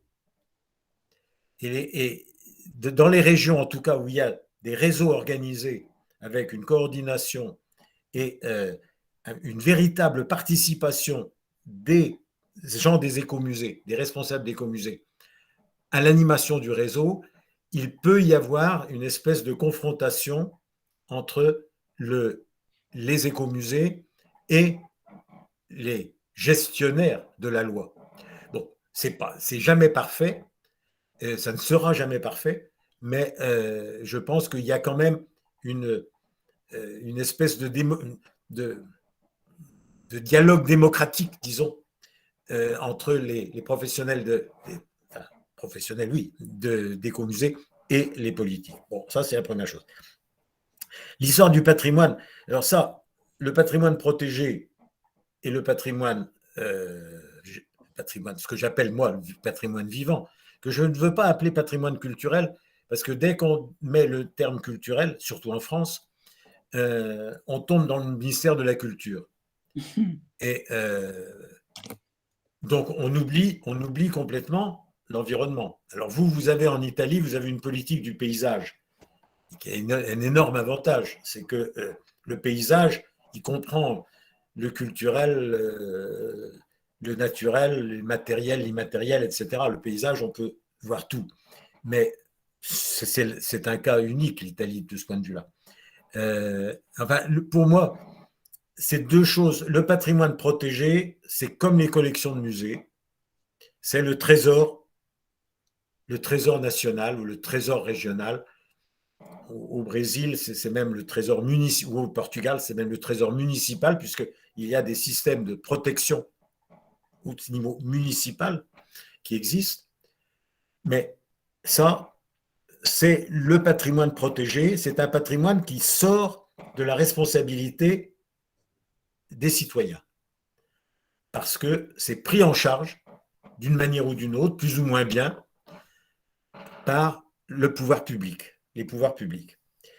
Le patrimoine vivant, lui, c'est un patrimoine qui, lui, est destiné à se transformer, parce qu'il est vivant. Il n'est pas destiné à être conservé, encore moins restauré. Donc, il va se transformer, des éléments seront conservés, d'autres seront modifiés, d'autres disparaîtront. Mais c'est là que la notion de responsabilité collective, individuelle et collective de la population, de la communauté, entre en jeu. Parce que ça ne peut pas être le pouvoir public, l'administration, comme vous dites en Italie. Ça ne peut pas être l'administration qui gère le patrimoine quotidien des gens. Il ne peut gérer qu'en protégeant, c'est-à-dire en classant. Mais sinon, c'est la population qui doit gérer son patrimoine et donc le faire, garder ce qui est indispensable, ce qui a un sens, et transformer ce qui doit être transformé pour rester utile, rester vivant. Et ça, cette notion de vie du patrimoine, pour moi, c'est ce qui fait la différence. Alors, il y a, à mon avis, un seul vrai problème. C'est une partie du patrimoine protégé, tutelado. Une partie de ce patrimoine est aussi vivante. Dans mon village, il y a un bâtiment qui est officiellement classé par l'État. C'est un édifice du XVIIe siècle. Et il est protégé. Mais il est habité par une famille. Oui. Cette famille qui est propriétaire juridique du bâtiment vit dedans. Oui. Mais quand elle veut, comme il fait froid chez moi, quand elle veut changer une fenêtre pour mettre des doubles vitrages dans des fenêtres d'un bâtiment du XVIIe siècle, c'est l'architecte responsable des beni culturali à la préfecture qui va interdire de changer la fenêtre. La DAPA. Donc, c'est ça, le problème de la vie du patrimoine classé, ça ne se pose pas aux collections de musées, mais ça se pose dans les monuments et les sites naturels. On ne peut plus rien faire. Alors, il y a tous les... C'est très intéressant comme phénomène, parce que on trouve les problèmes. Alors ça, c'est un problème pour moi de développement local, d'aménagement. Qu'est-ce qu'on fait quand il y a un site naturel protégé, une réserve naturelle, et que actuellement c'est le cas, je ne sais pas s'il y a en Italie, mais il y en a en France, au Portugal, en Serbie, le problème des mines de lithium. Les mines de lithium, c'est un enjeu économique gigantesque à cause des téléphones, des voitures, etc. il faut du lithium. On n'a pas de lithium en Europe, ils sont en Chine. Ouais. Alors, actuellement, il y a toute une série de sites protégés, de sites du patrimoine. Et j'en connais un au Portugal, que je connais particulièrement bien. Un site protégé, et le gouvernement décide d'autoriser de faire une mine de lithium. Alors, là, on est dans un cas où c'est un patrimoine protégé, mais c'est un patrimoine qui va mal vivre. Enfin, il va vivre en se détruisant par décision du gouvernement et pas de la population. Et la population se mobilise pour défendre. Et là, on est dans un cas, c'est pas un écomusée, on est dans un cas caractéristique qui pourrait être un cas d'écomusée. Mais bon, c'est l'histoire du lithium. Moi, je trouve que c'est un cas très intéressant actuellement. Oui, je traduis. Alors, pardon d'être... Non, c'est très bien, c'est très bien. Moi, j'aurais même envie de relancer, mais alors, évidemment, mais je vais vous raccontare una o due cose après. Allora, ovviamente Roberta ti ha detto delle belle risposte come tu hai sentito, come molti di noi hanno capito, che hanno complessificato la situazione, quindi ce ne torniamo indietro con più domande che risposte, ma è l'obiettivo, diciamo, del gioco. Allora, alla tua prima domanda, quella sulle leggi, ovviamente lui sottolineava il fatto, qui c'è vabbè, tutto quello che dice è interessante, ma qui c'è un elemento, un fattore molto, effettivamente ci fa riflettere molto, dice che le leggi cambiano, ovviamente sono diverse a seconda dei paesi, e nel nostro caso siamo in un certo senso nella seconda generazione di leggi, no? Ce ne sono alcune che sono state riviste e a suo avviso spesso migliorate. Ovviamente i criteri di riconoscimento dei siti, dei patrimoni non sono perfetti, però spesso sono stati rielaborati assieme ad alcuni responsabili di ecomusei. Lui trova molto interessante la realtà delle reti in Italia, cioè il fatto che alcuni centri dei musei o ecomusei possano costituirsi in rete. Sostanzialmente la sua idea è dire si costituiscono quasi come soggetto politico che può interloquire con gli amministratori. Questa è l'idea, cioè che fare rete consente all'insieme, al gruppo di mettersi in interlocuzione con l'amministrazione in quello che lui definisce un dialogo democratico appunto fra gli ecomusei e la realtà politica. Quindi effettivamente questo mettersi insieme per fare forza e diventare interlocutori, che secondo lui è un potenziale molto specifico dell'Italia. Per quanto riguarda invece la questione del patrimonio, ovviamente lui insiste molto sulla sua definizione di patrimonio vivente, innanzitutto perché chiaramente è una nozione che elabora all'interno di un contesto francese dove ciò che è culturale invece viene subito individuato come qualcosa appunto protetto a livello statale, e anche perché in Francia, a differenza di quanto accade in Italia, non c'è un grande interesse, almeno dal punto di vista legislativo, per i paesaggi, per i territori, cosa che invece succede in Italia. E quindi quando si parla di beni culturali si parla veramente di patrimoni protetti in maniera molto stretta, che sono svincolati dal territorio in cui sono stati creati. Quindi lui, quando parla di patrimonio protetto, per esempio, pensa alle collezioni museali che escono dalla responsabilità dei cittadini e che ricadono invece all'interno della responsabilità dell'istituzione pubblica, quindi di quello che, come lui dice, noi chiamiamo amministrazione. Invece il patrimonio per lui è qualcosa di vivente, che non è destinato ad essere conservato, men che meno restaurato, che in parte può anche scomparire e che deve essere mantenuto nelle dimensioni e nelle proporzioni in cui esso continua ad avere un senso, sostanzialmente, laddove ha, diciamo, lui parla in questo senso di senso. Qui, e quindi con gli ecomusei, si passa quindi ad una forma di responsabilità che è una responsabilità non statale, non ufficiale, non amministrativa, ma soggettiva, individuale e collettiva. La sua espressione è responsabilità individuale e collettiva, e in cui appunto non entra minimamente l'amministrazione in questo tipo di patrimonio, e la nozione proprio di vita, di vitalità del patrimonio è ciò che fa la differenza. E quindi fa però ovviamente dove si complessifica la situazione, dove entrano in gioco entrambe le dimensioni. Allora per esempio dice sostanzialmente che queste due dimensioni possono trovarsi a coabitare nelle stesse situazioni. Allora per esempio fa l'esempio di un edificio nella sua cittadina o paese che è protetto, quindi che è proprio protetto, è monumento nazionale, che però insieme allo stesso tempo è abitato, problema che chiaramente io conosco molto bene.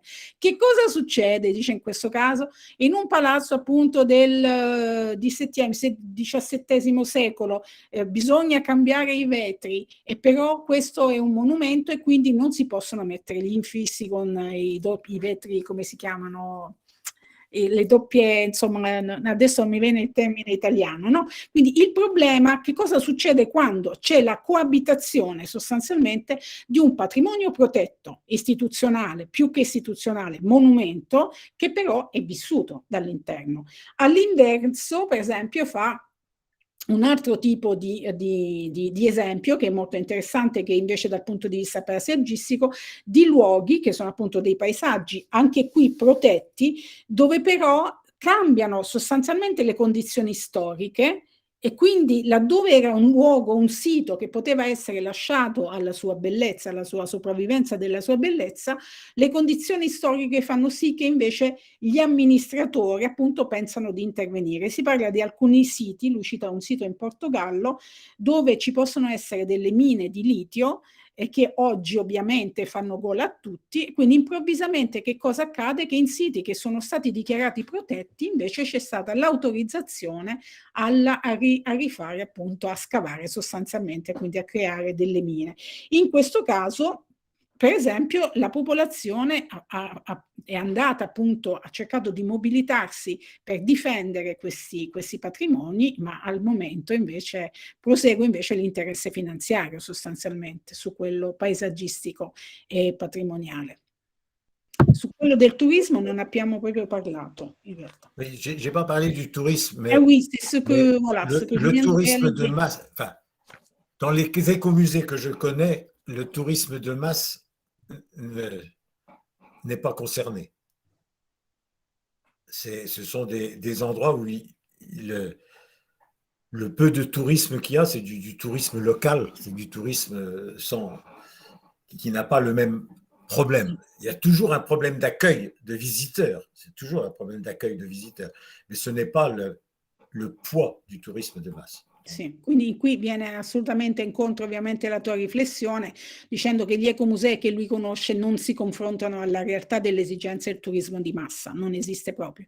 Ci sono visitatori locali, si pone comunque il problema dell'accoglienza, delle modalità dell'accoglienza, ma il turismo di massa è totalmente estraneo. Bene, a questo punto credo che ci sia la domanda di Cristina Pantellaro e di Angelo Valerio. Le vogliamo fare insieme, se sono telegrafiche, così facciamo un bel passo avanti? Sì. Cristina. Sì, buonasera a tutti e grazie per l'interessante seminario. Io, vabbè, sarò telegrafico, ho anche scritto la domanda per facilitare la traduzione, per cui non so se è il caso di... Quindi riprendo sostanzialmente, Cristina, la domanda che leggo nella chat, sì, cioè direi lui di sì, come questa sua nozione di portavoce, come dire, si sente portavoce di storie, narrazioni particolari e plurali, insomma, ok. Sì, cioè sul ruolo di... Sì. Il suo sguardo sul campo anche. Sì. E la seconda domanda? Angelo Valerio. Eccomi qui, buonasera, bonsoir Yux, buonasera a tutti. Allora, io sono, vi faccio definire il promotore o garante del processo dell'Ecomuseo dell'Agropontino, della Regione Lazio. E questo è importante perché noi abbiamo un doppio ruolo. Antonio Saccoccio fa la parte di coordinamento e io svolgo il ruolo politico. Stiamo sperimentando veramente un processo innovativo che poi si lega a tutto quello che Hugh de Varin ha scritto, almeno proviamo umilmente. L'importanza, parto con due osservazioni, secondo me fondamentali, che non abbiamo trattato questa sera. Uno, l'importanza delle reti, perché se io sono arrivato dove sono arrivato dopo 20 anni, cioè la legge di istituzione degli ecomusei regionali l'abbiamo portata avanti noi, l'abbiamo scritta prima io e poi io e Antonio insieme, e l'abbiamo fatta istituzionalizzare, con tutti i limiti che giustamente Roberta Tucci ha espresso in maniera perfetta. Voglio ringraziare sia Roberta che Maurizio Dondolo, perché grazie a persone come loro, soprattutto a Maurizio, ma anche a Maurizio Maggi, io sono riuscito a inquadrare bene i processi, o almeno sto tentando di fare questa strada, perché sono cose molto complesse, soprattutto quando si fa una sperimentazione di tipo politico, perché per me l'ecomuseo è prima di tutto un processo politico pedagogico. Questa è una cosa che nessuno al mondo sta tentando, a parte in Brasile, dove le mie amiche Nadia e Terezinha stanno sperimentando la pedagogia dell'amore di Paulo Freire.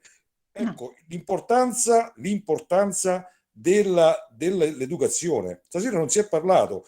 Io sento i tecnici e continuano a parlare di cose, soldi, ma lasciamo perdere. La vera scommessa, secondo me, scusate, tutto il rispetto, ma la vera scommessa è quella di educare i giovani.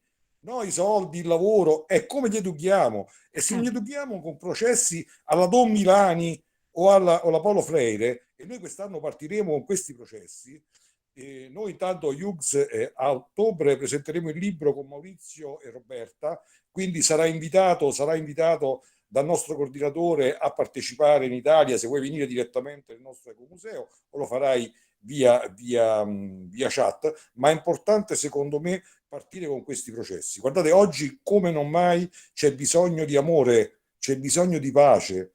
È una cosa, quello che sta succedendo nel mondo è drammatico. È la crisi del consumismo, è la crisi del capitalismo, è la crisi di valori. Noi dobbiamo ricostruire da esempi veri. Secondo me il Brasile sta avanti a tutto, e anche ricostruire la rete di mondi locali. Secondo me, da quando io sono andato in esilio, dei 4-5 anni nelle Canarie, si è rotta una cosa che ho al cuore, che è la rete di mondi locali. Magari creiamone una nuova, ma io sarei dell'idea di riprodurre mondi locali. Con Maurizio ci siamo d'accordo, con Maurizio Dondolo, di costruire queste reti, perché poi i rapporti con Kazuoki Ohara in Giappone, con le amiche in Brasile, con l'amica in Svezia, sono rimasti intatti. Con Peter Davis, sono rimasti rapporti di amicizia veri. Quindi io non capisco perché si devono fare delle reti in maniera così sulla chat, su Facebook, che vanno bene, ci mancherebbe, ma noi dobbiamo ricostruire il tessuto umano, il tessuto sociale, e partire con queste pedagogie e applicare Paulo Freire. Noi proveremo, sperimenteremo, e spero, e poi i rapporti politici sono fondamentali su questo qui nel Lazio, perché noi l'anno scorso, proprio per quel discorso che faceva Roberta, hanno cercato di strumentalizzare la legge che hanno applicato con tanti cavilli. Siamo andati tutti gli ecomusei del Lazio riconosciuti in consiglio regionale, ci hanno ascoltato, e quest'anno diventiamo, penso la prima in Italia, diventiamo un sistema completamente svincolato dai musei. Gli ecomusei avranno una rete, un sistema nella regione Lazio svincolata, e se siamo arrivati e attueremo i processi, cercheremo almeno, proveremo di attuare i processi che sono scritti nel libro di Hugh de Varin, cioè provare quelle sperimentazioni sulla pedagogia dell'amore. Secondo me è importantissimo questo aspetto nel Lazio, di avere un sistema ecomuseale a parte per poter sperimentare e provare tutte le nuove prassi. Questo è fondamentale. Secondo me non dobbiamo pensare a noi, ma dobbiamo pensare agli altri. Dobbiamo pensare ai giovani in questo modo, con l'esempio e con Paulo Freire o Don Milani. Scusate, grazie. Complimenti Eva, sei bravissima. Grazie. Grazie, anche se non sono Eva è mia figlia veramente. Io sono chi sei? Io sono Anna Iuso. Anna Iuso, complimenti, brava. Grazie. Lavoro sotto mentite spoglia oggi. Ok, un abbraccio, ciao a tutti. Il profilo avrei dovuto scollegarmi, ho detto ma non fa niente, dai, ci resto. Bravi, grazie, ciao a tutti. Alors, je traduis, donc, en fait, donc, Angelo Valeri, en fait, il n'a pas de questions, de véritables questions. Il souligne l'importance de l'expérience des écomusées. Donc, il est un des responsables de l'écomusée de l'Agropontino.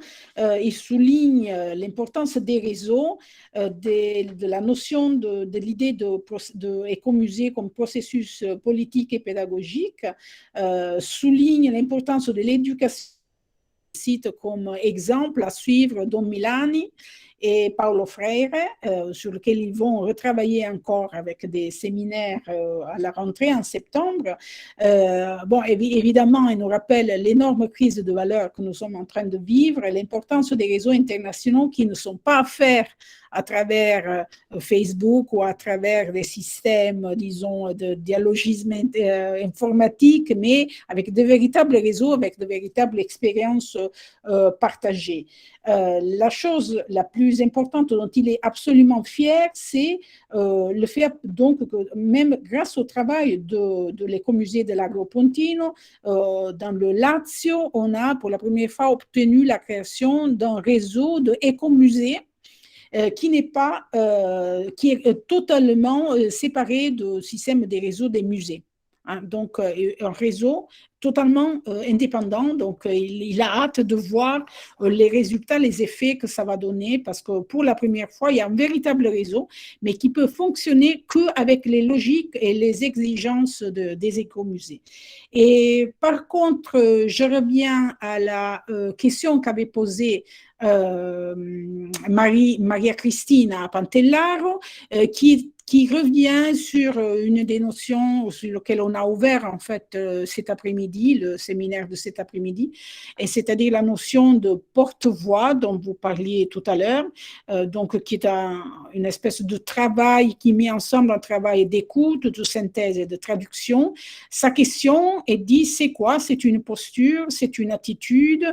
Est-ce que vous pourriez nous raconter quelque chose, surtout pour nous faire comprendre si vous vous sentez porte-voix d'expériences, d'histoires qui sont particulières et ou plurielles?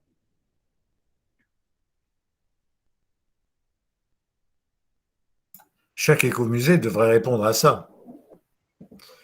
Il y a des écomusées qui se considèrent comme porte-voix, d'autres qui se considèrent comme des éléments de lutte, d'autres qui travaillent sur des partenariats, en partenariat avec d'autres éléments locaux, d'autres acteurs locaux. On est toujours dans ce domaine du développement. Et l'écomusée, est-ce que c'est un... Oui, ça peut être un porte-voix, ça peut être pas seulement un porte-voix, mais un acteur réel. Ça peut être... Il peut recevoir une mission notamment des autorités. Il y a beaucoup d'écomusées qui sont des écomusées publics, des écomusées municipaux, qui portent, qui doivent porter la voix de la population par rapport à la... Enfin, ça, c'est pas spécifique de l'écomusée, ça. C'est spécifique de l'action communautaire en général. Quelquefois, ça prend le nom d'écomusée et ça s'appuie surtout sur le patrimoine. D'autres fois, ça porte d'autres noms. Donc ça, moi, je ne peux pas Encore une fois, c'est chaque fois un cas particulier. Je pourrais citer des quantités de cas, mais chaque fois, ça serait des exceptions. Il y a des écomusées qui se créent pour répondre à des problèmes. D'autres qui se créent dans la tête de ces promoteurs. C'est très variable. Ça, je ne peux pas répondre à ça parce que il faudrait... C'est toujours le problème. Comme il n'y a pas deux écomusées semblables, chaque écomusée... Alors par contre, l'expérience de réseau, dans le cas d'Agropontino, enfin dans le cas de cette zone italienne, ça c'est très intéressant parce que Ça veut dire que les écomusées s'organisent entre eux pour se faire respecter dans leur rôle et dans leur rôle institutionnel. Ça, c'est extrêmement important. Mais les écomusées, les réseaux, enfin, les réseaux que je connais mieux, Lombardie, Piémont ou en Trentino, c'est aussi un peu ça. Il y a vraiment un effort commun pour défendre sa spécificité, non pas contre, mais pour faire reconnaître ça. Ça, je crois que c'est essentiel. Et c'est aussi une spécificité italienne grâce au système, pas fédéral, mais enfin au système des régions. Parce que ça relève aussi, ça me fait penser aussi au problème de la subsidiarité. L'écomusée, c'est l'aboutissement d'une logique de subsidiarité. Les problèmes du patrimoine vivant et du développement local sont mieux gérés quand ils sont gérés par les premiers intéressés, donc les habitants, organisés entre eux dans une structure qu'on appelle écomusée ou autre chose. Au Mexique, ça s'appelle les musées communautaires, et c'est très différent. Alors c'est complètement politique, absolument pas, très peu culturel et très politique. Ça s'appuie aussi sur le patrimoine, mais politique pour faire reconnaître l'autorité de la communauté. Et ça, c'est la grande différence entre les musées communautaires latino-américains et les écomusées. Les écomusées sont moins politiques et les musées communautaires latino-américains sont fondamentalement politiques. C'est les héritiers des communautés de base des années 60-70 du siècle dernier, qui étaient les communautés et les histoires de Paulo Freire et de du système, enfin des méthodes d'éducation, de conscientisation, etc. C'est aussi, ça se rapporte tout ça à la subsidiarité. C'est le niveau le plus bas, le plus efficace pour régler les problèmes. Et donc, la région en Italie est mieux équipée que l'État pour faire une loi pour les écomusées, mais l'écomusée, seul et en réseau, est mieux équipé que la région pour régler ces problèmes. Donc, on est toujours dans cette question-là. Mais bon. Très bien. Alors, dunque, sulla questione, ribaltando un po', diciamo, comunque le risposte, sulla questione sollevata, diciamo, la domanda di Maria Cristina, lui sottolinea sostanzialmente che ogni ecomuseo, in un certo senso, è un'esperienza a parte, ogni ecomuseo è un portavoce ed ha una missione, ma è l'effetto e la missione specifica, dice lui, non solo, la missione è quella appunto di dare voce a delle comunità locali sostanzialmente, ma lui dice questo non è tipico soltanto degli ecomusei, in fin dei conti è la missione di qualsiasi attività patrimoniale, no? Quindi qualsiasi attività patrimoniale non fa che riportare dal basso, diciamo, in questa risposta, sua risposta che forse è la risposta conclusiva, c'è molto quest'idea del partire dal basso, delle basi e della partenza di queste forze, questi motori sociali e culturali che partono dal basso. Quindi le storie che potrebbe raccontare sono tante e sostanzialmente sono tutte delle eccezioni, dice lui, perché sono tutte diverse, sono uguali, aggiungerei io, soltanto appunto in questa loro funzione, ma sono diversissimi fra di loro perché nascono per dare appunto una voce a delle esigenze che si esprimono attraverso il patrimonio. Allora alcuni nascono per risolvere dei problemi, a volte nascono semplicemente per idee folgoranti dei loro fondatori, ma tutti poi si sviluppano invece con questa funzione appunto di portavoce, con questa missione.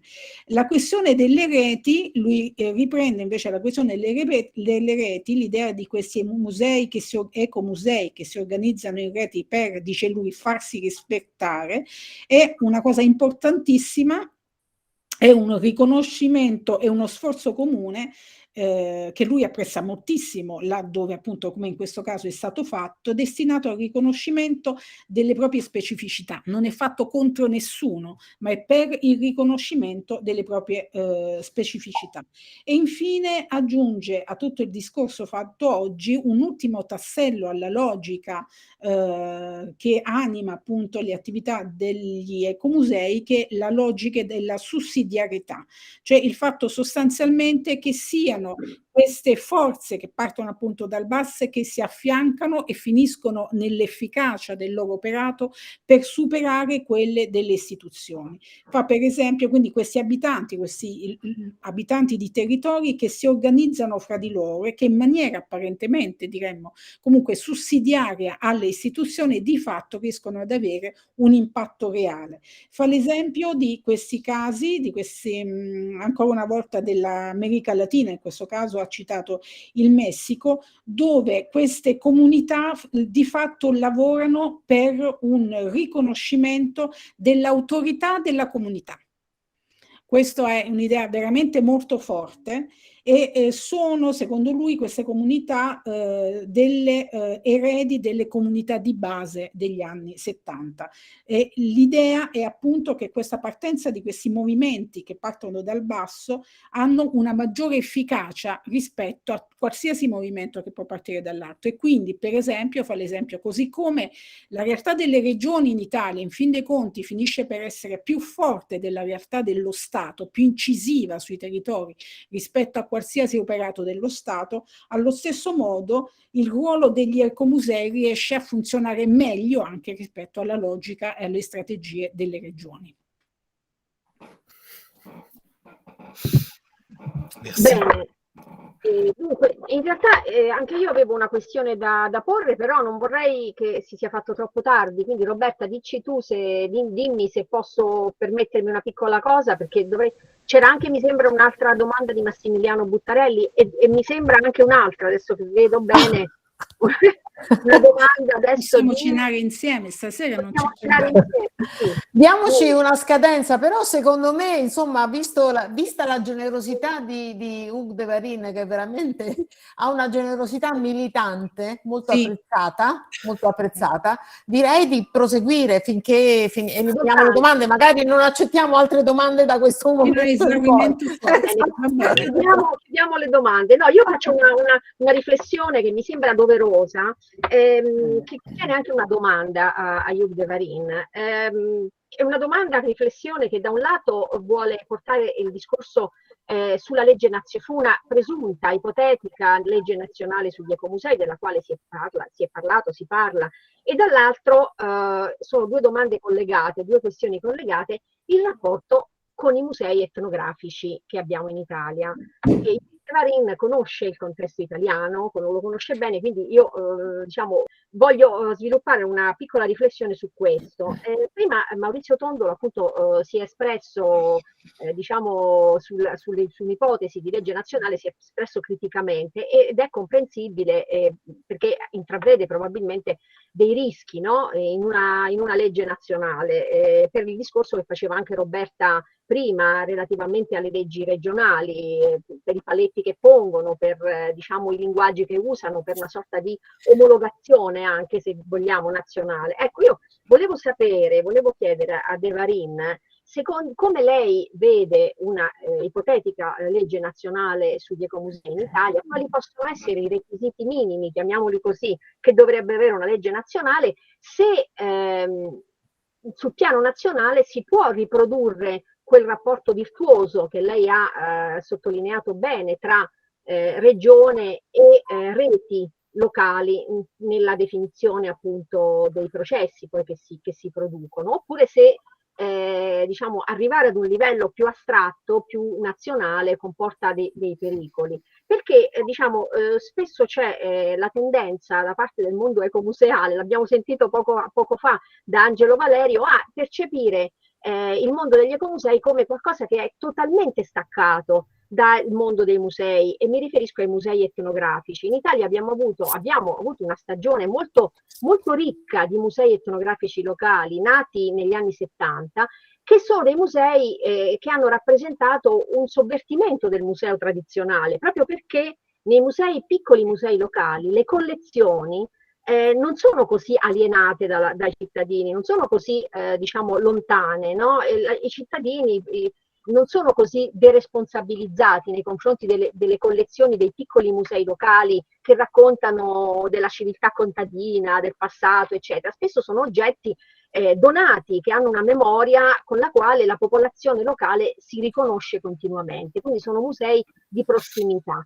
Ecco, io vedo una continuità, sono musei dove spesso c'è stata anche una partecipazione di associazioni, realtà locali, scuole, al patrimonio ovviamente materiale, che però non ha, come dire, dimenticato anche gli aspetti immateriali, no? E io vedo una continuità tra musei etnografici locali ed ecomusei, laddove invece a volte questi mondi in Italia si rappresentano come realtà diverse, soprattutto a livello legislativo. I musei etnografici da una parte, gli ecomusei dall'altra. Ecco, una legge nazionale secondo me dovrebbe tenere conto, anche le leggi regionali secondo me dovrebbero tenere conto di una continuità, di una complessità che c'è, però mi rendo conto che il mondo ecomuseale è un mondo molto diverso da quello museale, è un mondo molto più orientato a un agire politico, molto vivace, laddove i musei etnografici locali hanno un'altra dimensione, molto più legata ai collezionismi locali di piccolissime realtà. Volevo sapere, ecco, De Varin cosa ne pensa, soprattutto di una ipotetica legge nazionale, perché prima se ne è parlato e mi sembrava utile, ecco, un suo consiglio, un suggerimento. Je vais être obligé de quitter dans pas longtemps. Je ne peux pas rester indéfiniment. Il microfono, Anna. Scusate, no, on a souligné tout à l'heure, remarqué votre générosité, mais il faut qu'on se donne une limite. Allora, giustamente lui ci ricorda che a un certo punto dobbiamo chiudere, quindi adesso lui deve andare via. Traduco la domanda di Alessandra, qui vient un peu à l'encontre, disons, et un peu c'est le revers des discours qu'on a fait tout à l'heure, c'est-à-dire de façon très synthétique, disons, et repose la question sur cette hypothèse qui circule un peu d'une loi nationale sur les écomusées. La question qu'elle vous pose est, est-ce que d'après vous, il pourrait y avoir une loi nationale ou des lois nationales qui tiennent compte, qui va à l'encontre des exigences des écomusées et de la proximité d'autres expériences muséales, comme par exemple les musées ethnographiques dont on a connu en Italie, mais comme en France, une saison très riche dans les années 70, 80, mais même de façon dans des périodes encore plus récentes, qui sont des musées qui, au fond, ont des éléments communs avec les écomusées, dans la mesure où ils ont été constitués même grâce à la proximité, la participation des gens qui ont donné des objets, qui ont participé à la narration d'histoire, etc. Alors, est-ce que d'après vous, le cœur de la question, est-ce que d'après vous, il pourrait y avoir, quels sont les éléments que devrait avoir une hypothétique loi nationale? Bon, je vais être rapide parce que je vais raconter une histoire concrète, qui est l'histoire des écomusées en France.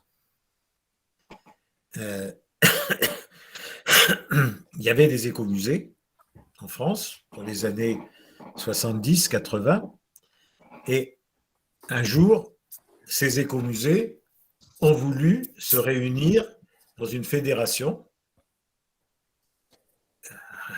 la logique de réseau, une fédération des écomusées. Et donc, faisant une fédération, ils ont décidé de se réunir pour créer la fédération. Comme toujours, dans un pays aussi centralisé que la France, on n'a pas des régions autonomes, etc. Il a fallu demander une subvention à l'État. On a demandé, les fondateurs de la fédération ont demandé une subvention à l'État français. L'État, c'était une personne à la direction des musées de France qui n'aimait pas les écomusées et qui ne croyait pas du tout à l'écomusée. Et donc, elle a donné la subvention, mais à condition de contrôler la réunion de fondation. Et à la réunion de fondation, elle a imposé que ça ne s'appelle pas la Fédération des écomusées, mais la Fédération des écomusées et musées de société. Les musées de société étant essentiellement des musées plus ou moins ethnologiques ou anthropologiques, quelquefois d'histoire, quelquefois d'arts locaux, et qui, parce qu'ils étaient liés à des territoires, étaient des musées de société, mais des musées de collection, dont la vocation et la mission étaient de conserver les collections. Eh bien, actuellement, la Fédération des écomusées et musées de société, elle existe, elle fonctionne, mais progressivement, les écomusées sont devenus très minoritaires et dans les réunions, c'est surtout les problèmes des musées, des musées locaux qui sont discutés. Alors, c'est simplement pour dire que la spécificité de l'écomusée, une des spécificités de l'écomusée, c'est que la collection n'est pas l'objectif, n'est pas la mission de l'écomusée, alors qu'elle est le centre de la mission du musée. Et donc, dans l'écomusée, comme le patrimoine considéré est vivant, on ne peut pas faire de la collection. Alors, il y a toujours des collections dans les écomusées. Il y a toujours des objets qui sont donnés, qui sont sauvés, etc. Donc, mais la collection n'est pas l'objectif. L'objectif, c'est le développement de la population et la gestion du patrimoine vivant. Et ça, alors, je sais bien que dans beaucoup de cas, on a eu un très joli cas en France, le musée d'Alsace, l'écomusée d'Alsace. C'est dans la région d'Alsace. Là, on était sur un écomusée régional, à vocation régionale. Et à l'origine, ça devait être un écomusée. Il devait servir le patrimoine de la région. En fait, par le biais de la loi des musées, il est devenu une collection de bâtiments, une collection de maisons de la région d'Alsace. Donc, on a fabriqué une collection, on a été chercher les maisons dans toute l'Alsace, on les a regroupées dans un seul endroit, dans le sud de l'Alsace. C'est un musée de plein air. En termes ICOM, en termes muséologiques, c'est un musée de plein air, Open Air Museum. Et j'y suis allé il y a pas très longtemps, il y a quelques années, à la demande du directeur, du nouveau directeur, un jeune directeur, et je me suis rendu compte que c'était un musée admirable pour la conservation des bâtiments, mais qui ne servait absolument pas la région d'Alsace. Il servait essentiellement le public allemand et suisse qui venait visiter cet écomusée, ce musée de plein air. ethnographique de plein air. Donc, il y a là quelque chose. Et sur le plan mondial, très souvent, comme beaucoup d'écomusées sont dans un milieu rural, très souvent, il y a on peut dire, une confusion un peu entre le type de patrimoine qui travaille dans l'écomusée et la spécialité scientifique, la discipline scientifique de l'ethnologie. Et ça, je pense que je ne l'ai pas vécu, mais je pense que c'est une question qui doit se poser à beaucoup d'écomusées en milieu rural. En milieu urbain, c'est beaucoup moins important. Enfin bon, pardon, il va falloir que je m'en aille, mais c'est... Oui. J'ai une famille aussi. Je vais aussi être très sintetique dans la traduzione. Allora, lui lo dobbiamo liberare a un certo punto perché questo, en fait, on vous a enlevé, c'est pas un séminaire, c'est un enlèvement. Io appena detto, noi l'abbiamo sequestrato, l'abbiamo rapito, cioè questo è quindi adesso lo dobbiamo lasciare perché sennò giustamente ci vengono ad arrestare.